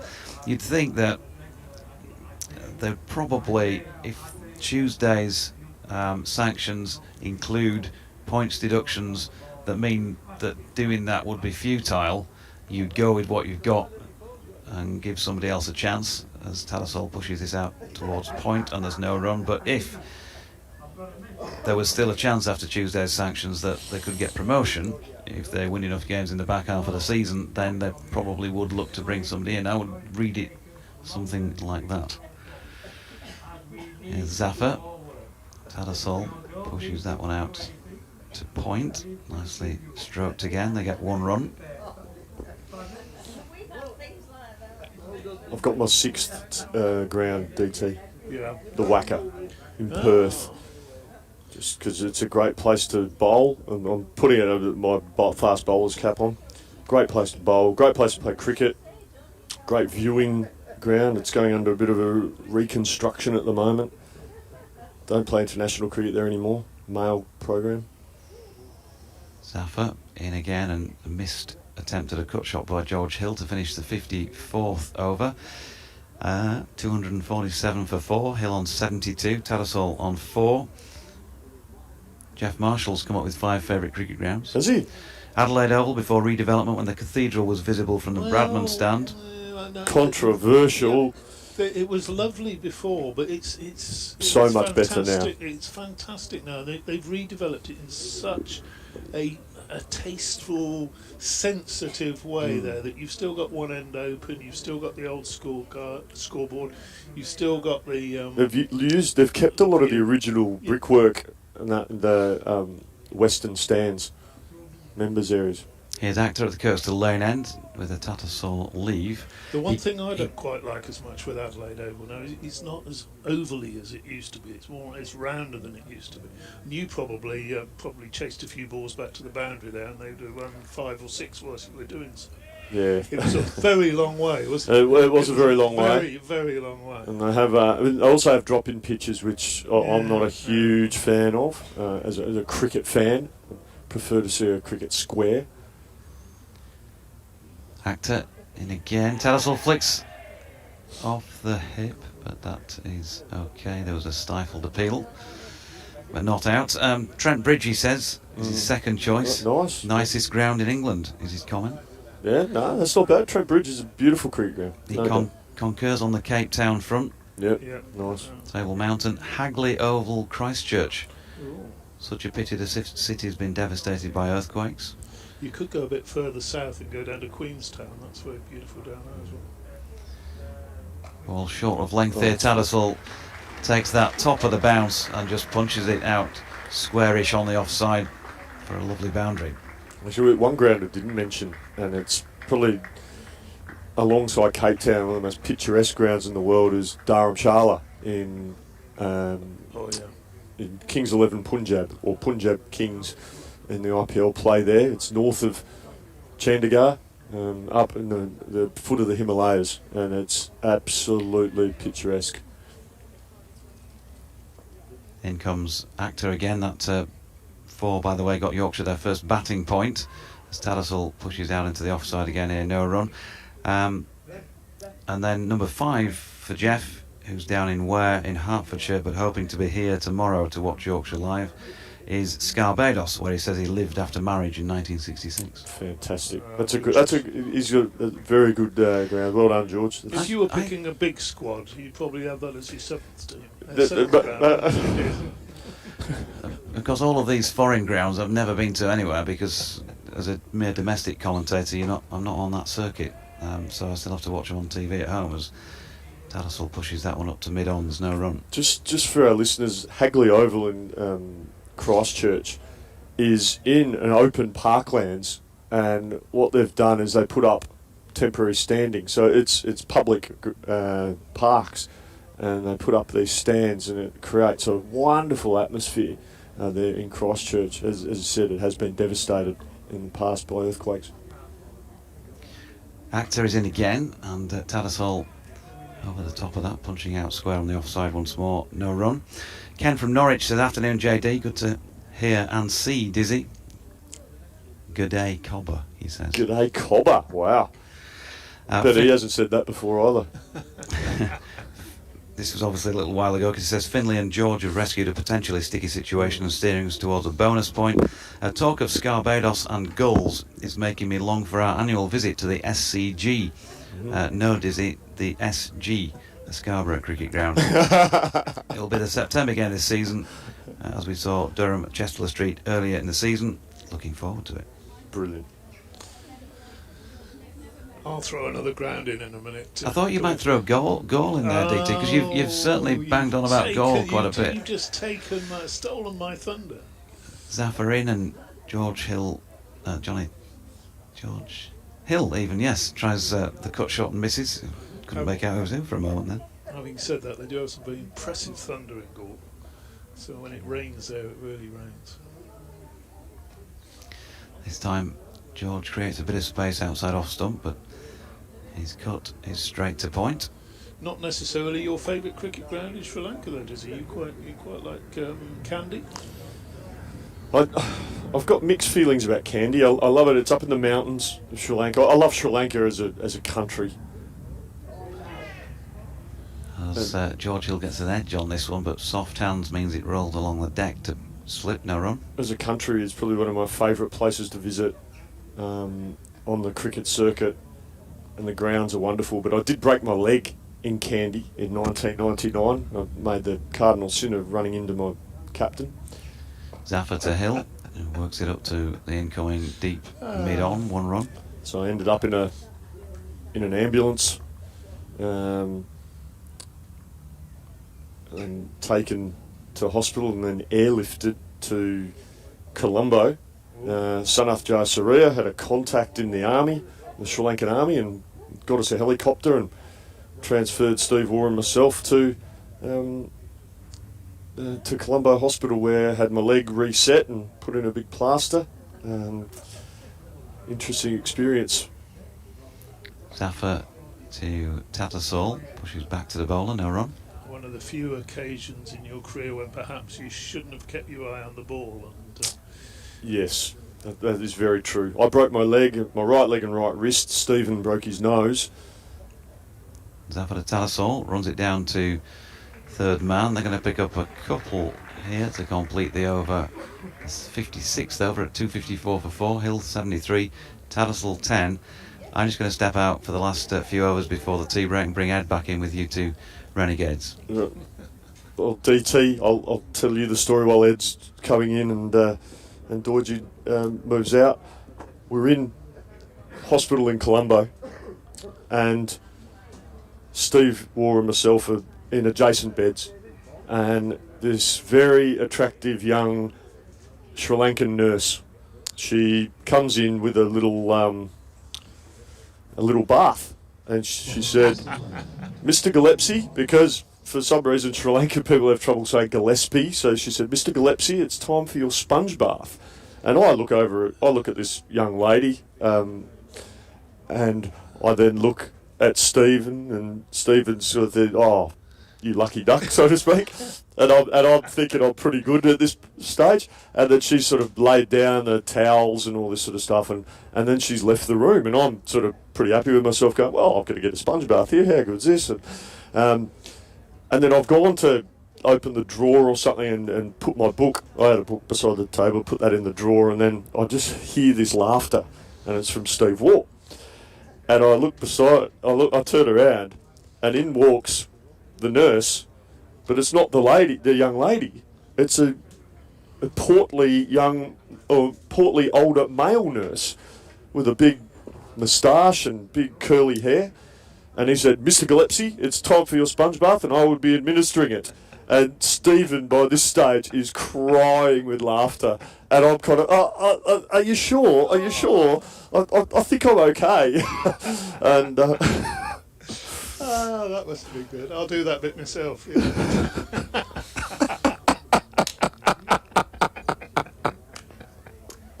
We've got Ollie Price coming back into the attack from the Kirkstall Lane end. And the first ball's driven away out into the covers for a single. So bringing proceedings to order. You need to restore some order here. It's, as Dorji mentioned, we've got two renegades here just carrying on. Sorry about that, listeners. Surely a striker, not a renegade. Defended into the leg side by Tattersall for no run. No, don't encourage that sort of thing. No, it was a very, very funny moment in what was obviously we're both bitterly disappointed to be in hospital injured, but it was a light relief. Ollie Price bowling to Tattersall and flicked away through the vacant square leg region out towards deep backward square to Tom Price for a single. And Tattersall moves on to 11. I think we might get after tea. We might get some of our listeners who've tweeted Doiji. We'll see what some of their responses to the question I asked, and hopefully we can do that after tea. Ollie Price bowls short down the leg side, paddle round the corner. He's got away with that. It's only going to be a single to Matt Taylor on the 45. That should really probably have gone to the boundary. Hill to 75. Yeah, I've come up with mine as well, but I thought I'd probably better go for a few which hadn't been mentioned already. So if you really force me to be kind of ruthless, I would mention ones which have come already, but I won't. For me, my favourite place, and I know this will attract ire, particularly from the chair to my right, is that's attempted cut shot this time from Tattersall, which misses not too far away from off stump. Sorry, where's the off button here? You're going to mention that place in South London? I might be about to mention that place in South London, yes. Dear. I didn't think you'd be pleased. Ollie Price bowls, flicked away past backward square leg. Charlesworth seemed to kind of go down for it, and then the ball was nowhere near him. I thought it was much closer to him than it was, and it's 4 runs to Tattersall, worked backward a square on the leg side and moved to 15, 261 for 4. But yeah, the Oval would be my probably favourite ground to watch cricket at. Okay. And why do you not like other than Cheltenham, obviously? Well, it's Surrey, isn't it? So, of course. it's Surrey. Being a Middlesex man yourself. Yeah. Don't let those petty differences get in the way of appreciating a good cricket ground, DT. Not at all. It's I actually nobody listening at this stage, because I actually watched most of my sort of growing up cricket at the Oval, because my grandmother lived maybe 5 or 6 miles away. Right. And you could get on the bus in those days as a 10-year-old, just jump on the bus and go. You know, you wasn't all this mollycoddling that they do these days. Parents don't let you say, "Mum, get out the house, go to the Oval for the day, come back when you're hungry." You know, that was all that sort of stuff. Sent you up there with 2 and 6pence or something. Saw some great cricket. And you spent it on? I can't remember, but probably Fanta or something like that. 'Cause you're about It will have to be something irresponsible. Something. No, not at all. Not at 10 years old, for goodness sake. Matt Taylor is bowling now from the Howard stand end, and an immaculate forward defence goes up the pitch for no run from George Hill. Changing the subject almost completely, but a little plug here for something that was done on BBC recently, and talking about my sort of misspent youth and what you're doing when you're 10 years old. Ronnie O'Sullivan on Desert Island Discs. Absolutely wonderful hour of radio, and it'll still be on, I think. Taylor round the wicket, bowls full and straight. Hill presses forward, hoping for a single out into the cover point area, but Charlesworth gets across to prevent it. His dad, who was a bit of a sort of rascal, if he was looking after Ronnie for the day, he dropped him at what he called the creche, which was the snooker hall. And he was in the snooker hall and looked after from about the age of 8 or 9, 10, and obviously became really good. It's a wonderful hour on Desert Island Discs. Taylor in, bowls full, driven away, straight to mid-off though, and there won't be a run. And where can our listeners listen to that? Is it It'll be on BBC Sounds, yeah, if it's still up, BBC Sounds. It wasn't. I listened to it probably about 2 weeks ago. Yep. Okay. And got my sister listening to it, and she's got no interest in snooker at all. I said, "Listen to this," and then she started listening. She said, "This is amazing, isn't it? You know, they're just all the different stuff." At the age of 12, he was making between £20,000 and £25,000 a year betting on snooker in the snooker halls. What? Taylor bowls an extravagant flick attempted off the pads this time by Hill. Bat and pad, I think, involved as it goes out to Hammond, and he strangled appeal for LBW. Probably go down leg anyway. And around that time, you know, he got still going to doing the school thing. If they hadn't got enough money for a decent bit of lunch, his mates used to pool their sort of lunch money, give them to Ronnie. Ronnie bet on a frame of snooker, come out with the money, and they'd all be down the chip. That sounds like St Trinians. Trinians. It sounds like the betting on the horses in St Trinians. It is wonderful, wonderful rodeo. Taylor in bowls, dabbed into the covers quietly by Hill for no run. Yes, I think, listen to BBC Sounds and So get on there. I imagine it's still on there somewhere. Yeah. So, 261 for 4 here. We've been digressing a little bit, but Yorkshire moving along serenely. Still scoring at 4.5 and over. It's been... We haven't got past Ed's first choice for a Well, cricket round. I was also going to mention actually before that, as Taylor bowls to Hill, who drives, doesn't time it, he fielded out in the covers for no run. Since Matt Taylor's moved round the wicket, he has just got, I've been watching on the replay screen, just a fraction of tail in to the right-handers, so there's still something out there if it's not masses. Yeah, so one other ground that I have to mention is Pukekura Park. It's in New Plymouth, I believe. In New Zealand. New Zealand. Yeah. An Wow. absolutely incredible location. I'll get a picture I'd up love to see it. Yeah. for you. I think. Have you been there? I haven't. Gosh, no. I haven't been. Well, you can't pick a same ground, as. you guys can't. Well, how can I do that? I'll just pick grounds in England then, won't I? that's. You just want to straitjacket me. How can you have a favourite ground you've never been to, Diz? I mean, I don't think actually when we first asked the question, I'm pretty sure Dizzy said I iconic wasn't rather I wasn't than you know. specific enough, DT. So I'll let you off it. Well, I mean, what can I do? I haven't watched cricket outside of England yet. I'm not flush with cash, I'm afraid. I'm just a poor local radio broadcaster. Let me see if I can get a picture of this ground up. It's set in this incredible bowl within a botanic garden almost. Zafar Gohar is going to bowl from the Kirkstall Lane end, I think, for the first time today. His first delivery is pushed up to mid-on for no run.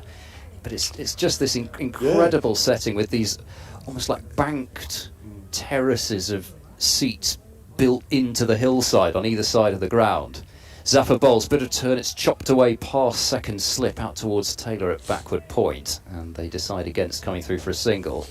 No, the picture you've just got up there on Google, it looks extraordinary. Yeah, it's very, it just looks like a bowl, doesn't it? It's and it looks the way very that small though. Yeah, it's really tiny. It is pretty small. They have played international cricket there though.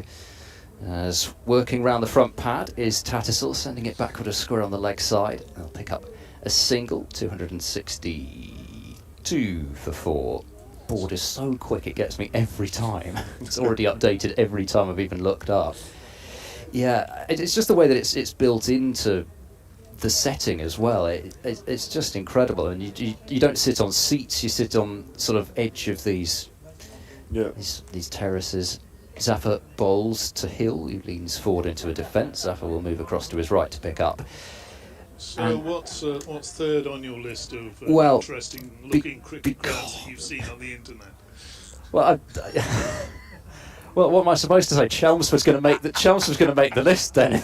We're not going on that. Forward goes Hill to defend up the offside of the pitch this time. No, I'm only teasing you. Well, we mentioned Newlands, and the one that often gets overlooked because of Newlands is Borland Park in Parle, which arguably, in terms of a panorama, is an even better setting than Newlands, because you've got the similar kind of mountains. Zafar in, Hill leans forward, defends into the cover, so a tidy start from Zafar to a new spell. 37 overs remaining in the day, so we've still got 5 more left until the tea break. 262 for 4.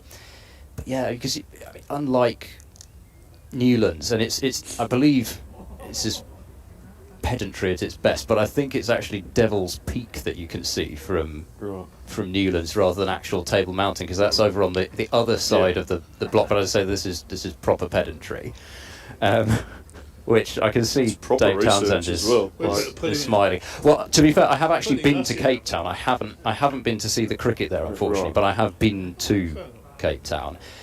Centurion is another ground that I actually went to the ground, but there wasn't any cricket on because it was the middle of South African winter.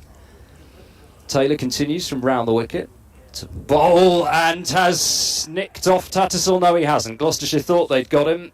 James Bracey still holding the ball above his head, walking towards the umpire, but the way they're turning round now, I don't know if they were fully convinced. Might have just flicked his back pad with his bat. He looked guilty there, Johnny Tattersall, for mine.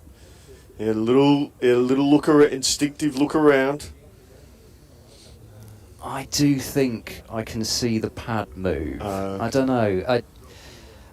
Well, it was a good ball from Taylor, we'll say that. He's in now to bowl to Tattersall. This time gets towards the middle of the bat on it and pushes it out into the covers for no run. And to be fair, Gloucestershire weren't sort of... Why has that not been given? Why are they? That's sort of what I mean. When they turned, they weren't kind of... They stood there a bit, but there wasn't kind of gesticulating. Well, Bracey looked a bit disappointed, didn't he?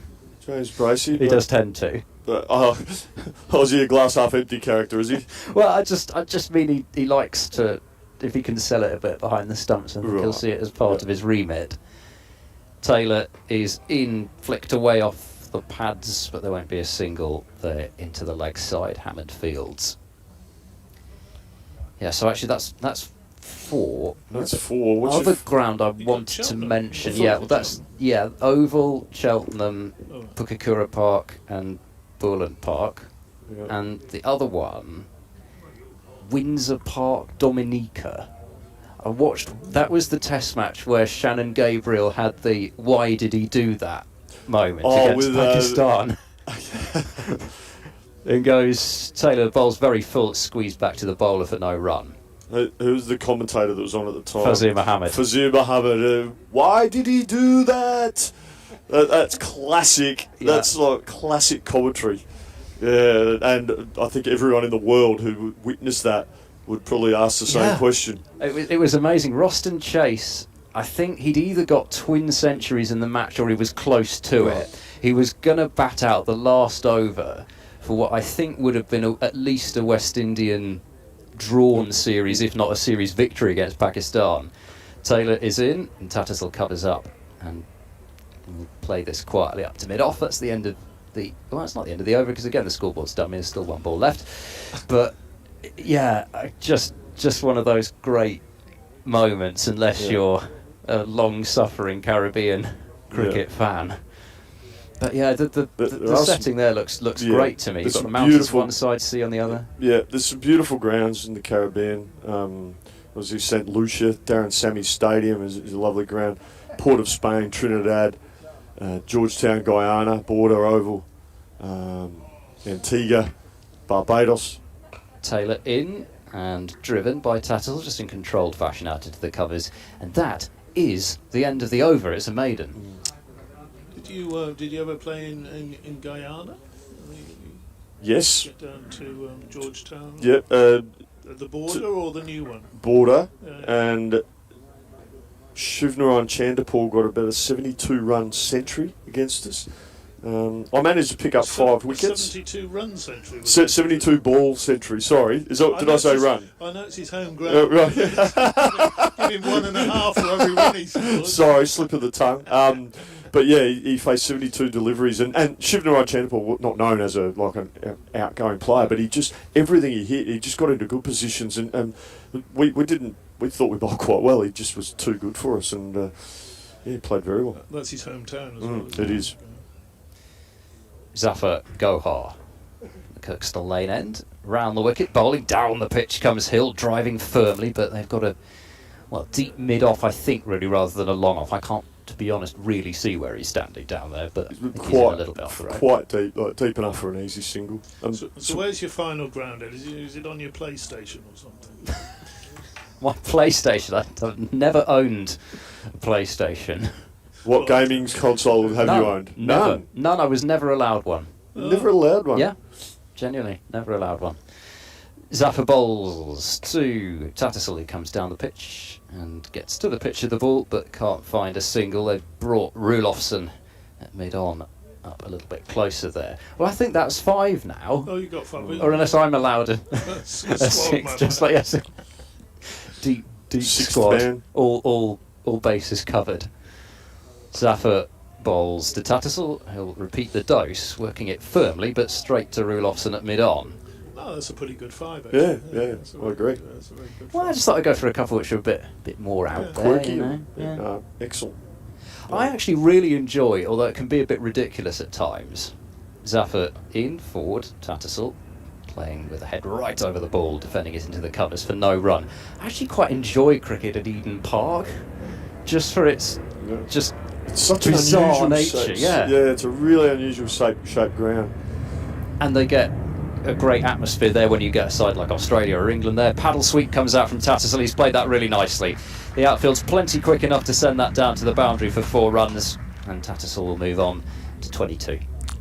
One thing about Eden Park, if you're an Australian and you're fielding on the boundary, it's not a particularly fun place because it's just absolute abuse from the crowd, like proper, and not look, not a great experience. But Yeah, not if- the funny kind not- either. No, the New Zealanders, they like to get stuck into the Aussies, no doubt about it.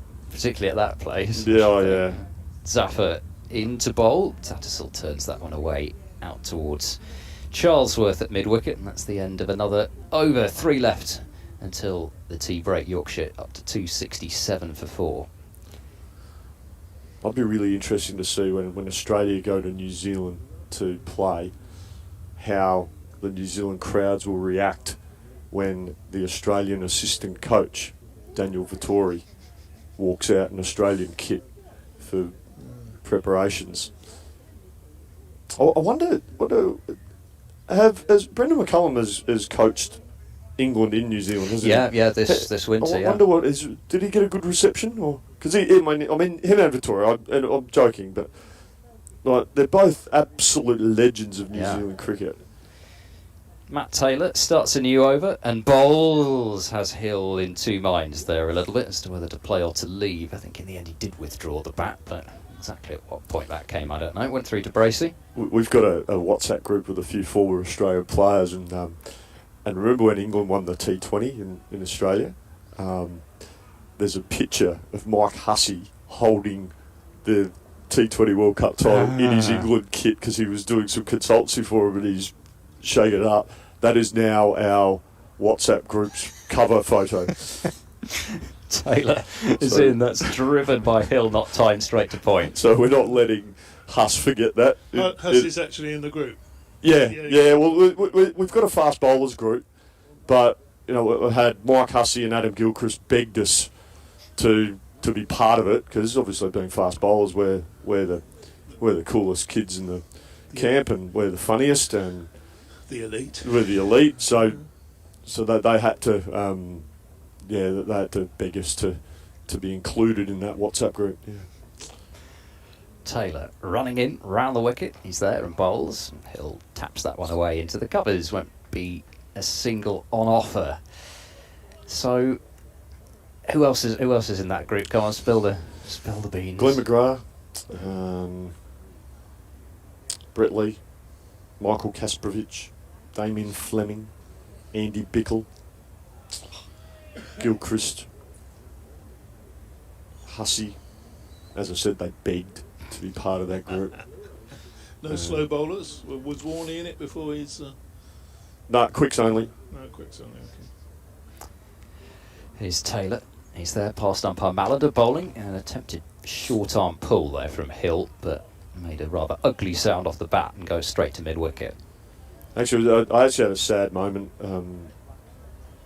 last night. I was just flicking through my phone, and I saw phone numbers of a couple of my mates that passed away, obviously in recent times, in Shane and Andrew Simons, and you just see their number in your phone, and it was just a sad little moment, I suppose. It's been a tough time over the last year or so. In goes Taylor bowls in a half of the bat found there from Hill, but still looks pretty safe enough as it goes out to mid-wicket. We lost 3 wonderful people last year, and obviously Rod Marsh, and the very next day Shane, and then in May we lost the great Andrew Simons. So it was a triple blow to the Australian cricket community, but it was felt all around the world. Obviously Shane had such a connection to England. Taylor bowls worked away, but not past a sprawling mid-wicket fielder, Miles Hammond, and there is no run. I mean, that was the number one news story over here, wasn't it? Well, yeah, he was my hero growing up, Shane Warne. Yeah, even as an Aussie. I mean, as somebody trying to bowl leg spin, not got too many others anyway that you would go for. But who else could it possibly be other than Shane Warne? I got to watch him once in a county match, actually at the Ageas Bowl, maybe in its first year even. Certainly very soon after it opened, playing in a game against Glamorgan. I think Michael Kasparich might have actually been playing for Glamorgan in that game. There's every chance he would have been, yeah. Andrew Dale? Adrian Dale, sorry, not Andrew Dale. Adrian Dale. Yeah, he was definitely playing. I remember that much. Yeah, but I did at least get to see my hero. He was wonderful player, wonderful person, and very, very sadly missed. Change of bowling again. Graham Van Buren continues to try to shuffle the pack for Gloucestershire, and it's Ollie Price back for a third over with his off breaks. He bowls on the pads of Tattersall, and he finds Matt Taylor on the 45 position on the leg side. No run. Yorkshire having brought up their first batting point. Gloucestershire have one on the board for the fall of the third wicket. These two already starting to build a bit of a partnership, although Tattersall scored most of the runs. Tattersall goes back into his crease and plays in defence out into the leg side. Andrew Simons, of course, a Gloucestershire player, and hit 16 sixes in an innings at Abergavenny. Abergavenny in Wales, yeah. Got 200 odd, didn't he? Yeah.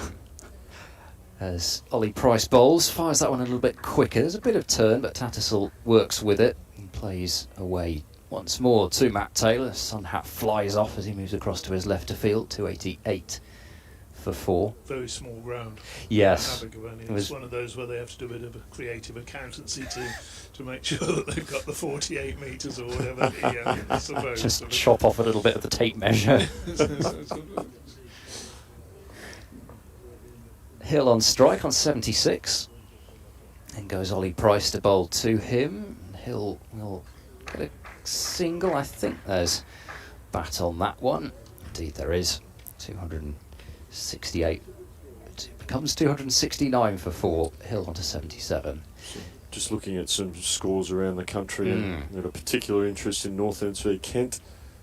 Ollie Price bowls. Tattersall works with the turn again to Dent at short mid wicket. Because South Australian fast bowler Wes Agar has 4 for 63, and then I looked towards Glamorgan v Sussex and Nathan McAndrew, South Australian bowler. This is nicely played by Tattersall off the back foot, just rocks onto it and plays a punchy shot through cover point and away to the boundary for 4 runs. He really rode that one nicely, did Tattersall. A little bit of bounce, but it was never really likely to trouble him, and he's found the gap. Very neatly, he's on to 25, 273 for 4. Yeah, and Glamorgan are 205 for 7 after 60 overs, and Nathan McAndrew, South Australian, who's plying his trade in county cricket for Sussex, has 2 for 56. And you got a 5 against Gloucestershire at Bristol. He did. I mean, it's great as a coach in state cricket, Sheffield Shield cricket. It's great that our players are being offered opportunities to play over here. And we had 3 seamers at one point from South Australia playing with Wes Agar at Kent, Nathan McAndrew at Sussex, and actually Jordan Buckingham, young player at Northants. So it's great. It was great for their development to come and play county cricket. I'm really always very keen for our players to explore those opportunities. Last over then before tea, it's Zafar Gohar to bowl it from the Howard stand end. Oh, that's an indeterminate shot there from George Hill. He's just hung the bat out to dry, really, and is fortunate. That has not to- missed by much, has it? Yeah, I mean, a was a myriad of nothing ways he could have shot. been out. He's been so clear in his decision making. This time he is much more clear and comes forward to defend back up to Zaffer. Yeah, I mean, he could have nicked one behind, could have chopped it onto his stumps, kind of missed off stump by too much Well, either. it's just a nothing shot. It just neither here nor there.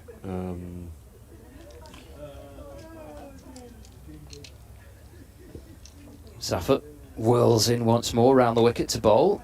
Quite a slow delivery. Hill waits for it though and knocks it on the head out towards mid-wicket. And I think this is probably too heavy a subject matter to get into with 3 balls left. But the fact that you're saying that, and the fact that the players want to come to county cricket and see it as an opportunity to develop their game is surely enough of a reflection on county cricket as forward goes Hill to play up towards Zaffer again. But my personal opinion, I think county cricket is respected and appreciated all around the world. Zaffer is in, another respectful defence. So sometimes you get the feeling or the sense that actually ECB doesn't love it as much as other people love it, if that makes sense. Last ball then of the second session, it's Zaffer to bowl, and again he hangs that one temptingly outside the off stump. It goes on with the arm, but doesn't come close enough to interest Tattersall in a shot, and that is, pardon me, Hill, and that is the end of session number 2. So, the score has advanced by 134 in that session, the loss of just the 1 wicket. Zaman Akhtar getting Finley Bean to pull the ball out to Ben Charlesworth on the deep square boundary for 114, but Yorkshire still on top here. Very much on top. 273 for 4. Partnership developing here. Partnership of 30, I think. So George Hill being clapped off. 77 not out. Johnny Tattersall 25 not out. This partnership's developing very nicely. Yeah, so George Hill will be pushing for 3 figures as Finley Bean managed to. 114 for the young Yorkshire opener from 153 deliveries. 16 fours and a 6 included in that innings. Hill and Tattersall will resume things after the tea break on 273 for 4 Yorkshire. We will be back in around about 20 minutes' time.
umpires Peter Hartley and Neil Malan.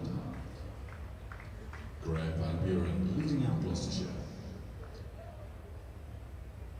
George Hill and Johnny Tattersall continuing batting for Yorkshire.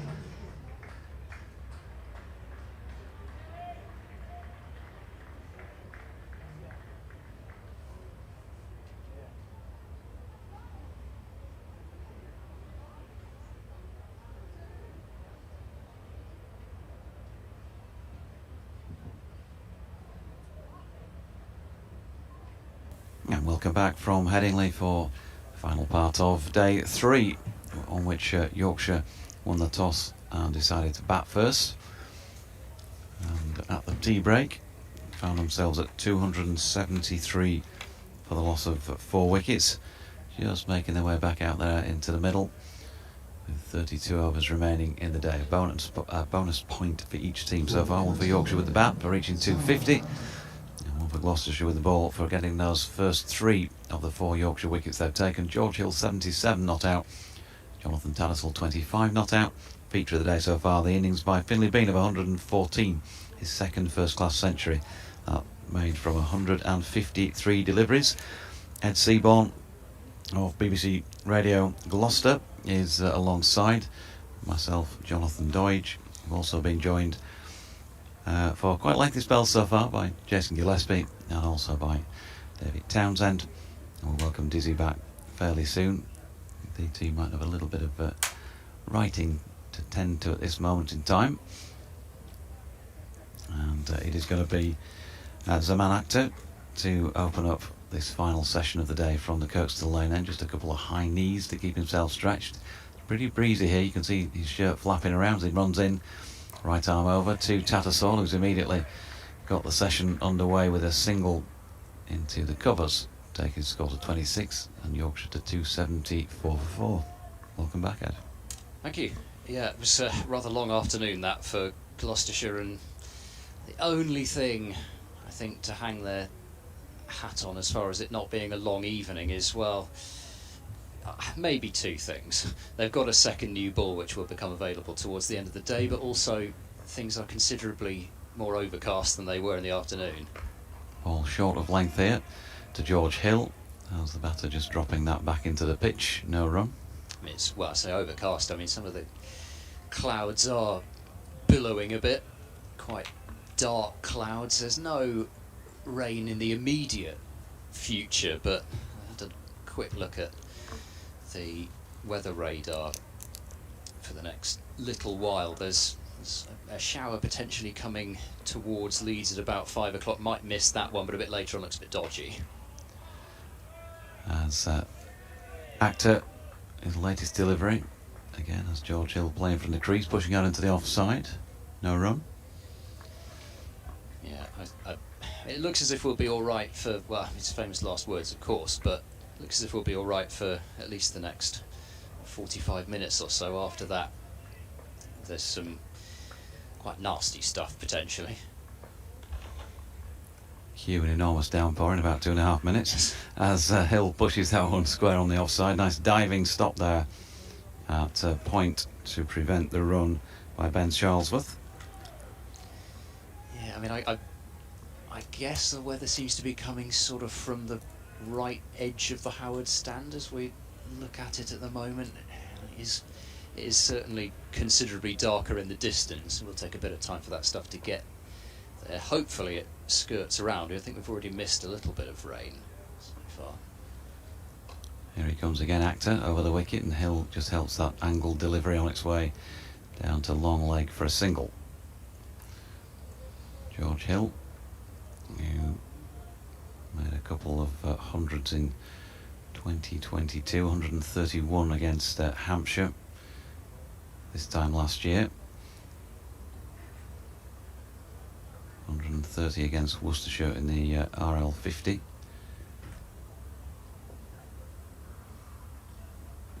Tattersall on strike, it's a short ball and sways out of the way to complete over number 65 at 275 for 4.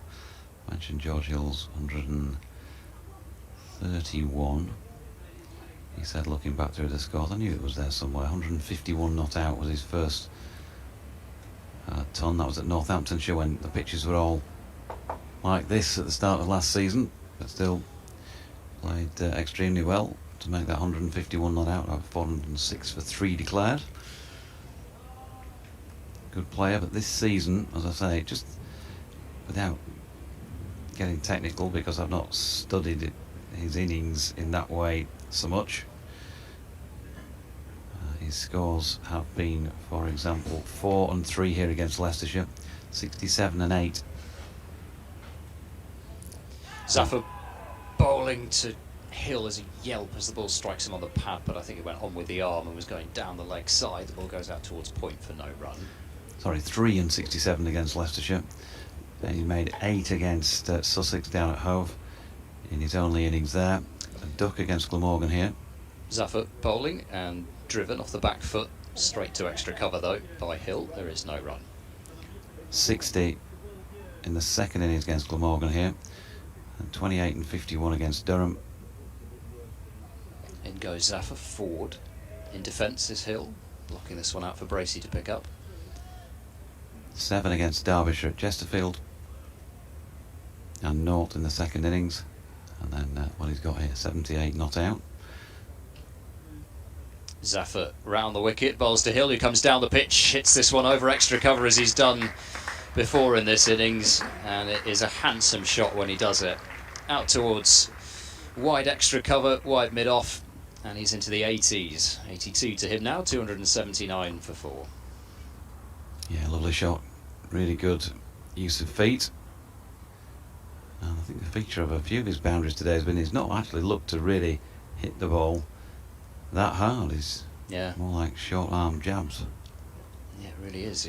He's barely seemed to do more than just calmly lift it over the infield, but it's whistled away. Yorkshire heading towards another batting point. Zaffer in, pushed up the pitch this time by Hill, being selective about which balls he goes after. And he's come down the pitch. There was just that one that was lofted in no man's land, short of long off. He didn't quite get every other time as he plays a shot off the back foot there, a kind of a across the line whip leg side, which had Gloucestershire interested briefly, but got plenty of bat on it. It was just a slightly unusual position he found himself in when he played the shot. Played it straight to mid-wicket for no run, but that's really all. For the most part, Gloucestershire have had to shout about, really, with the spin bowling. There were a couple of balls which turned past the outside edge in the morning, but I'm not sure we've actually seen so many do that since then. I've seen a great deal of turn for Zaffer or for either of the other Gloucestershire spinners, Van Buren or Ollie Price, who've come on. 279 for 4. Actor continuing at the Kirkstall lane end, here to Tattersall, well wide of off stump, and he leaves back with George, as I was mentioning.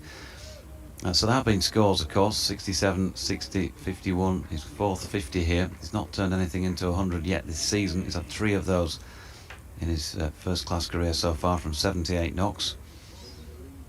But sometimes you just get a feeling, don't you? You can't actually pinpoint it without doing things that we haven't particularly got the time to do, which is going through and scrutinising techniques. Just a feeling this year he's not felt quite as fluent on a few occasions as he had been previously. Tattersall works one backward of square leg for a single here, full and on leg stump.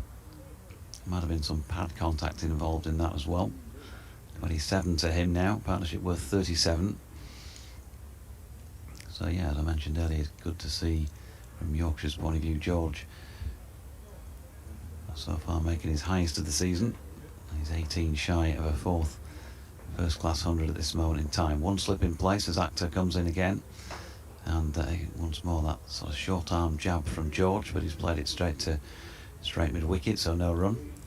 Should mention that England have just bowled Australia out in the Washes test at Trent Bridge. They've taken the last 3 wickets in the space of 6 deliveries, I think, and for no runs added. Sophie Eccleston 5 for 63, so she's finished with 10 in the match. Superb effort. And Actor in, ball short of length. George Hill, he's really dirty on himself for missing out there, because that was short and wide, and really he could have picked his spot out there on the east side boundary, but unfortunately for him he picked out point and hit a screamer of a shot off the middle of the bat, but straight to him. 77 plus overs Eccleston's got through in that match. I mean, for a format that they don't get to play or train really. Ball again short of length, and George on the back foot just punches up to mid-off, 1 run. It's an incredible effort from Eccleston. Her shoulder's going to be sore after that, I would have thought, but it's given England a chance at a Test match victory. They need 268 runs to win. Reply will be starting shortly. Proper game. 281 for 4 here, and Tattersall on strike just drops one into the offside, and good call and good support from George Hill gets them through for a single, taking on the field. The sun back out at this moment in time. There's plenty of cloud around still, but it's sort of got increasingly high as the day has gone on, but there's still a grey tinge to the underside of it, with a bit of blue sky poking through in the view that we have here. And just looking around the periphery, yeah, plenty of cloud around as well on the horizon. It's not a great sign, but at the moment it doesn't look to be raining anywhere in view. We've got Zaffer, Gohar continuing, still just the one close catcher in terms of round the bat, with Ollie Price at slip. Dent's fairly close at extra cover. In it goes, Zaffer to bowl, a little short and wide, but Tattersall has not got the timing on it that he would have liked. Plays it straight to Tom Price, who's fielding at cover point. Really quite a tight offside set, with a backward point, cover point, extra cover, shorter, straighter extra cover, and a mid-off. This is played on the leg side this time by Tattersall, up to mid-on. There is no run. Hammond in at mid-wicket, and then the fielder out at deep backward square, so by no means the most defensive field that Gloucestershire have had, and yet only that one man in a catching position round the bat. Zaffer in and bowls, taking a step down the pitch is Tattersall to play this one back to the bowler. Also kind of aware that there are a few scores around the county championship that we didn't mention earlier on, with no South Australia connections, as pushing this one out into the covers. Off the front foot is Tattersall for no run. Essex 249 for 3 against Warwickshire. Tom Westley has been dismissed for 114, but Dan Lawrence is also 114. He's not out, left alone this time by Tattersall. Just a fraction of turn and bounce, but nothing extravagant there. Dan Lawrence, Surrey bound at the end of the season, but doesn't seem to have been able to stop scoring ever since that move was announced. Zaffer bowls and tickled away through square leg by Tattersall. He'll pick up a single and will keep the strike at the end of that over. 283 for 4. Hampshire 193 for 4 against Middlesex. Decent partnership between Nick Gubbins and Liam Dawson. Thoughts that Liam Dawson might be the one to be called up because of that blister issue of Moeen Ali's, but they've gone with Rehan Ahmed. In the game between Northamptonshire and Kent, Northamptonshire have been bowled out now for 237. Rob Keogh top scored with 97. 5 wickets for Wes Agar in the end. Jason Gillespie's not in the box at the moment, but I'm sure he'll have found that news out already. Actor in and bowling here to Tattersall, who opens the face and runs it to third man. And there is no run. No, 1 run I should say. 3 wickets for Hamidullah Kadri, the spinner for Kent. Somerset bowled out for 163 by Nottinghamshire. 5 for 34 for Brett Hutton. 3 wickets for Matthew Carter and 2 for Dane Patterson. And Nottinghamshire 36 for 1 in reply. They lost Hasib Hamid without scoring. Ben Slater 27 not out, and Matthew Montgomery 9 not out in at the moment. Actor in again, George Hill driving to mid-off, no run. These scores do take a bit of time, don't they, with everybody playing this round. One of those rounds with every team in action.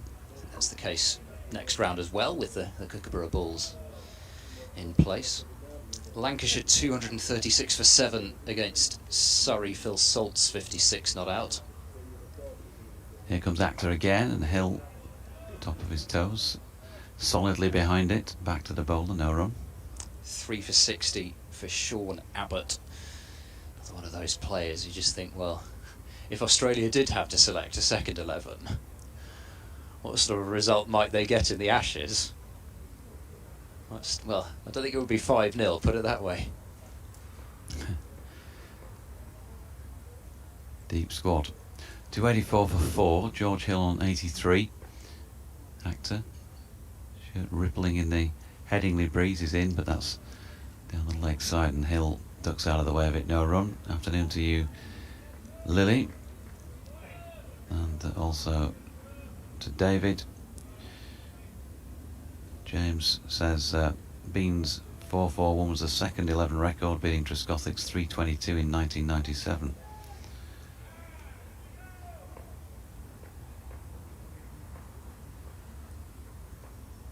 Hill waits, the high back lift as Actor's in again. Slightly falling over to the offside, I think, as he played that. Just drops it into the leg side, but no harm done. No run. Leighton Rhino says enjoying the comms and live stream from a stranded Yorkshireman down south. Looks gloomy there. Is it hot? 30 degrees here. I'm not sure what the temperature is. I did see on the BBC Radio Leeds forecast this morning, just to give that a plug. It will be rising to 27 degrees today and would be humid and potential for thundery showers as the day wore on. As George Hill plays a lovely shot here through square cover, just opened the face and leant on that, and that did the job. Raced away to the east side boundary. He's on to 87 now, 288 for 4. Good to hear from you, Graham Emerson. Watching the stream in Kirby Lonsdale, just up the A65 there, between here and the Lake District. It's pouring down, he says, heavy storm. So I might well be heading your way soon, just when Yorkshire are going well. That was a little while ago, but hasn't arrived here yet. G. Terry says, hi Jonathan, Ed, and well, when he's back, Dizzy. Thanks for the great coverage and stream. Question to help you through your days. How do you give a giraffe CPR? This one really tickled him, he says. How do you give a giraffe CPR? Gosh. I'm sure somebody will be able to tweet us with an answer to that. Zaffer to start the next over from the Howard stand end. And that's played up the surface by Tattersall for Zaffer to bend down and pick it up. No, I'm trying to think, and it's almost reached that point of the day around about 4:30. The brain isn't quite as agile as it was at the start. Use of the feet from Tattersall, but he just checks his shot and plays in defence in the end, back to the bowler. Hi JD, says Charles Kitching, still in hospital bed, but hopefully home on Friday. Delightful to hear Dizzy back in the box. Looking at his coaching record, I'm not exaggerating to call him a modern legend with us. Please thank him on our behalf. Zaffer bowls. Again, Tattersall's using his feet, but this time working the ball firmly, but along the floor to Van Buren at mid-arm. So fairly gloomy here when we don't get those brief pockets of sunshine. As Tattersall plays that one out towards Dent at extra cover, and there's no run. Still quite a strong breeze as well, which I wondered whether that would help or hinder Zaffer. It doesn't really seem to have done either so far. Doesn't seem to have affected him either way. Tattersall plays around that front pad again, out into the leg side. That'd be a run. Certainly found things a little bit different, hasn't he, from the match here last year. James Green says we could do with Mr Gillespie rejoining Yorkshire since he left. Things have not gone well. Any reason given for Hill and Bean not being considered for T20? Well, I think I've answered this question a few times, James, and the answer to that is no, not selected. Others preferred. Last ball of this latest Zaffer over is an outside edge, but it's well controlled by Tattersall. Well wide of slip, they'll get one, but that's all. Sharp fielding from Grant Rulofsson back from backward point. 289 for 4. We've had 70 overs today. And James also suggesting Adam Lyth needs a rest. Hard to play in all formats at his age. I really find that difficult to believe with the quality of play that Adam is, that he's going to be rested. Tom Price. He's going to continue at the Kirkstall Lane end then. I'll come back on at the Kirkstall Lane end. Martin Bloomfield sent in a shot of the Australia score, and Kev Hans says Class B is having a pop at me for a selfie and then sticking it on portrait mode to blur him out. Proper power move, that. I don't think so. I think I just handed the phone to DT and said, will you just take a shot of the three of us, please? So it's the old boy who's going to be footing the bill for that one. Maybe we should get a different one then. So he's put it on portrait mode, has he? Okay. Yeah, Dizzy is a little bit blurred, and you're even more blurred actually at the back, I'm afraid. Apologies for that. Haven't really studied it, I guess. So in comes Price, and that's full and round about off stump, pushed into the offside by Tattersall, and there is no run. Yeah, I think fair to say I have actually grabbed a few screenshots throughout the day's play. I will be bothering Mr. Gillespie for a picture before the day's out. I mean, you kind of got to, haven't you? Really, it's not every day you get to commentate alongside a legend such as him. Now, in comes Price, good delivery, which Tattersall has a play at outside off stump without a great deal in the way of foot movement. Not so far off getting a nick. One slip in place at the moment. Deep backward square leg. Fine leg, third man, point, cover, extra cover, mid on and mid off. Oh heck, and I appear to have missed my 4:30 by doing so much talking.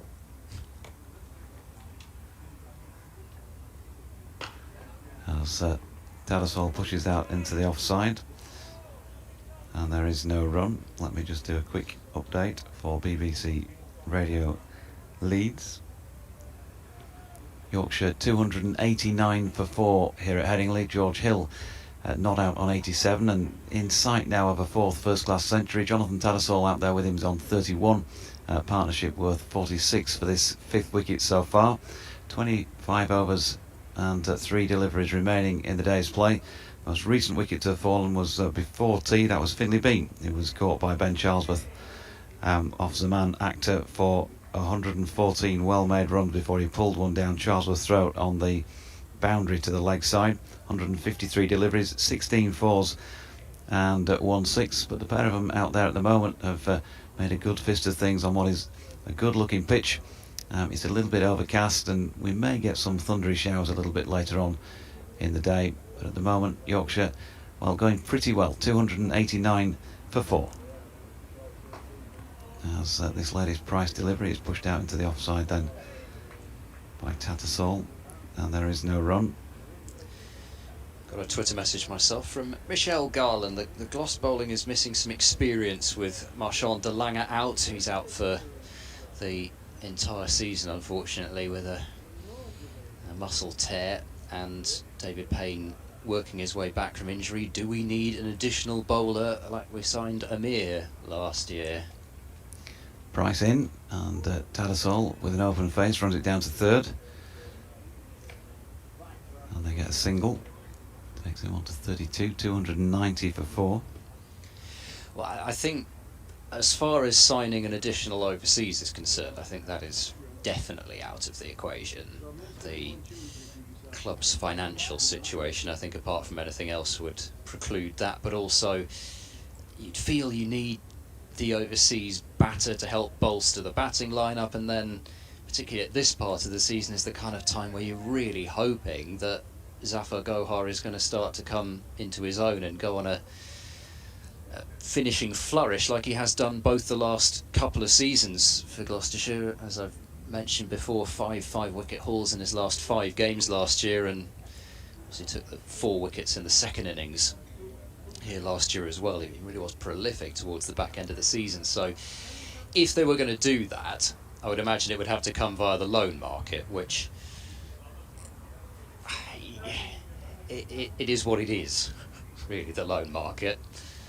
In goes Zaffa round the wicket to bowl. Paddle sweep comes out early from Tattersall, and he's got it away down fine. Outfield should be quick enough to take this to the rope. It crosses it now, and 4 more runs to Tattersall moves him on to 36, and it's the 50 partnership up between Hill and Tattersall. Yep, and well made. And this outfield really is like glass today, isn't it? Quickest one I can remember here for some time.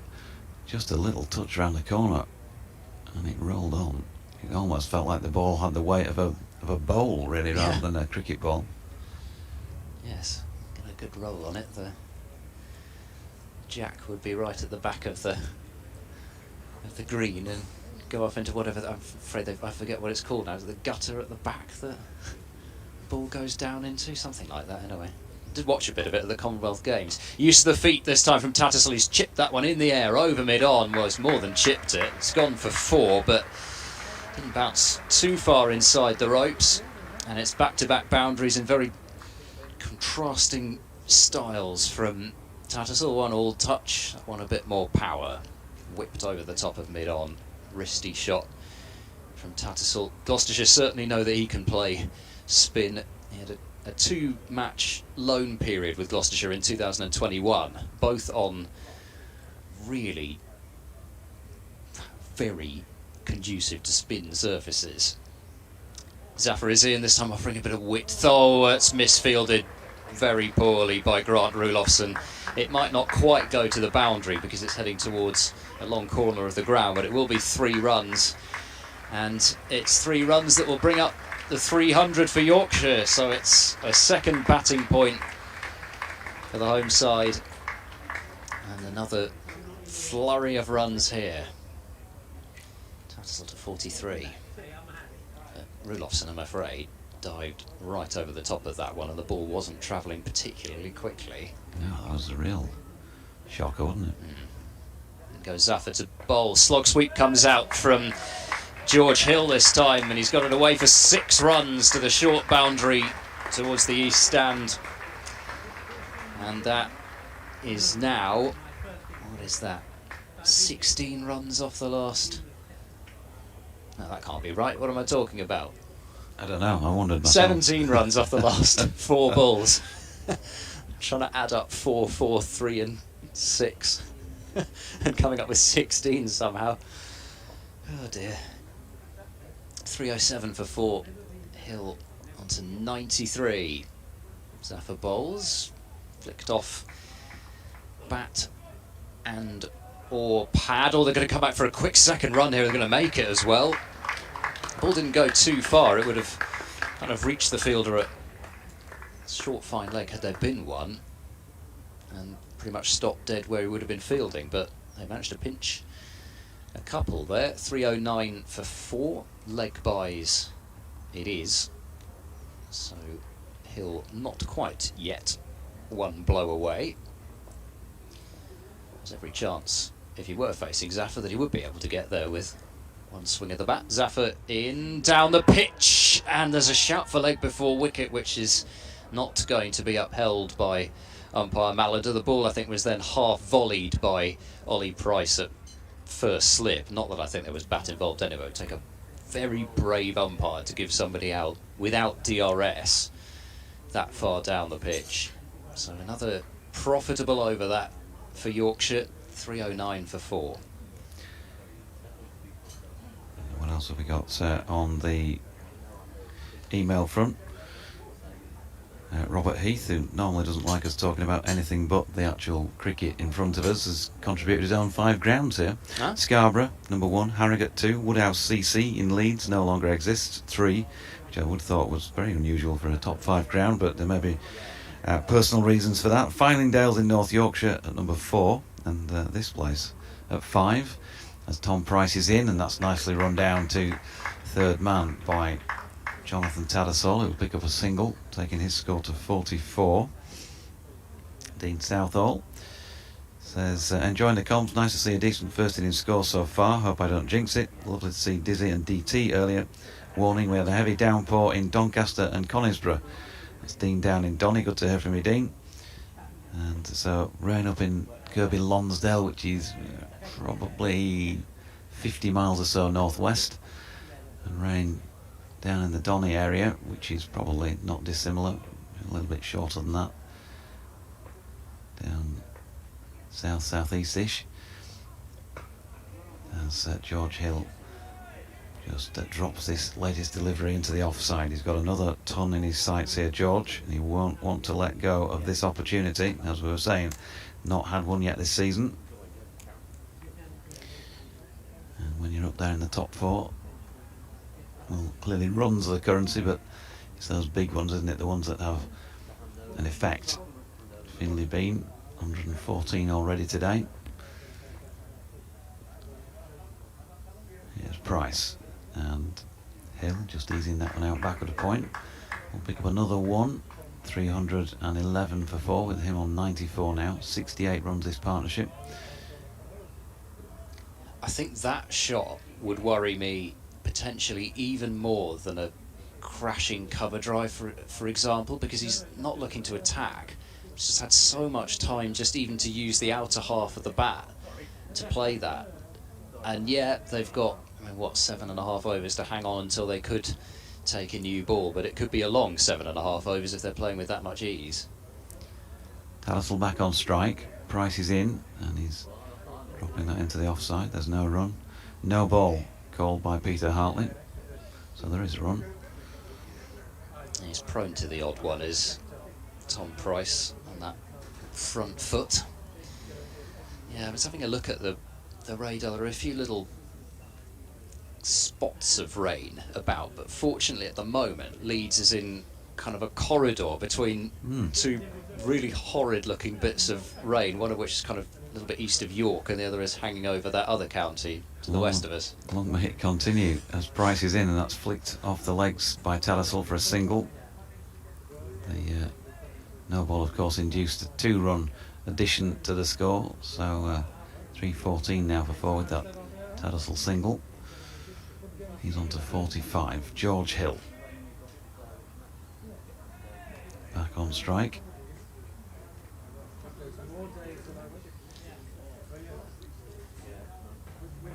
And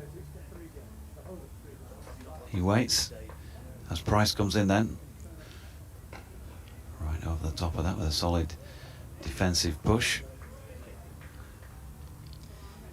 There's one thing we hadn't mentioned was the results from the World Cup qualifier that's taking place out in Zimbabwe at the moment, and the big news out of that is Ireland knocked out of contention for the next 50 over World Cup. Sri Lanka beating them very handily by 133 runs in the end. Scotland defeating Oman in the other game today. In Price comes again, and Hill solidly forward into the offside, no run. But both Scotland and Oman will advance to No the ball, Super 6. apologies. 2 runs. Another one. Sova's getting dragged out a bit. Yeah, so Sri Lanka, Scotland and Oman will go through from the second group, and it's Zimbabwe, Netherlands and West Indies through from Group A. They go through to the Super 6 stage, and then the top 2 from there will qualify for the next 50 over World Cup. Price in again, and again Hill right behind it. End of the 73rd, 23 overs remaining in the day if we get them all in. If we avoid this rain that seems to be either side, as Ed says. 316 for 4. Got some more correspondence to catch up on here with Bent Nielsen saying the only cricket ground I can recommend is the SCG. Been there once to see Sydney Swans in Aussie rules. They scored 205 in their latest game and posted a picture with double centurions at the SCG, oddly leaving out one Mr. Gillespie. Oh, I see. But as in double centurions scored at the SCG, or just generally double centurions, I guess. Anyway, there we go. Oliver, no particular order, says Adelaide Oval, the scoreboard, Headingley, Edgbaston, Scarborough and Uxbridge. We saw Yorkshire win the Sunday League in '92, with young talent called Tendulkar playing. Gosh. Whatever happened to him? Well, Uxbridge. That's another ground that I did not expect to be mentioned. I'll put it that way. I've covered. Have you? Never game been. at Uxbridge. Yeah. Well, it was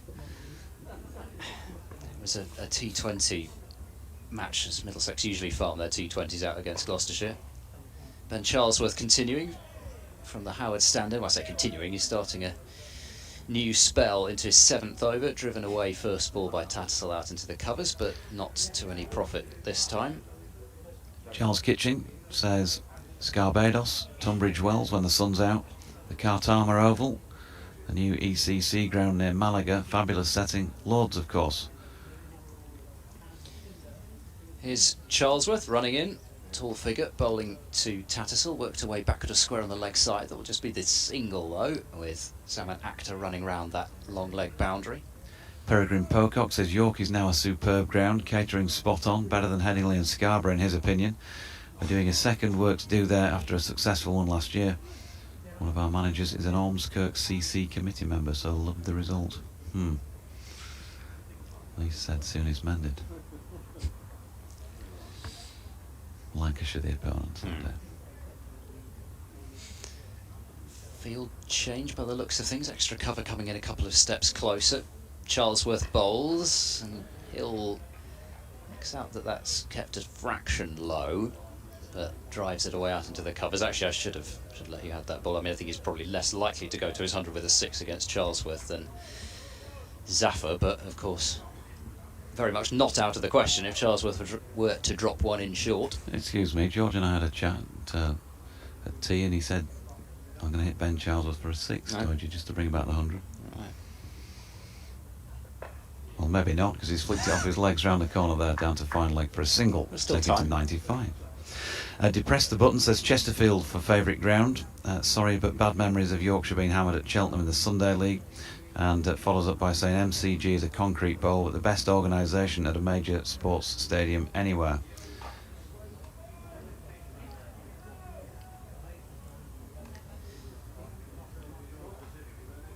Tattersall then on 46.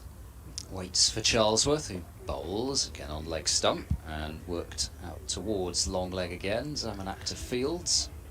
1 run taken. Matt D Sport says, can DT also switch on his microphone? You finally silenced him, but we've only got 3, and that was after a bit of technical invention earlier on in the day. Normally just the 2 here. We have got the 2 of us, as you can see if you're watching the streaming, and the Dizzy or DT or whoever fancies coming in for a chat chair is currently vacant, not quite sure. The boys have gone AWOL. Short, oh pardon me, it's not gone for 4. Sorry, not gone for 6 even, it has gone for 4. Short and pulled away by Hill through mid-wicket. It was aerial, but short probably just about, but definitely wide of Zafar Gohar at mid-wicket. And it's 4 runs. Hill moves on to 99, 323 for 4. One of those moments. Thanks, George. It's good that. Yeah. Yeah, 323 for 4. End of the over. So 22 remaining on day 1. Looks as though it's going to be Tom Price continuing at the Kirkstall Lane end. James Carman says Tunbridge Wells early season with the rhododendrons in full loom. Phil O'Rourke's top 5 cricket grounds: Lords, Edgbaston, love the museum, Kingsmead, Durban, New Road, Worcester, beautiful cathedral, and the home of cricket, Neville Road, Bristol. What's that blowing across the field? Whatever it is, it's just been swept aside by Tattersall. Normally they hand that over to the umpire. The umpire's got to keep that in their pocket for the rest of the day, but it's blowing away out to the other side of the field now. Tom Price to Tattersall, who's looking, that ball looked as if it swung a little on him, and he looked like he might have been just trying to nudge it into the yawning gap that is the onside. There's a massive gap between mid-on and deep backward square leg. Got a slight leading edge on it into the offside. Of course, actually, the other thing I should have mentioned about Uxbridge is that was where Kevin O'Brien and Hamish Marshall broke all sorts of records in the T20 back in 2011. Both of them scored centuries, 192 run opening partnership. Price to Tattersall, it's going to be 4. Through straight mid-wicket. makes its way over the boundary now. A ball short of length. Price kicks at the ground in disgust as Tattersall brings up a half century. 74 deliveries, 81 minutes. And well out there today and with control as Johnny Tapp, and 7 fours involved within. Some batters taking their chances, their opportunities out there today on a really good pitch here.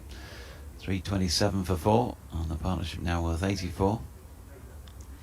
Yeah, well, Gloucestershire's perspective, what I guess they will have to hope to do is to maybe chip one away before that second new ball, and hope they can get another 2 or 3 with that. Price in again. Tattersall this time cuts, and good piece of fielding there at point to deny him a boundary. That was definitely going to go over the rope on the east side. Johnny walks away, can probably scarcely believe his luck. He timed that really well.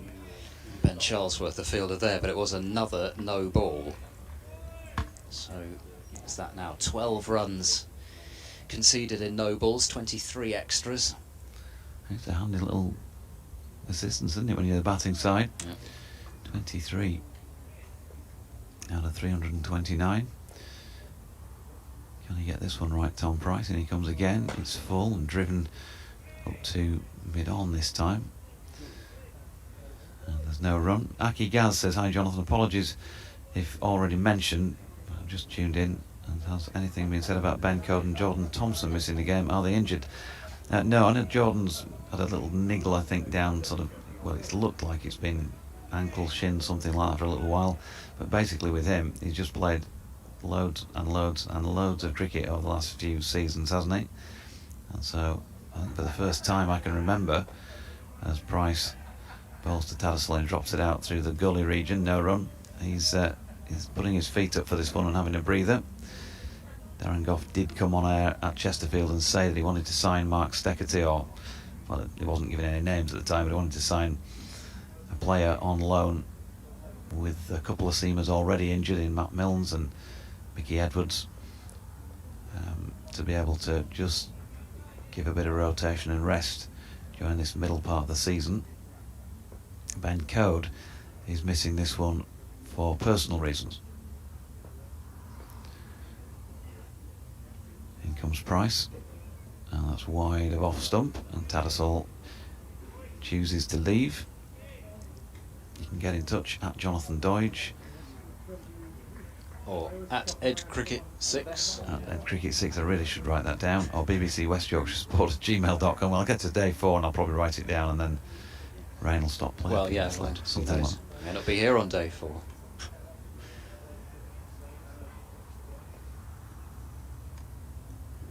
Price turns again, sun back out just at this moment in time.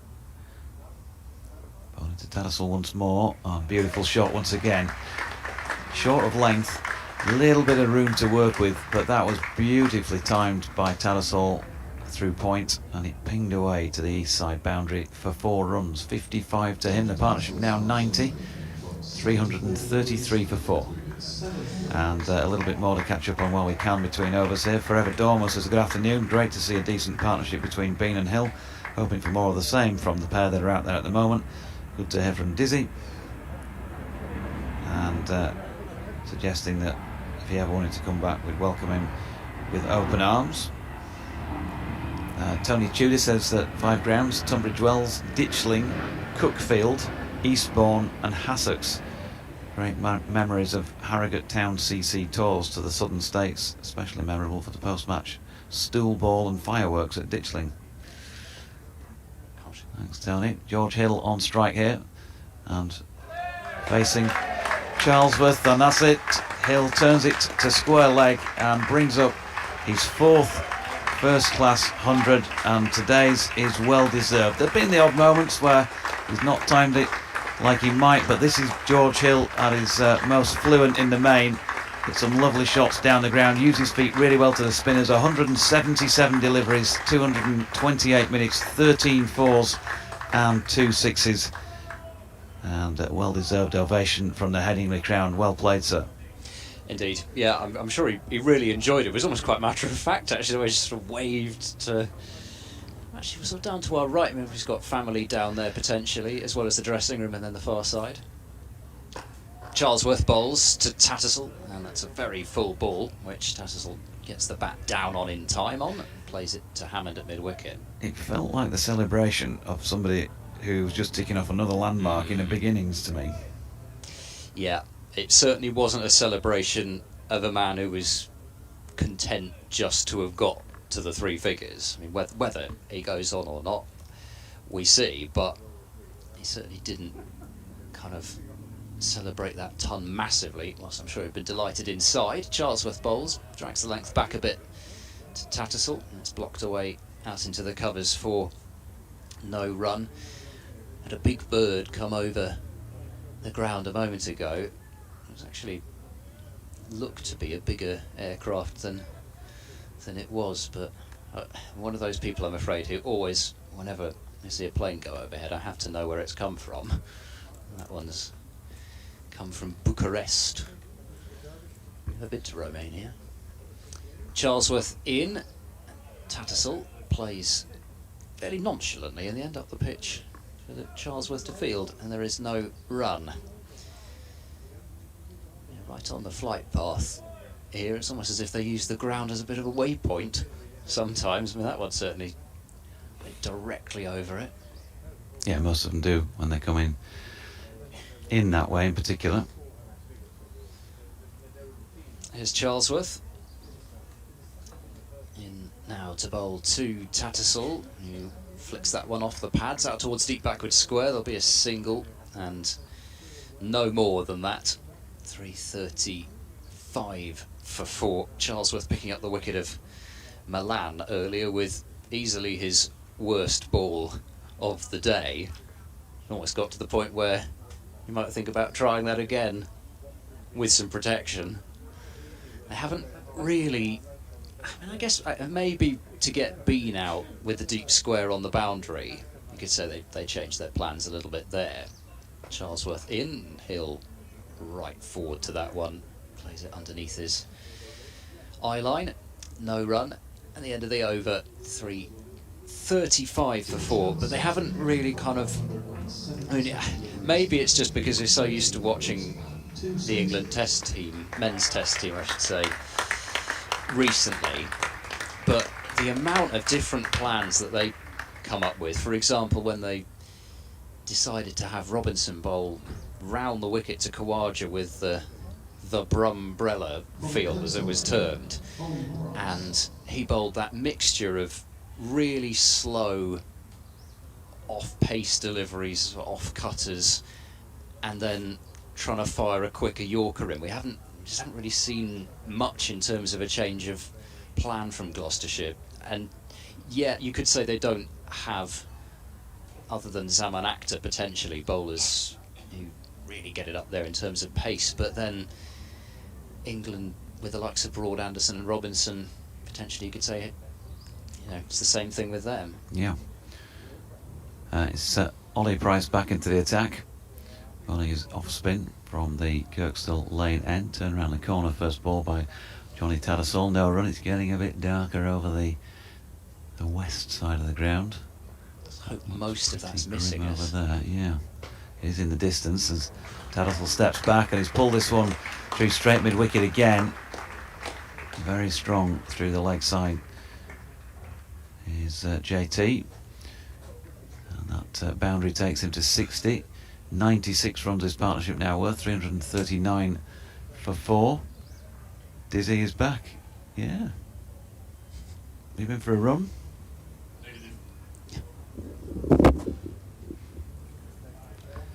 Just let him put his cans on before we turn his mic back on. Price then into Tattersall. It turns that into the leg side. No run. Thanks, mate.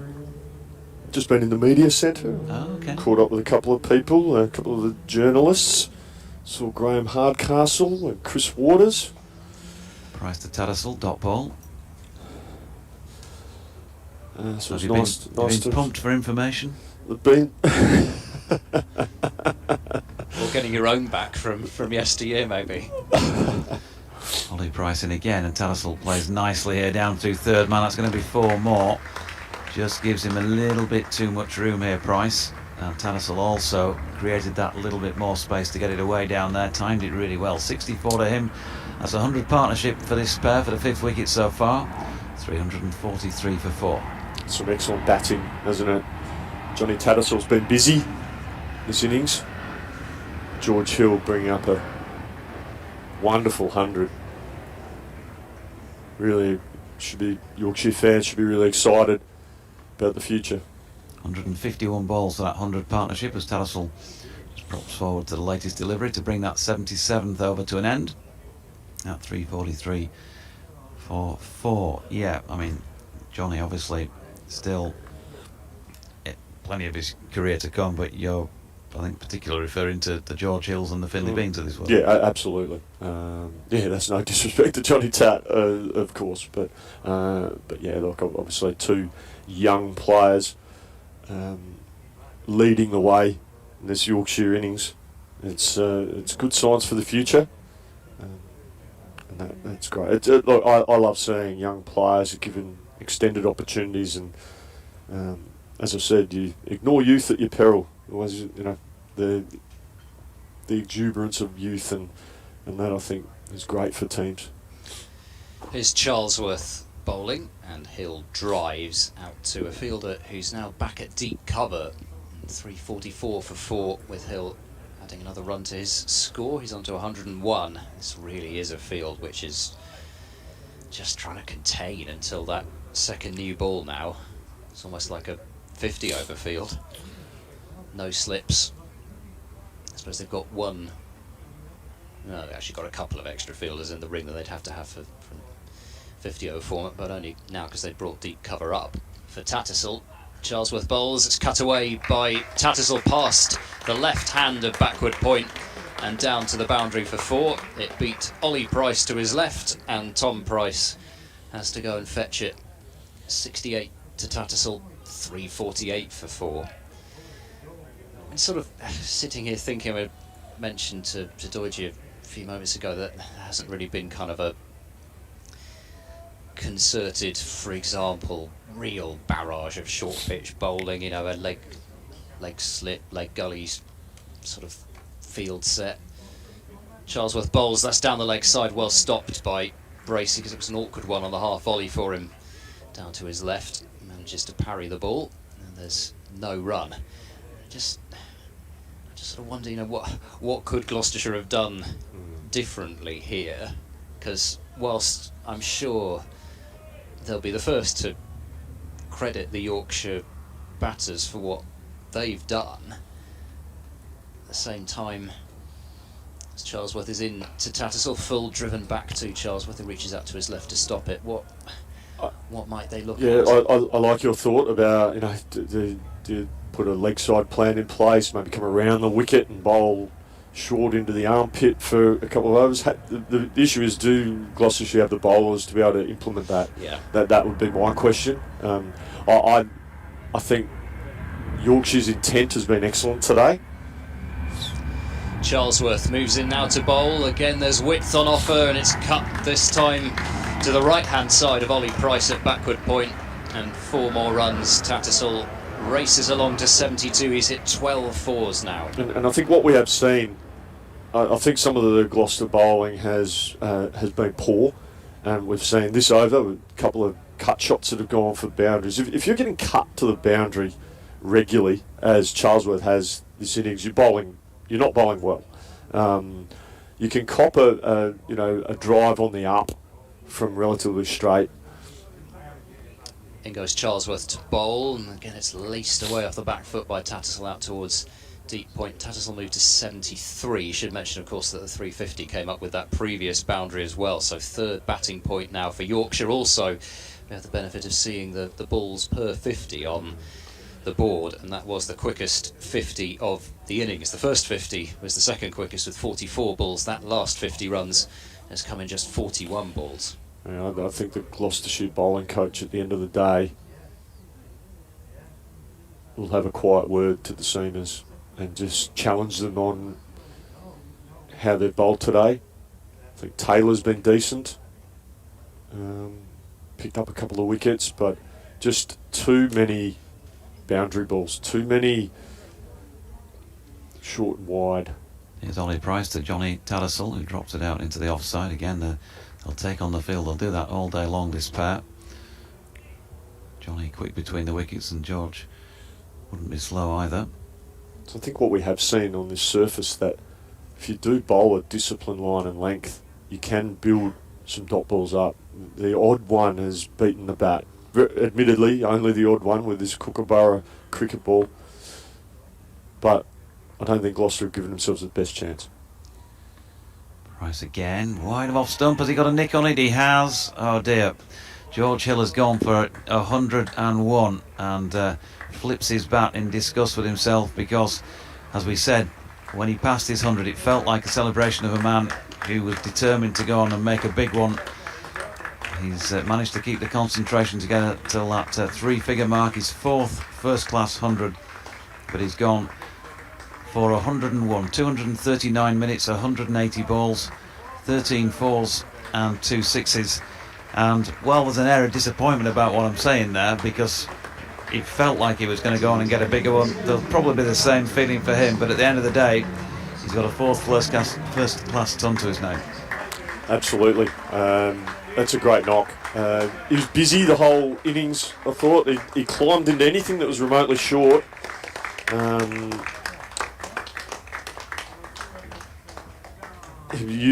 Off the front foot, I thought he played the shot of the day against Akhtar earlier, hitting it on the up to the onside. It was a wonderful shot. Just shows probably the nature of this surface, how how good it is.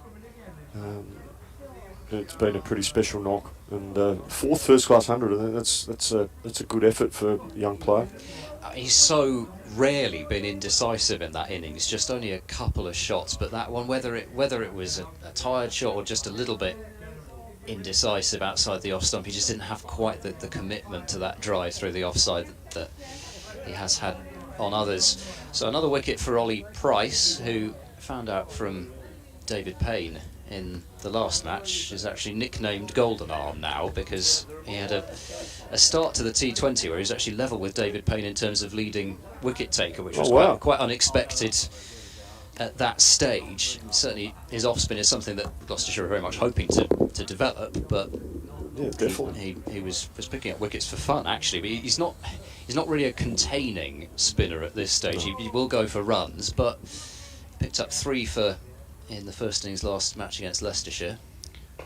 Price bowling here to Matthew Revis, Yorkshire's number 7, who pushes into the offside. Which was actually the first time he'd taken more than one wicket in a championship innings. The wicket here will do him a world of good. Matthew Revis again, just pushing forward into the covers this time, no run.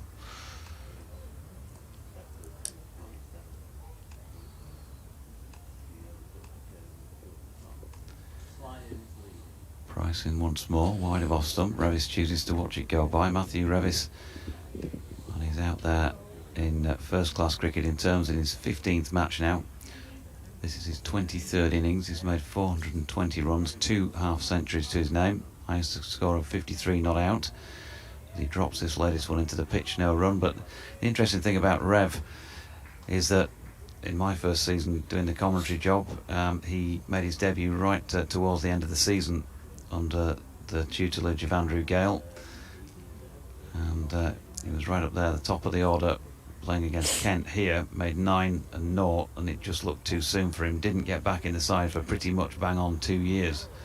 Had to sweat for a while to get another opportunity, but for somebody who started at the top of the order, he worked his way back in. How many games did he cricket. get at the top of the order? 1. Okay. And then 2 years out of the side, and came back in back end of the season in 2021 against Notts. So he had to be patient.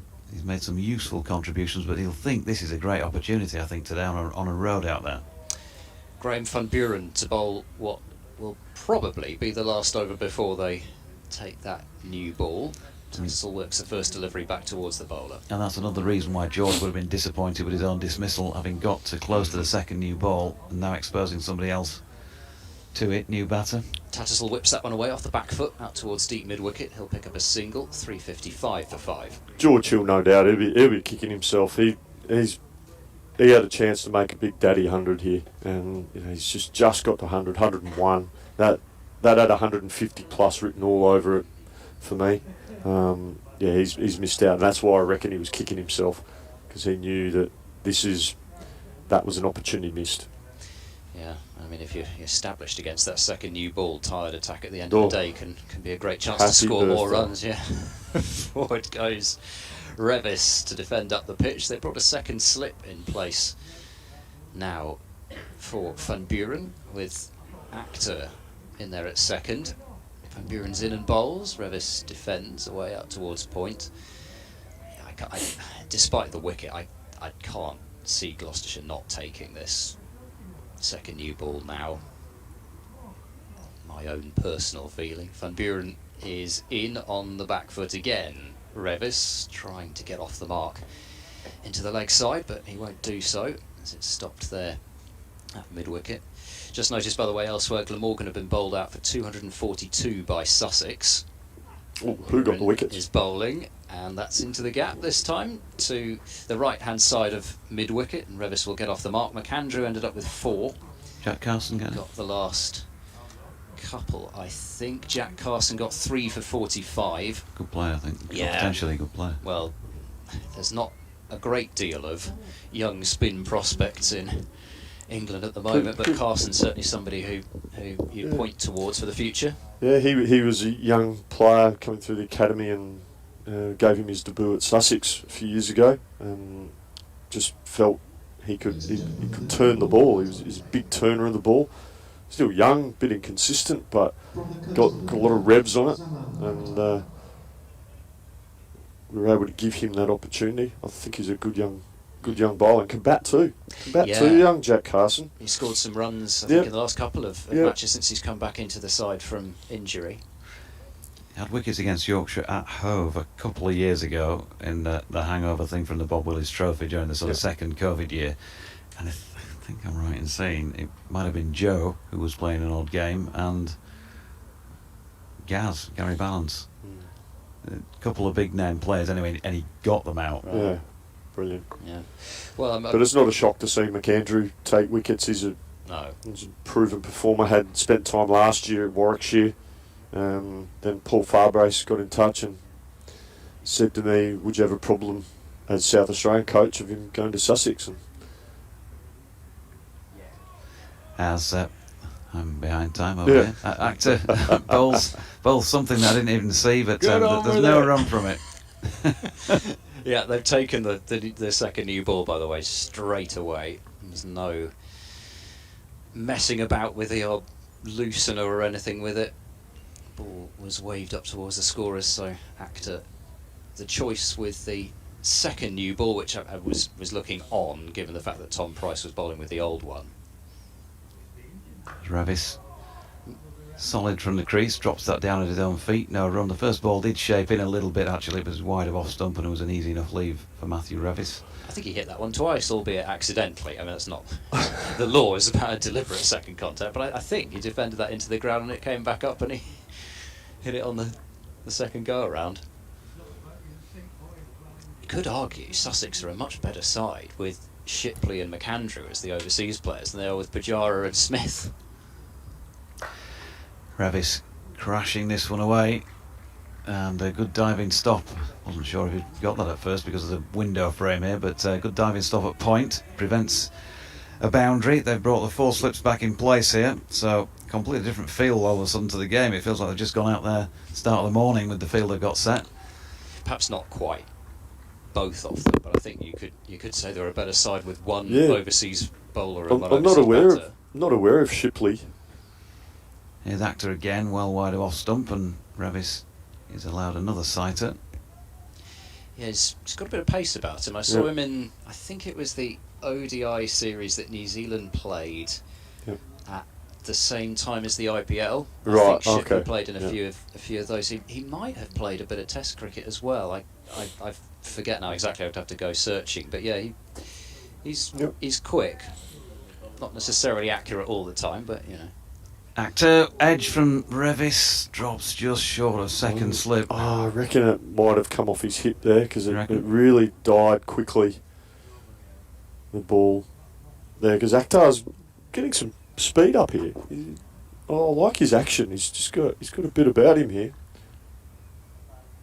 No, edge. No, straight off the edge. No, my eyes are no good. Sorry, Dorji. Hang on, let's have another look at the replay. Just think if your eyes had been decent, you might have had 300. You wasted 100 against Bangladesh there. Ball short of length and a bit of limbo from Matthew Revis to get out of the way of that. End of the 81st. Still just the 15 to go today, so we're going to get a finish pre-6:30, which is amazing in these times at Headingley. 3:56 for 5. Yeah, Gloucestershire have got another young quick in Ajit Singh Dale, who has a very different action from Zaman Akhtar. He's quite Was he from Hampshire? Yes, that's right. Yeah. He's a nice bowler. He's got a bit of petrol. Yeah, he's a bit of zip. put on a yard, I think, this season. Got a 6 for at New Road, which was his career best, but he's had a bit of knee tendonitis, I think, which he played in the T20 a couple of nights ago, but I think that was just in some ways helping to work his way back to bowling some overs as well, but hasn't made the trip up here. But in those two, I think a lot of, along with Tom Price, of course, the future of Gloucestershire's bowling rests, and I really enjoyed watching Akhtar over, I mean, even just a couple of games, because like I said earlier, it was quite wayward in his first game, and he didn't actually look as quick as all that. But then the second match, it was like watching a different bowler. He just got the debut nerves out the way, and he was away. Matt Taylor will take the new ball from the Howard stand end and bowl down the leg side. More work for Bracey to do across to his left hand side to take the ball. Had one set of 4 byes, which, if I'm honest, I can't actually remember at this point, but Bracey's been tidy behind the stumps. I can't remember who bowled it, but it was from this end, because I remember thinking that Finlay Bean had got a clip on it That's and he right. missed. Yeah. That'd probably be one of the reasons why I'm not remembering it, because in my mind he did hit it. I think it was Akhtar, wasn't it? One of the first balls that he bowled. Here's Taylor bowling to Tattersall, who leans forward into a defence up towards mid-on. It goes. Durham, not much of a surprise. They're rattling along against Leicestershire. 324 for 4. A century for Alex Lees. 101 from 151. Ollie Robinson and Graham Clark both unbeaten half centuries. Michael Jones 78 from 70 balls with 14 fours and a 6. Here comes Matt Taylor to bowl, very wide of off stump, and Tattersall has nothing to do with it. Now they're playing an exciting brand of cricket, Durham, and it'll be intriguing, I think, to see probably more when than if they go up to Division 1, exactly how that brand plays out in Div 1. Yeah, the Ryan Campbell effect. Yeah, and of course they'll be making they have already announced new signings, both Colin Ackerman and Callum Parkinson joining Durham next season. Taylor in to bowl. Tattersall is once again on the front foot to play quietly into the covers. Had Marcus North up in the com box with us a couple of times, I think it was, when we were there for the 4-day recently. He was pretty positive about life, as you might imagine. Yes, should think so. I mean, how many batting points have they picked up now? 26 batting points in 7 games, and you can add another 2 on there so far, but it's going to be more. I mean, you put money on full batting points, really. This is stroked away by Tattersall out towards Rulofsson at backward point, and there's no run. Which is what the Yorkies will be looking for here, of course.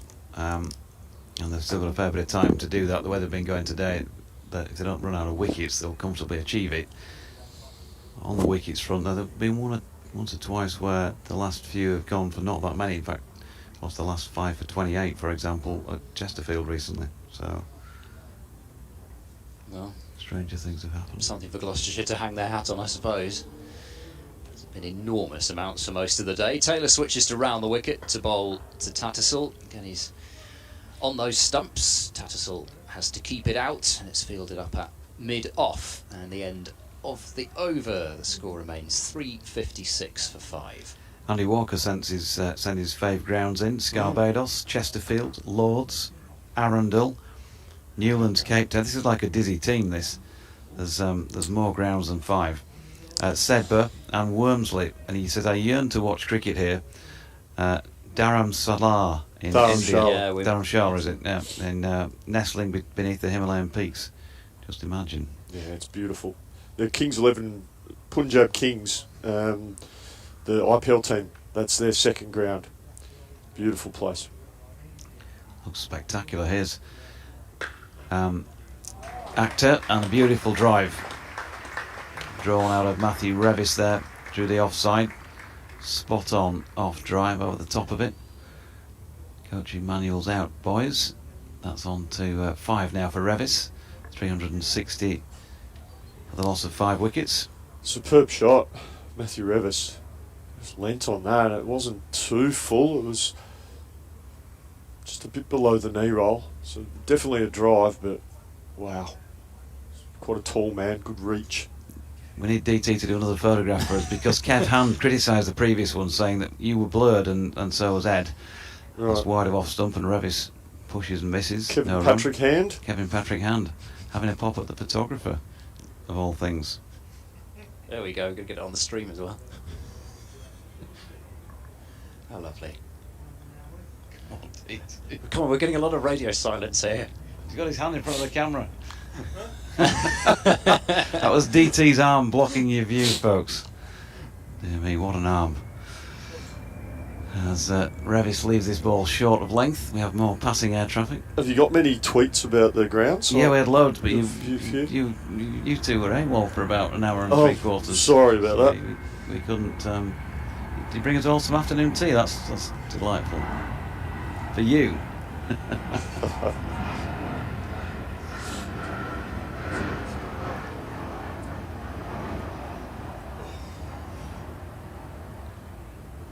.360 4-5 as the Royal Air Force in its entirety passes over by the sound of that, as Revis just eases that one out back with a point. No run. It's from Prague, that one. Prague, well done. Are you a bit of an aeroplane enthusiast? Well, I was saying to Doiji, I have to know where it's come from. I'm not Why's kind of that? massively. Well, it's just a bit of escapism, really, I think. Of anything else. In a 4-day county championship match sufficient escapism, as Actor's latest delivery is pushed into the offside by Revis. No run. I think that's probably also what we were doing with these 5 favourite grounds, wasn't it? Bit of the same thing. Yeah, fair. Yeah, there's been plenty of them. Pop back to 1 or 2 if you like. Please. Actually, Sedbergh was one that I was a bit surprised hadn't come up before that point. No comment. No. Actor, short ball, nicely played by Revis, who's down on bended knee with a bit of limbo to get underneath that one. So we've had, I'm not sure if you're around when this one was mentioned, Lords, Edgbaston, brackets love the museum, Kingsmead in Durban, New Road Worcester, beautiful cathedral, and the home of cricket, Neville Road, Bristol. They're a good 5. James said Tunbridge Wells early season with the rhododendrons in full bloom. Yeah, Tunbridge Wells is a lovely ground, isn't it? You're very fortunate here. There's so many beautiful cricket grounds in the UK. Cheltenham, Cape Town, Lords, Adelaide, Eden Gardens, says Ooh. Matt D Sport. Yeah, like that. Here's Taylor starting his 15th. Bowls round the wickets, and Tattersall immaculately in behind that one to play up the pitch. Chesterfield also got a boat. Crooked Spire, Chesterfield. Michael Holding played for Derbyshire and used to bowl down the hill. They used to make it, they said it was quite fast surface at the time, probably one of the fastest decks in the UK. Yeah, I think if you talk to particularly some Derbyshire fans, they like it there still, because there is just a bit more pace in the surface, and I think as Taylor is into bowl, a bit of wit, but Tattersall just plays in controlled fashion, didn't go fully through with the cut shot, plays it out to Rudolphson at backward point. Gloucestershire fans would say the same thing about Cheltenham, in that, I mean, in some ways most surfaces would look fast when you come from Bristol, but at the same time Cheltenham has tended to offer, I mean, I think it tends to offer everyone just a little bit. It's just one of those surfaces that you can score your runs on. The outfield's fast, you've got short parts of the ground that you can target. The pitch has got a bit more pace in it than certainly Bristol, and there's been a bit of turn off. As I say, Zaffa took a 10-wicket haul there last year. Taylor bowls full, it makes a rather ugly thud off the bat of Tattersall this time, right off the toe end. He's now examining it, and it goes straight to, I think that is Joe Phillips, substitute fielder at mid-wicket. In Yorkshire, you probably think Scarborough, wouldn't you, for quickest? Yep. But good bounce and carry. Yeah, I in my experience as a player and a coach, Scarborough, beautiful surface to play cricket on. Rewards good play, rewards good bowling and good batting. In comes Taylor, bowls over the wicket to Tattersall, who drops that one away out towards cover point. Rudolphson fields smartly to his right to dissuade them from coming through for a run. Getting closer, it's coming down very heavily, says, and there's no run on the Shevin. Hope you're going to miss it at Where's Headingley. that? Otley Shevin. Oh, Otley. So that is Not far away. on the flight path out and in, but the other way out of the airport. Well, it's looking slightly less promising than it was, but I'm still not sure we're an absolutely imminent threat looking at where the weather's been coming from. Taylor bowls outside off to Tattersall and it goes through to the keeper. But of course, one of the things that the BBL is doing is taking a lot of games into out grounds and that sort of thing, and there have been a lot of games played at places which I must admit not really heard of, because you're so used to seeing it at the main grounds. We've had a few. I don't think going forward, we'll have too many outside of the main test grounds. Last ball of the over, in goes Taylor. It's there now to bowl, full and straight. Tattersall plays up the pitch and fielded up at mid-off. End of another over, 12 left in the day, Yorkshire 360 for 5. And the reason I say that about the BBL is that it appears that we're going to have, they're going to revert back to 10 home and away games as opposed to the 14. So I think with less games, they'll want the content at the grounds that they can fit the most supporters in. Because if you played some of the smaller grounds, like we've played at Moe in eastern Victoria, that held 5,000 people. Play at Alice Springs, which holds maybe 4,000 or 5,000 people. Compare that to Adelaide Oval, which can hold 50,000. As Actors in again, first ball of the over, and Revis pushes up to mid-off, no run. And it's the same thing with county cricket and fears of cutting the number of games. The Cheltenham Festival really felt as if it might potentially be under threat last year. Whether it's that or whether it's just the fact that there would then only be a handful of home games at Bristol, even if you took the 2 to Cheltenham, and then you only have 3 home games at Bristol. Short ball here by Actor, banged it in, but a long way wide of off stump, and Revis happy to watch it go by. But actually, Gloucestershire, I think I'm right in saying this. I'll be slammed for it if I'm wrong, but I think Gloucestershire do make more money out of a championship fixture at Cheltenham than they do at Bristol. So it was one of the reasons why that, other than the history of it, is still going very strong. Here's Actor again, short once more. Revis doesn't deal with that entirely comfortably. Takes one hand off the bat, hits him amidships. Lily, by the way, says that her favourite 5 grounds are Scarbados, Clifton Park, York, Lords, Chesterfield and Cape Town. Thanks, Lily. Great supporter of Yorkshire cricket.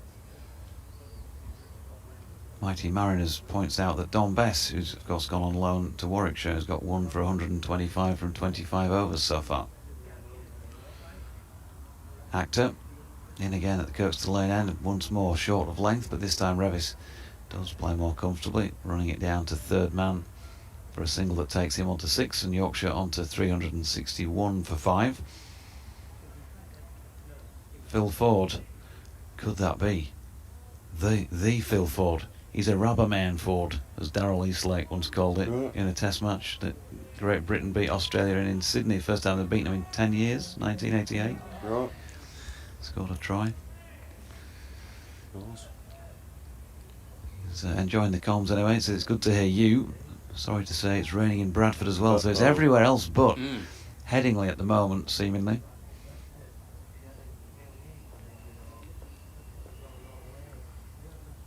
Here comes Actor again. Oh, nicely played by Tattersall with a cut shot, but also well fielded there at point. And there's no run. Bent Nielsen says the only time I've seen cricket played on a cricket ground is at Albertslund in Denmark. There was an exhibition match between the Pakistan International Airlines 11 and the Albertslund Enhanced 11. I believe the PIA 11 included retired Imran Khan, he says. Right. Those great old Pakistan teams. And then full toss here, and there is nobody within 50 yards of that one out through square leg. And so 4 runs to Tattersall. That takes him on to 79, 365 for 5. Yes, that was rather a delivery which put away with your eyes almost shut if you're Johnny Tattersall, especially on 75. A big full toss on leg stump. Yeah, they used to play quite a lot of women's cricket, especially in Denmark back in the sort of 70s and 80s. Danish women's side actually used to be one of the sides that would play alongside the sort of likes of the Netherlands. There used to be a sort of European cricket trophy that was played, and actually Yorkshire's president Jane Powell played in one of those series. I was having a chat about that to her when we were covering a Western Storm game last year. I'm going to attempt to pronounce it Nykøbing Mors, something like that anyway. Rather. Nowhere near Copenhagen anyway, completely the other side of the country. I mean, obviously it's not a very wide country, but you know. In goes Taylor bowling to Revis, starting this over the wicket, and Revis squeezes that one back to Matt Taylor, who fields. Yeah, and I'm trying to think. Been a few county cricketers who've hailed from Denmark, and Amjad Khan, I think, would have been the latest Kent fast bowler who played a test for England outside the off stump. This time from Taylor through to James Bracey, who's now going capless. Started off with the usual cap, then he had the floppy on, and now for a little while he's been fielding without the cap. Been many days recently where you could afford to do that, but today is one of them.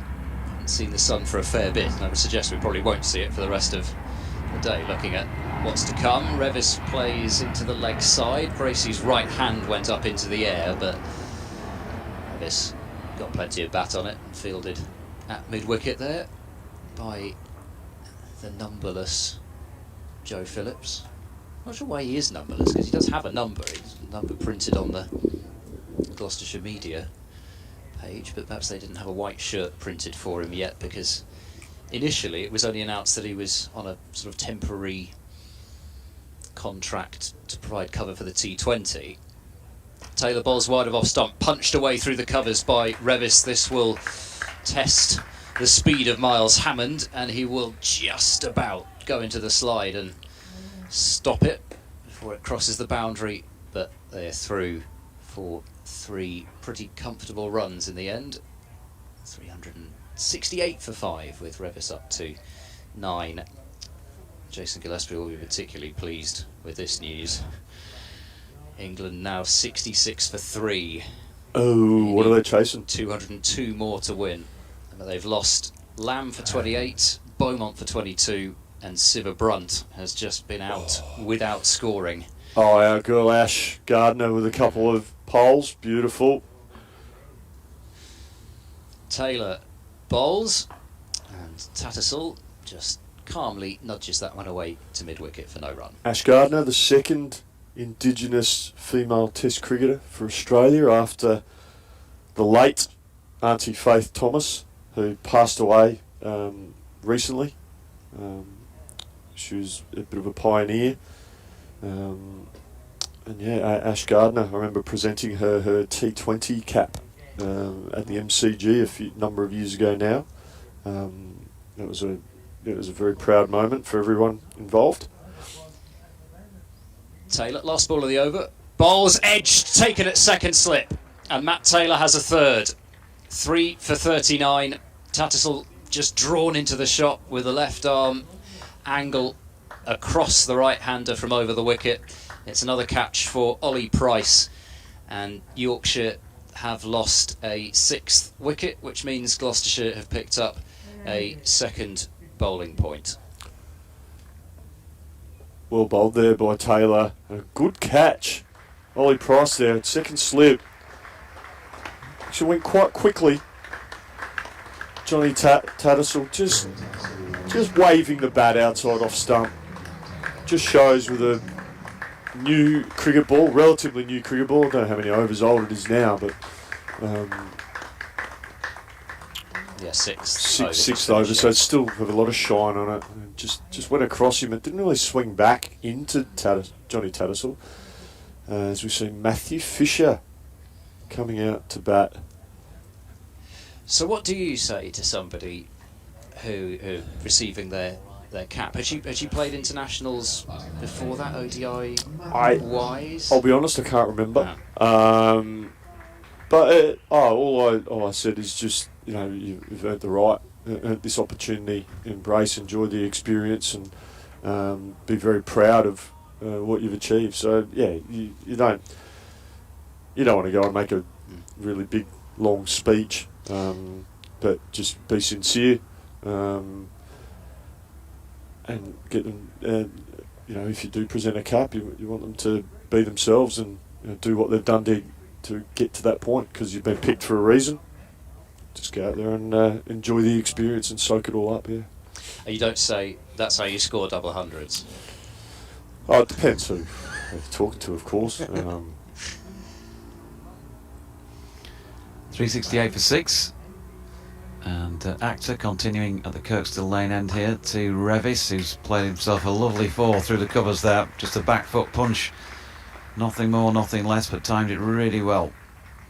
And importantly hit the gap. So he moves on to 13. 372 for 6. Matthew Fisher, as mentioned, is the incoming batter at number 8, which is kind of a bit sort of nosebleed territory really for Fish.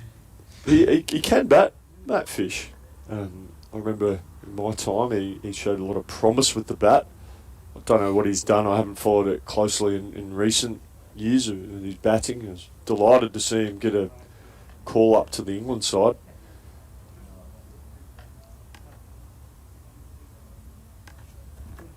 We'll have a closer look at that in a moment. It's getting quite dark now, It is isn't now it? looking pretty gloomy, isn't it? So whether we'll make it to the theoretical end of the day's play, 9 overs and 5 balls remaining, not sure. There's a bit of movement in the field, which is why there's been a pregnant pause between deliveries. 2 slips in place as Revis takes this ball short of length and drops it into the pitch. No run. They've gone fine leg, wide third man. There's a man back on the square leg boundary just in front of square. Also a man backward of square on the 1. He'd be probably 10 or 12 yards backwards of square. A short straight mid-wicket. There's a fairly yawning gap through mid-wicket. Graham Van Buren is at short extra cover come mid-off, right on the wicket ends. There's a point in place as well. And he's going to turn and chase this delivery, because that was short and wide and got what it deserved, really, didn't it, from Matthew Revis's bat. Lovely cut shot for 4. Just some humour, that last ball there. So before that ball was bowled, Neil Malander is a square leg umpire. He's moved over to the offside, and it must be because he's probably losing a bit of sight So I think sometimes the square leg umpire will move on to the offside, but he's gone to the offside, and literally that ball, Matt Reeves has hit it, and he's had to jump out of the way on that point. Actor bangs this one in short, but it's misdirected and an easy leave. And I'll tell you what as well, for our listeners, Neil Ghost Malander, he is closer to the rope than he is the stumps. He's a long way back there. I'm not sure you can see the crease there, the popping crease. He's a long way from the action. He's at least, he must be close to 2 pitch lengths away. Yeah, going a long way, 35, 40 yards. Short ball again from Actor as Revis ducks out of the way of it. The floodlights have just come on, which if you can't see play and you're merely listening, gives an indicator of what the light is getting like here. Matthew Fisher, by the way, just talking about his batting, has never had a first class 50, 47 not out he made against Kent here in 2017. And yeah, a series of relatively low scores, barring a 27 not out at Durham in his more recent matches. He's going to be on strike now because Revis has opened the face and run one down to third man for a single. So averaging 13.61 in his 25 knocks so far, Matthew Fisher. Has he only batted 25 times in first class cricket? He's only played 18 matches prior to this. Is that all? Gosh. Difficult to get him out on the park, isn't it, fitness-wise? Can I say about particularly because he always seems to play whenever Gloucestershire are playing Yorkshire, because he played in both the fixtures last year. I'm amazed that it's that few. Well, there was a joke actually, because did he come down to your place in the washed out game? I think he did. Yeah. Because I think he jokingly said to me on an interview, you know, I only play against Gloucestershire, sort of thing. They're my only opposition. Yeah, because I think, did he not He only come back bookended for that last season. game? Yeah, he got injured, didn't he, after that first match? Didn't play again until the last match of the season. Got forfers in both first innings, I think. Forfer not very many in the game at Bristol. Marcus Harris scored a century. Here's Taylor looking for more wickets, but he's bowled one down the leg side, and Revis can't get a touch on it. Yeah, look, I think you know as well as I do, and Dizzy, you know, having given him his debut back in the day, he's a quality player. We still think of him as a young player, of course, because he was so young when he made his debut, and he has these magic spells where he can make the ball talk. Gave him his debut as a 15-year-old against, from memory, Leicester in a 40-over game. Here's Taylor, left arm over. Revis stands tall to defend that one up to mid-off. And he got one for 40 maybe, off 8 overs, from memory. But yeah, he this was on the back of, he got 6 for, as a 15-year-old playing for the second 11.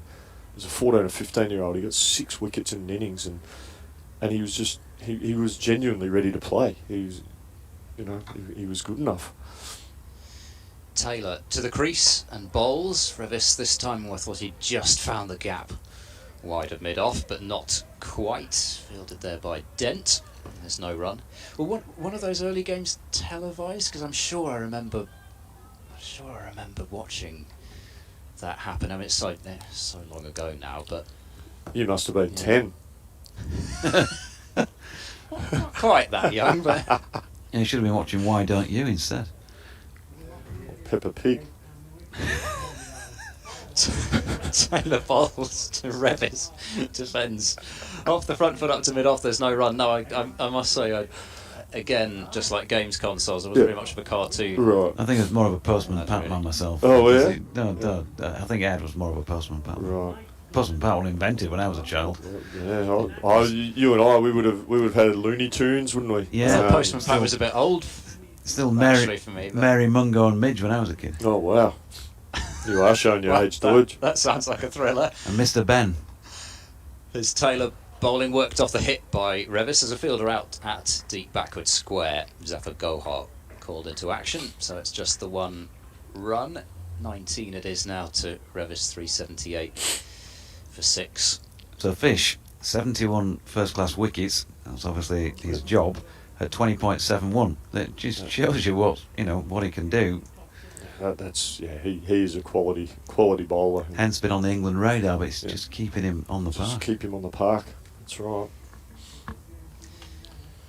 He's a fine young bowler. Still got a lot of career ahead of him, and he'll come into the sweet spot of his career now. Taylor in and reaching for that one is Fisher. That one did take a nasty bounce on Rulofsson. He's sprinting after it, on Hammond out towards the boundary. He will cut it off, and they'll get 3. But I think that time I'm excusing him because that just spat up at Hammond there. I don't think he had much of a chance to be 81 for 6. It jumped out of the foot marks on one of the old wickets. Now, it looks like they might be having a chat. Oh no, I'm just going to ask the question actually about the boundary row, because Miles Hammond took it with him. This happened down here recently and nobody moved it, so whoever was hitting the boundary in that direction had to get it an extra foot or two. That would be the case in that little area over there.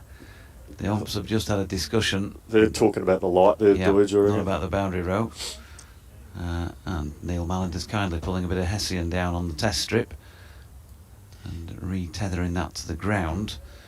But they have had a chat about the light, because it has got worse, hasn't it? You can now see the shadowing quite clearly. Can also see that it's raining where I think the weather is coming from. We might do rather well to get all these 8 in one way or another. Yeah, that's out towards the west side of Leeds. Oh dear me, I thought he'd nicked one on there or something. Matthew Fisher played it late and dropped it into the pitch behind him. Actor continuing at the Kirkstall Lane end.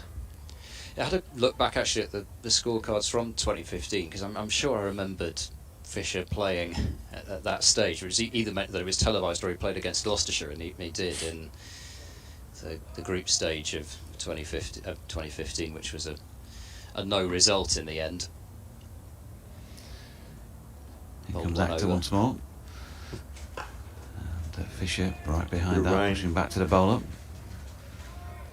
No run, there's a bit of rain falling, is there? Of course, that whilst I daren't bring it up, of course Gloucestershire ended up winning the semi-final as well that year. Went on to claim their most recent silverware, still the 2015 Royal London One Day Cup, beating Surrey in the final.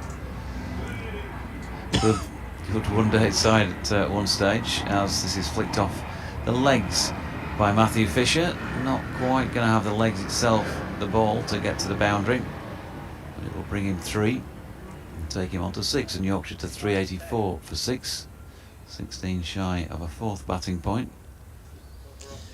Yeah, Michael Klinger went and did what Michael Klinger so often did in that 2015 semi-final. Trying to see what he finished on. He scored a century, but 137 not out from 145. Gloucestershire chased down 264 to win with 8 wickets in hand, 3 overs to spare in a ball. Actor to Revis, who punches off the back foot, and that's 4 through the covers. Cracking shot. He's played some good ones today as Matthew Revis since he went out there. 27, or is it 23? It's raining now. It's raining quite heavily all of a sudden, and this could be the end of the day. 7.2 overs remaining, but they're heading straight off the field of play at 388 for 6. And well, Yorkshire, they'll be happy enough with their day, but the job is not complete just yet. I think play might be complete for the day, though, with those few overs remaining. They might hang around a little bit, but it is coming down pretty heavily all of a sudden. I think we've done well by the sound of things to avoid it for so long. But there we are. That's it for now, and probably for the day, which means that DT can already head to the bar for us, and a couple of cold ones lined up. Well, he's just been on a stag do, it seems, for the last few days. He's been enjoying himself, DT. He's been driving, though. He has been. He's been excellent. He's got stopped by the police. Really? Yeah, because his car was a long way from home. His car registered in the Cotswolds, if my memory serves me correct. So police were just asking, what's it doing in Leeds? And he explained the situation. And he was very respectful. And to be fair, the police, they were excellent. They were really good. So absolutely no issues, and we trotted on back to our accommodation. It scared you? Yeah, I imagine it might have done after last night. Well, he thought he was speeding, DT, but if you ever sat in a car with DT, you know that's absolutely not the case. Driving Miss Daisy. Correct. Good morning, Miss Daisy.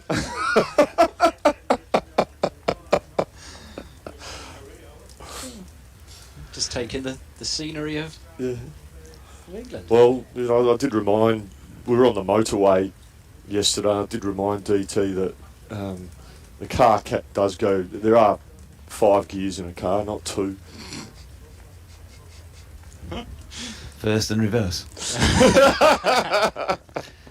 Just to paint a picture here for those not watching the stream, and in fact those who are watching the stream are unfortunately watching us at the moment, but it's brightened up in actual fact since the rain came, strangely, in the last 2 or 3 minutes, but it's still coming down heavily, and the big covers are coming on, which is probably going to be the death knell of play for the day, and it's looking set in, particularly out to the west side of the ground, the southwest corner of the ground.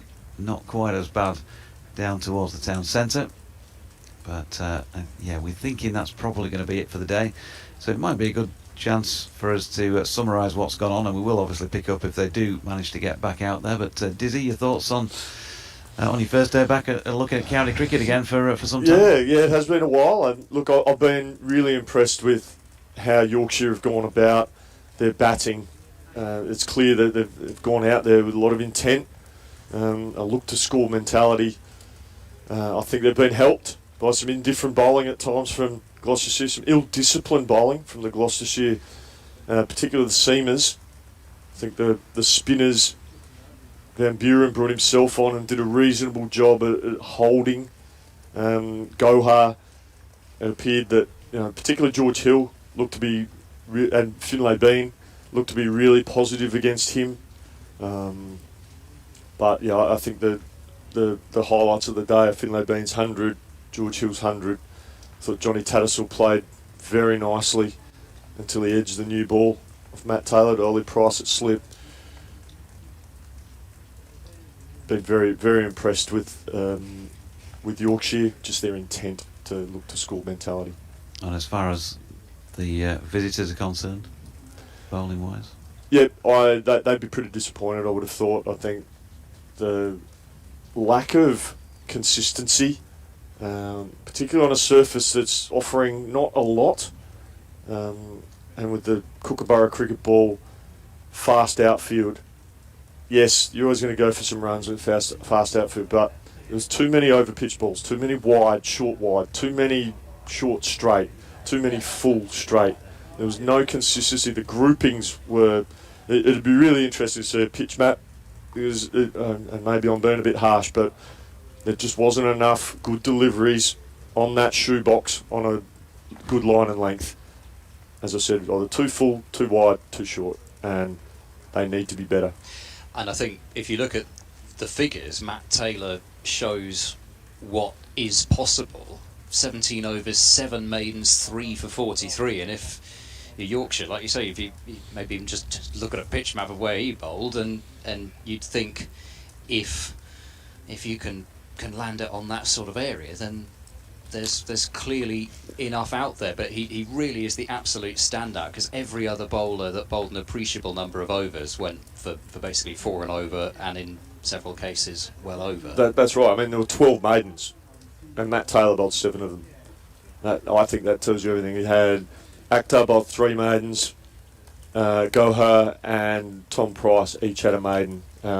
As you said, Ed, all bowlers going in excess of 4. Matt Taylor 2.5s, and pick of the bowlers by the length of the straight. So from a bowling point of view, having bowled here on numerous occasions and wherever you've bowled, I mean, what's your stock ball today on that good deck? And would that have changed, complexion in terms of where you were putting that as the day went on? I think the old plan A top of off stump would probably be the key plan A, as it is with the square boundaries. The ball flies off, so you want to make sure, if you are going to get hit, at least you can have some protection on the leg side. I think you need to keep the offside up. If you're getting hit consistently through the offside, you're bowling too wide. So straighten up your lines. You can put mid on, mid off. If you're worried about getting hit down the ground, you can put mid on, mid off back a little bit. But look to attack and hit that off stump. And then if you do get hit through the offside square, it means you're bowling too wide. And if they do happen to hit you square from off stump, well, sometimes you just applaud the batter and say that's a good shot. But keep the stumps, as much of the stumps in play as possible. If you can drop someone back on a leg side to deep square leg and have deep fine leg, that allows you to bowl straighter. It gives you a little bit of protection, but it also gives you the option of a short ball. So that's what I would say. And on the short ball, I mean, have they used that enough? Have they overused it today? What are you doing today in terms of short balls if you're out there? There seem to be a lot of short, wide ones here, and I think that's just an execution or lack of. Just feel the Gloucester seamers just didn't quite get it right today. They'll be the first to admit that. The coaching staff, the bowling coach, will reflect on that and will probably potentially show them some footage, show them some pitch maps of where they've bowled. I don't think there'd be much consistency with those pitch maps. As I've said, just too inconsistent. Sometimes on a surface like this, particularly a Kookaburra ball, your margin for error is bigger when you're bowling on a surface that offers you a bit more assistance. You've got the Duke cricket ball. It'll be, you're targeting a towel. Whereas the Kookaburra ball, good batting surface, your margin for error is probably a shoebox. And because that's what you want. As a bowler, you want to make that area of uncertainty as big as possible. The batter, his goal is to make that as small as possible. So it's just another way of looking at margin for error. But I just don't think the Gloucester seamers were good enough for long enough today. When you were here, you coached a very different side to the one that we see walking out there in terms of, well, let's forget ability, just in terms of their experiences and all of that at the point that you all came together. You won those 2 titles. We think about the names involved in that. This is still, it's an ongoing transition, isn't it, at Yorkshire? It's been transition for a few seasons when Andrew Gale was around. Things were starting to knit together before the racism scandal. Things have changed and moved on again under a new coach. And so still a feeling of transition and rebuilding the county. I mean, what can you see? And I know it's only a snapshot that you've seen today, but from what you've seen today with the bat out there, what encouragement can you offer Yorkshire listening supporters for the future? I think Yorkshire supporters should be very buoyant in what I've seen. Finlay Bean at the top. Got Shan Masood, who's a quality international player. Adam Lyth, experience. Dawood Malan, experience. George Hill, what a young player he could turn out to be. I haven't seen him bowling. He mentioned he bowls as well. Johnny Tattersall looked good today. You got young Reeves, young Fisher in at the moment. I say young Fisher. I know he's been around forever, but he is still quite young. I'd be very buoyant. There's obviously talent, there's skill, and it's now just opportunity to give these kids a crack. Allow them to play, allow them to make their mistakes, learn their lessons. They're going to be better. You can only do so much in the nets. Having those experiences out in the middle, and having some success, having some failures, will make for more rounded cricketers. And the Yorkshire supporters should hang in because we've got Goffey and Otis, two great men who will do everything they can to help these players develop and improve and get this team winning games of cricket. So Yorkshire supporters should be very optimistic about the future. Very buoyant for times ahead. There's just been a word between umpires Peter Hartley and Neil Malan and Richard Robinson and another member of his ground staff, and they are moving back towards the covers, and we may see some more play. The sun has come back out, the floodlights are still on, but the rain has stopped, And it's looking as though they're going to try and get these last few overs in. Interestingly enough, as we'd given up the ghost at, sorry Neil Malan, straight away there. Yeah, well, I mean, I was thinking in terms of the fact that there's 7.2 overs, they would be able to make those up in a longer day tomorrow. Can add overs on and make it a 103.2 over day tomorrow, but I think it probably suits most people to have the usual session times and all that, and we're not that late in terms of the time now. I don't know whether they will have to lose overs still, even though we've lost some time. It may be that they do have to chop a few overs off, but there are still a few spectators left in, and they paid for their overs, so Parted with the hard-earned to watch the game, but yeah, it looks like everyone pretty much has left. There's still a few here, Ed. yeah, there might be a few who might emerge from wherever they've been taking shelter, and I'm really pleasantly surprised at how quickly it blew through, because even when it brightened up, it still seemed as if it was raining quite a long way into the distance. But I think we've got remarkably lucky, as we said before, how little rain we've got, given it seems to have been pretty much non-stop, just 15-20 miles either side of Leeds. But it does look as though we're going to be getting some more play, and it does leave potentially a slightly awkward period for Yorkshire, having maybe, as they walked off, thought that the day might be done, and then all of a sudden you've got to reset, go back out there and face a few deliveries right at the end. Yeah, I understand that, but don't underestimate that it could be a little bit awkward for Gloucestershire as well here. Yeah. The grass, a little bit of rain on it now. They've got a ball that's only a few overs old.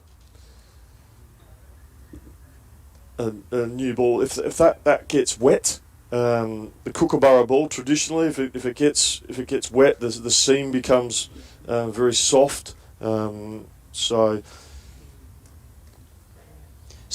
bowlers have to start again, so they're going to have to get back into their spell, warm up again, get back into their spell. From a batting point of view, I reckon you can look at this quite positively and go, and I'm looking at the scoreboard here. It says 388 for 6. Yorkshire, it's go time for mine.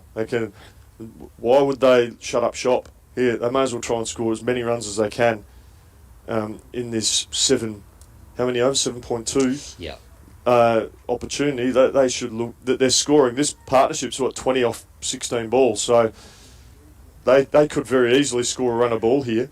That's another 40 odd runs, and that they should really be thinking positively in this position. And that's very much the way that the kind of McCullum-esque thinking would be. You might even, dare I say it, send for a Nighthawk rather than anything else. Yeah. Night Watchman. I moan about Night Watchman on these broadcasts regularly. I think they're just a waste of time, aren't they? Waste of time, Night Watchman. Look, I've got a Sportsman's Night story for the ages, but I happen to agree with you. I don't, as a coach, I tend to leave it to the batters, and if they choose to want to have a night watchman. We don't have a blanket policy as a team. It's up to the next player in if they would like a night watchman. But as a tactic, statistically, it doesn't work. I reckon there are individual situations where it would work. I mean, I think a clear example is Scott Boland last week. That worked clearly, and he got 20 off 40 balls. We said on broadcasts, if he faces 30 balls, he's done his job, and he faced 40 balls and got 20 runs. So in that specific space, the tactic works. I think where in the past the night watchman thing hasn't worked is maybe they get through that night, but then they soak up too much time the next day, and potentially the team loses momentum. Yeah, Liam Norwell also scored a century as a night watchman a few years back at Cheltenham. It's funny how it... And then next match he ended up right back down at number 11. The awkward cookie thing, crumbles and all that. The real bugbear for me is that they often get sent out back end of the day when conditions are tricky, and so the batter is thinking, not sure I fancy this, I'll wait till tomorrow morning, thanks. But how is the 9-10 Jack going to be any better at playing that sort of bowling on that sort of, in those sort of conditions than the proper batter? So you, not every time, but you often see, from Yorkshire's point of view, when they're out there, that night watchman goes in and they end up losing him, and then the batter goes in anyway. So why didn't you just go in the first place? Well, it's why I quite like seeing it a different way, in terms of seeing it as a shot to nothing to maybe even score some runs, which I think that the runs that Boland scored late on that evening, he didn't just go out and look to block every ball and get himself in trouble by just blocking it. Well, that's McCullum's theory with the Nighthawk, isn't it? To go out there, just slog, and you get a quick 20, 30. Yeah, I don't mind it. I don't mind it. I'd actually like to know the actual stats, because I've heard that, I've seen, this was a few years ago, I saw some stats that suggested that the tactic doesn't always work, but hard and fast statistics, and maybe one of your listeners during this game, guys, can find out for you. Does the tactic actually work? Right. 10 minutes then. There we go. The rope just being taken around the boundary edge. Cover's still on at the moment, but sounds like we're going to get a resumption at 20 past with, did he say 2.2 hours to be bowled? I'm afraid I didn't catch that. Yeah, we missed that. But it can't be many, because they do have to lose overs, so we'll have to come back tomorrow and make those overs up anyway. There we go. Okay, Bent Nielsen says, got to applaud the pronunciation of Nykebing Moors. Who said that? That was me talking about Danish. The most famous Danish cricketer must be Ollie Mortensen, a fast bowler who I believe had quite a spat with Curtly Ambrose. No fast bowlers union for those two. Yes, well, I did actually, I must admit, go on holiday to Denmark not that long ago, so... Dutch Bird Kate maybe. Kate Holsworth, of course, who joined us, me and Fletch, at Chesterfield the other week, and did a bit of scoring for us throughout, and did a fine job too. If the boundary rope has moved, she said, the boundary officially stays where it was before. No idea how an umpire can see that, but that's the law. Well, I think you have to hope that there's some sort of mark, from the grass that's died slightly in that part of the outfield, but other than that, if there's nothing like that, which there may well not be on a day like this, so not much hope really. Love seeing the rope around the ground, just moves the water. Don't think it actually removes it. Yes. It moves it to another spot on the ground. It's going around substantially quicker, the tractor, than it did at it's Bristol. flying. I mean, I've gone from basically the slowest tractor, where in fact there was even a signal from the head groundsman to whoever was operating the tractor to get a move on with it. Here, goodness me, he's going to pick up a speeding fine. And get the same policeman out that pulled up DT the other night. I reckon that's Gareth too on the... Is it? No. Gareth, one of the ground staff here. It has been like a scene from Benny Hill ever since the umpires said to the guys, go on, get the covers off. They've been running around. I've never seen ground staff move quite as quickly as this. They still haven't put the boundary rope back in place, I'm afraid. Lily was delighted that you remembered her. Oh, lovely lady, Lily.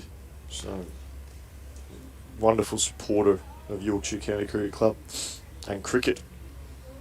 So, hello, Lily. Thank you for listening today. Dr. Lecomte de Saint-Germain says, had an interesting experience watching Jamaica versus Barbados in a nighttime 2020 at Sabina Park. Amazing, memorable, but not the nicest part of Kingston to emerge into at midnight. Okay. Haven't been. Couldn't comment. No, I must say me neither.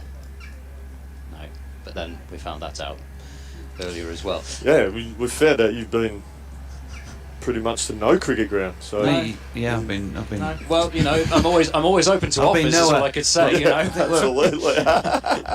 we're all heading to Adelaide Oval next time. Yeah. We'll go kip on Dizzy's whatever backroom floor. Take a photo next to the bronze statue out the back of myself and Darren Lehman. There's one of me with my follow-through bowling, and there's one of Darren Lehman 20 yards away hitting the ball, and he always jokes that he's just hit me for 6. The thing I'm most delighted about that statue is they made my nose a bit smaller than it actually is, so I was really happy with that.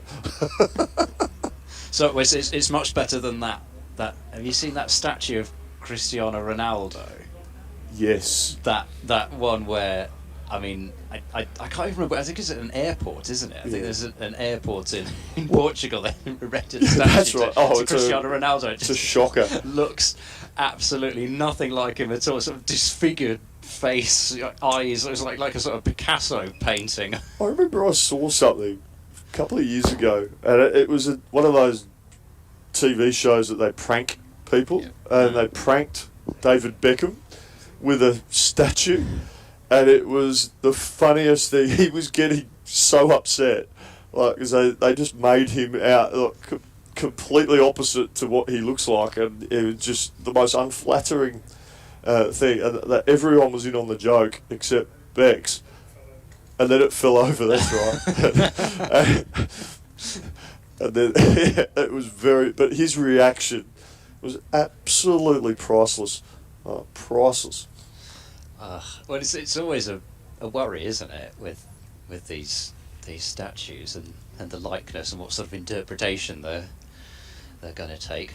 I can tell you, by the way, that Heather Knight is out in the women's Test match. 4 down, wicket for Ash Gardner. Another one for Ash. Yeah. Oh, awesome. 3 for 25. England 101 for 4, needing a further 167. Ooh. So Dunkley and Wyatt at the crease. It's going to be a nail biter, that.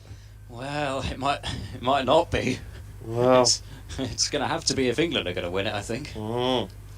You know, Dunkley's a good player. She looked head and shoulders at Scarborough. We went and covered a game. She's a good player. Really good player. Covered a game a few weeks ago up there, 50-over game. Yeah, well, I saw her maiden ODI century last year. She made that in the game between England and South Africa at Bristol.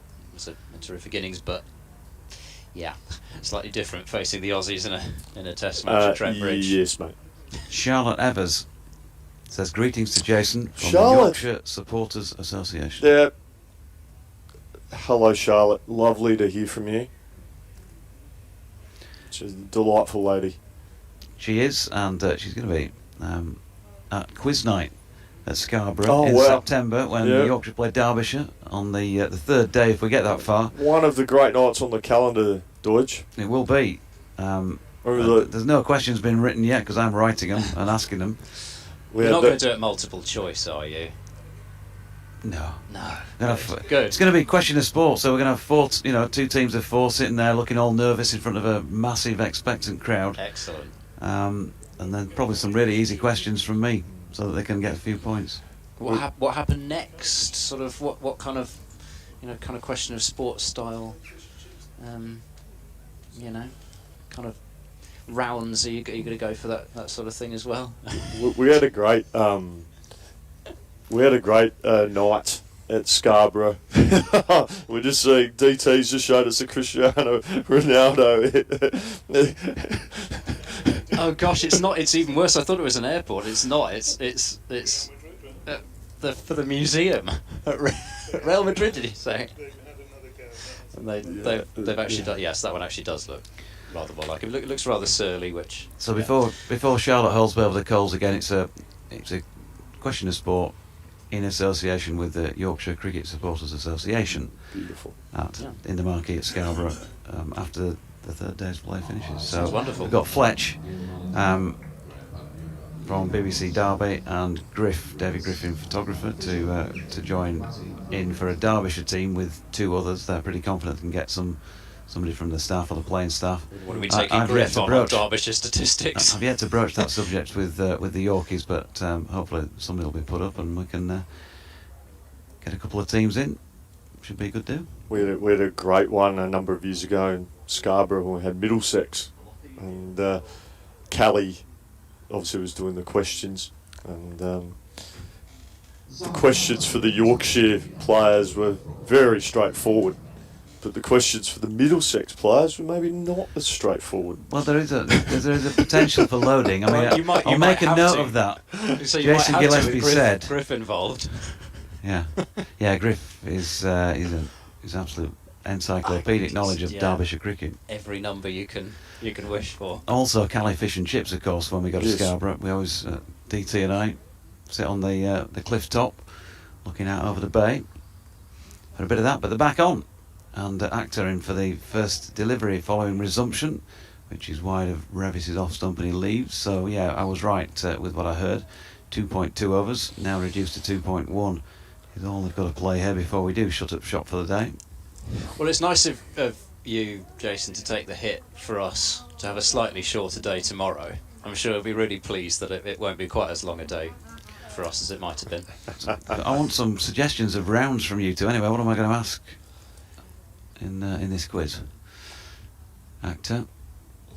Here he comes again. Once more wide of off stump and Revis shoulders arms to complete that over. So just 2 remaining today. Revis on 23, Fisher on 6, 388 for 6. Well, I quite like the ones on Question of Sport where you've got the team captains and they have to they have like a certain number of balls, like tennis balls, and they've got to put them into each basket for, which they think is closest. Like, sort of, I don't know, who's won the most. I'm County championships. Yeah, exactly. Yeah, something like that. Yorkshire. Or, I was going to go another sport, Look, but yeah. I think a question for Yorkshire team would be, what is the name of the outground out on the coast with the initials SCC? And then a question could be for the Derbyshire supporters, which street within a 6-mile radius of the Queen's Park at Chesterfield won the Tidy Street Award in 2002. I promise you Griff would know it. He would. I think they're very fair questions. Right. Zafar Gohar then to bowl, and leading forward to defend this one back to the bowler is Matthew Revis. It is Revis on strike, isn't it? No, it's not. It's Fisher. It's Fisher. At a 50-50 chance. Well, there you go. There's another round you could do. Got it wrong. Forward goes Fisher. Defends that one away out into the covers. There won't be a run. I mean, you know what's going to happen here, don't you? We're just going to go out there for absolutely nothing this evening. Cricket. Zaffa's stuck on the scoreboard as well. Yeah, so that was one of the reasons why I was a bit hesitant as he was on strike. They're going to grab a leg by here as the ball dribbles off. Fisher's pad's fine on the leg side, and Ollie Price springs out from slip to do the fielding. 389 for 6. So already just 9 balls remaining in the day. 2 slips in place. Rulofsson is at second, and Ollie Price at first. They've got a short leg as well, and only the deep backward square out towards the boundary, although he's not out the whole way. Zaffa in, and right over the top of that one in defence is Revis, sending it back up the surface. Could probably have played on a bit longer, actually. This is the other thing, this is the sort of the counter argument to that, is we probably could actually have got all the overs in, as defending leg side this time is Revis up to mid-on. I know. It's all right for some, but I fancy going home at some point tonight. I know you love your cricket, but come on. Well, you know me. If there was more cricket on this evening, I'd be going back to watch it. Last ball of the over then. Zaffa is in to bowl, on leg stump and turned away into a big gap on that leg side. Hammond sprinting out from short leg, loses the cap that he had in his trouser back, and there'll be a single. So 390 for 6. Revis will keep the strike on 24, and there's 1 over left in the day. Yep, almost done. Might they get to that next batting point? Doubtful in this over, but you never know. I actually wondered whether Revis would have just stayed there and allowed Matt Fisher to take the last 6 balls of the day so that he can come back tomorrow and play. I think if he got a single here, I'd probably encourage him to if he got the single, then let Matt Fisher take the rest of the day. Here's Actor, flicked off the legs by Revis down to long leg and picks up 1. So Fisher is going to face before the end of the day. Yeah, I'd be, if I was Matt Fisher, I'd be instructing Matthew Revis to take his gloves off and just sit on his bat the other end. Say, I've got this. And you watch, he'll get a single now, won't he? David Hendry says, say hello to Dizzy for us. From the Hendry family, please. We're all watching and listening. The Hendrys had a lovely dinner with them the other night. Actor in and solidly behind it, Fisher, no run. Sorry to divert things, but I am a huge fan of what we've got going on at deep backward square What leg. have we got going on Well, here? Miles Hammond is fielding at deep backward square leg with a helmet. Well, the ball comes quickly to the out of the fence. Well, how quick was that one that Finlay Bean hit to the square leg? He got caught. Went like a tracer bullet. It was Actor's only wicket of the day. Fisher waits. Here is Actor. It's full and dug out by Matthew Fisher, attempting to sneak the Yorker through. I just love that Hammond hasn't even bothered to toss the helmet off over the boundary rope or so. It's just, that's great. I wish somebody were down there to take a picture because I would like one. Reminiscent of that day that I think I mentioned before on commentaries, went to watch the Callos Pegasus World 11 against Northumberland and Durham at Jesmond, 1982. Derek Randall was fielding as Actor is in balls short here, and Fisher ducks underneath it. And typical of Randall, he sent out to the boundary edge at one point. I think Derek Parry was his tweaker, Derek Parry. He was bowling, I think, in this match. And anyway, so Randall's out on the boundary edge, and there was a policeman standing at the side, and Derek took his cap off, gave it to the policeman, pushed him on the field, and stood off the field with the helmet on, doing this sort of, policeman bend at the knees thing for an over. As Actor's led his delivery, he's pushed up back to the bowler and he's followed through by Fisher. You've got collared for that now. Well, yeah, quite. Still to come for Yorkshire, of course, after whichever of these next pair get out. If they do, Matthew Revis and Matthew Fisher, Mark Steckerty, Dan Moriarty, the 2 low knees, and then on his return to first-class cricket for the first time in 23 months, Dominic Leach, bringing up the rear apparently.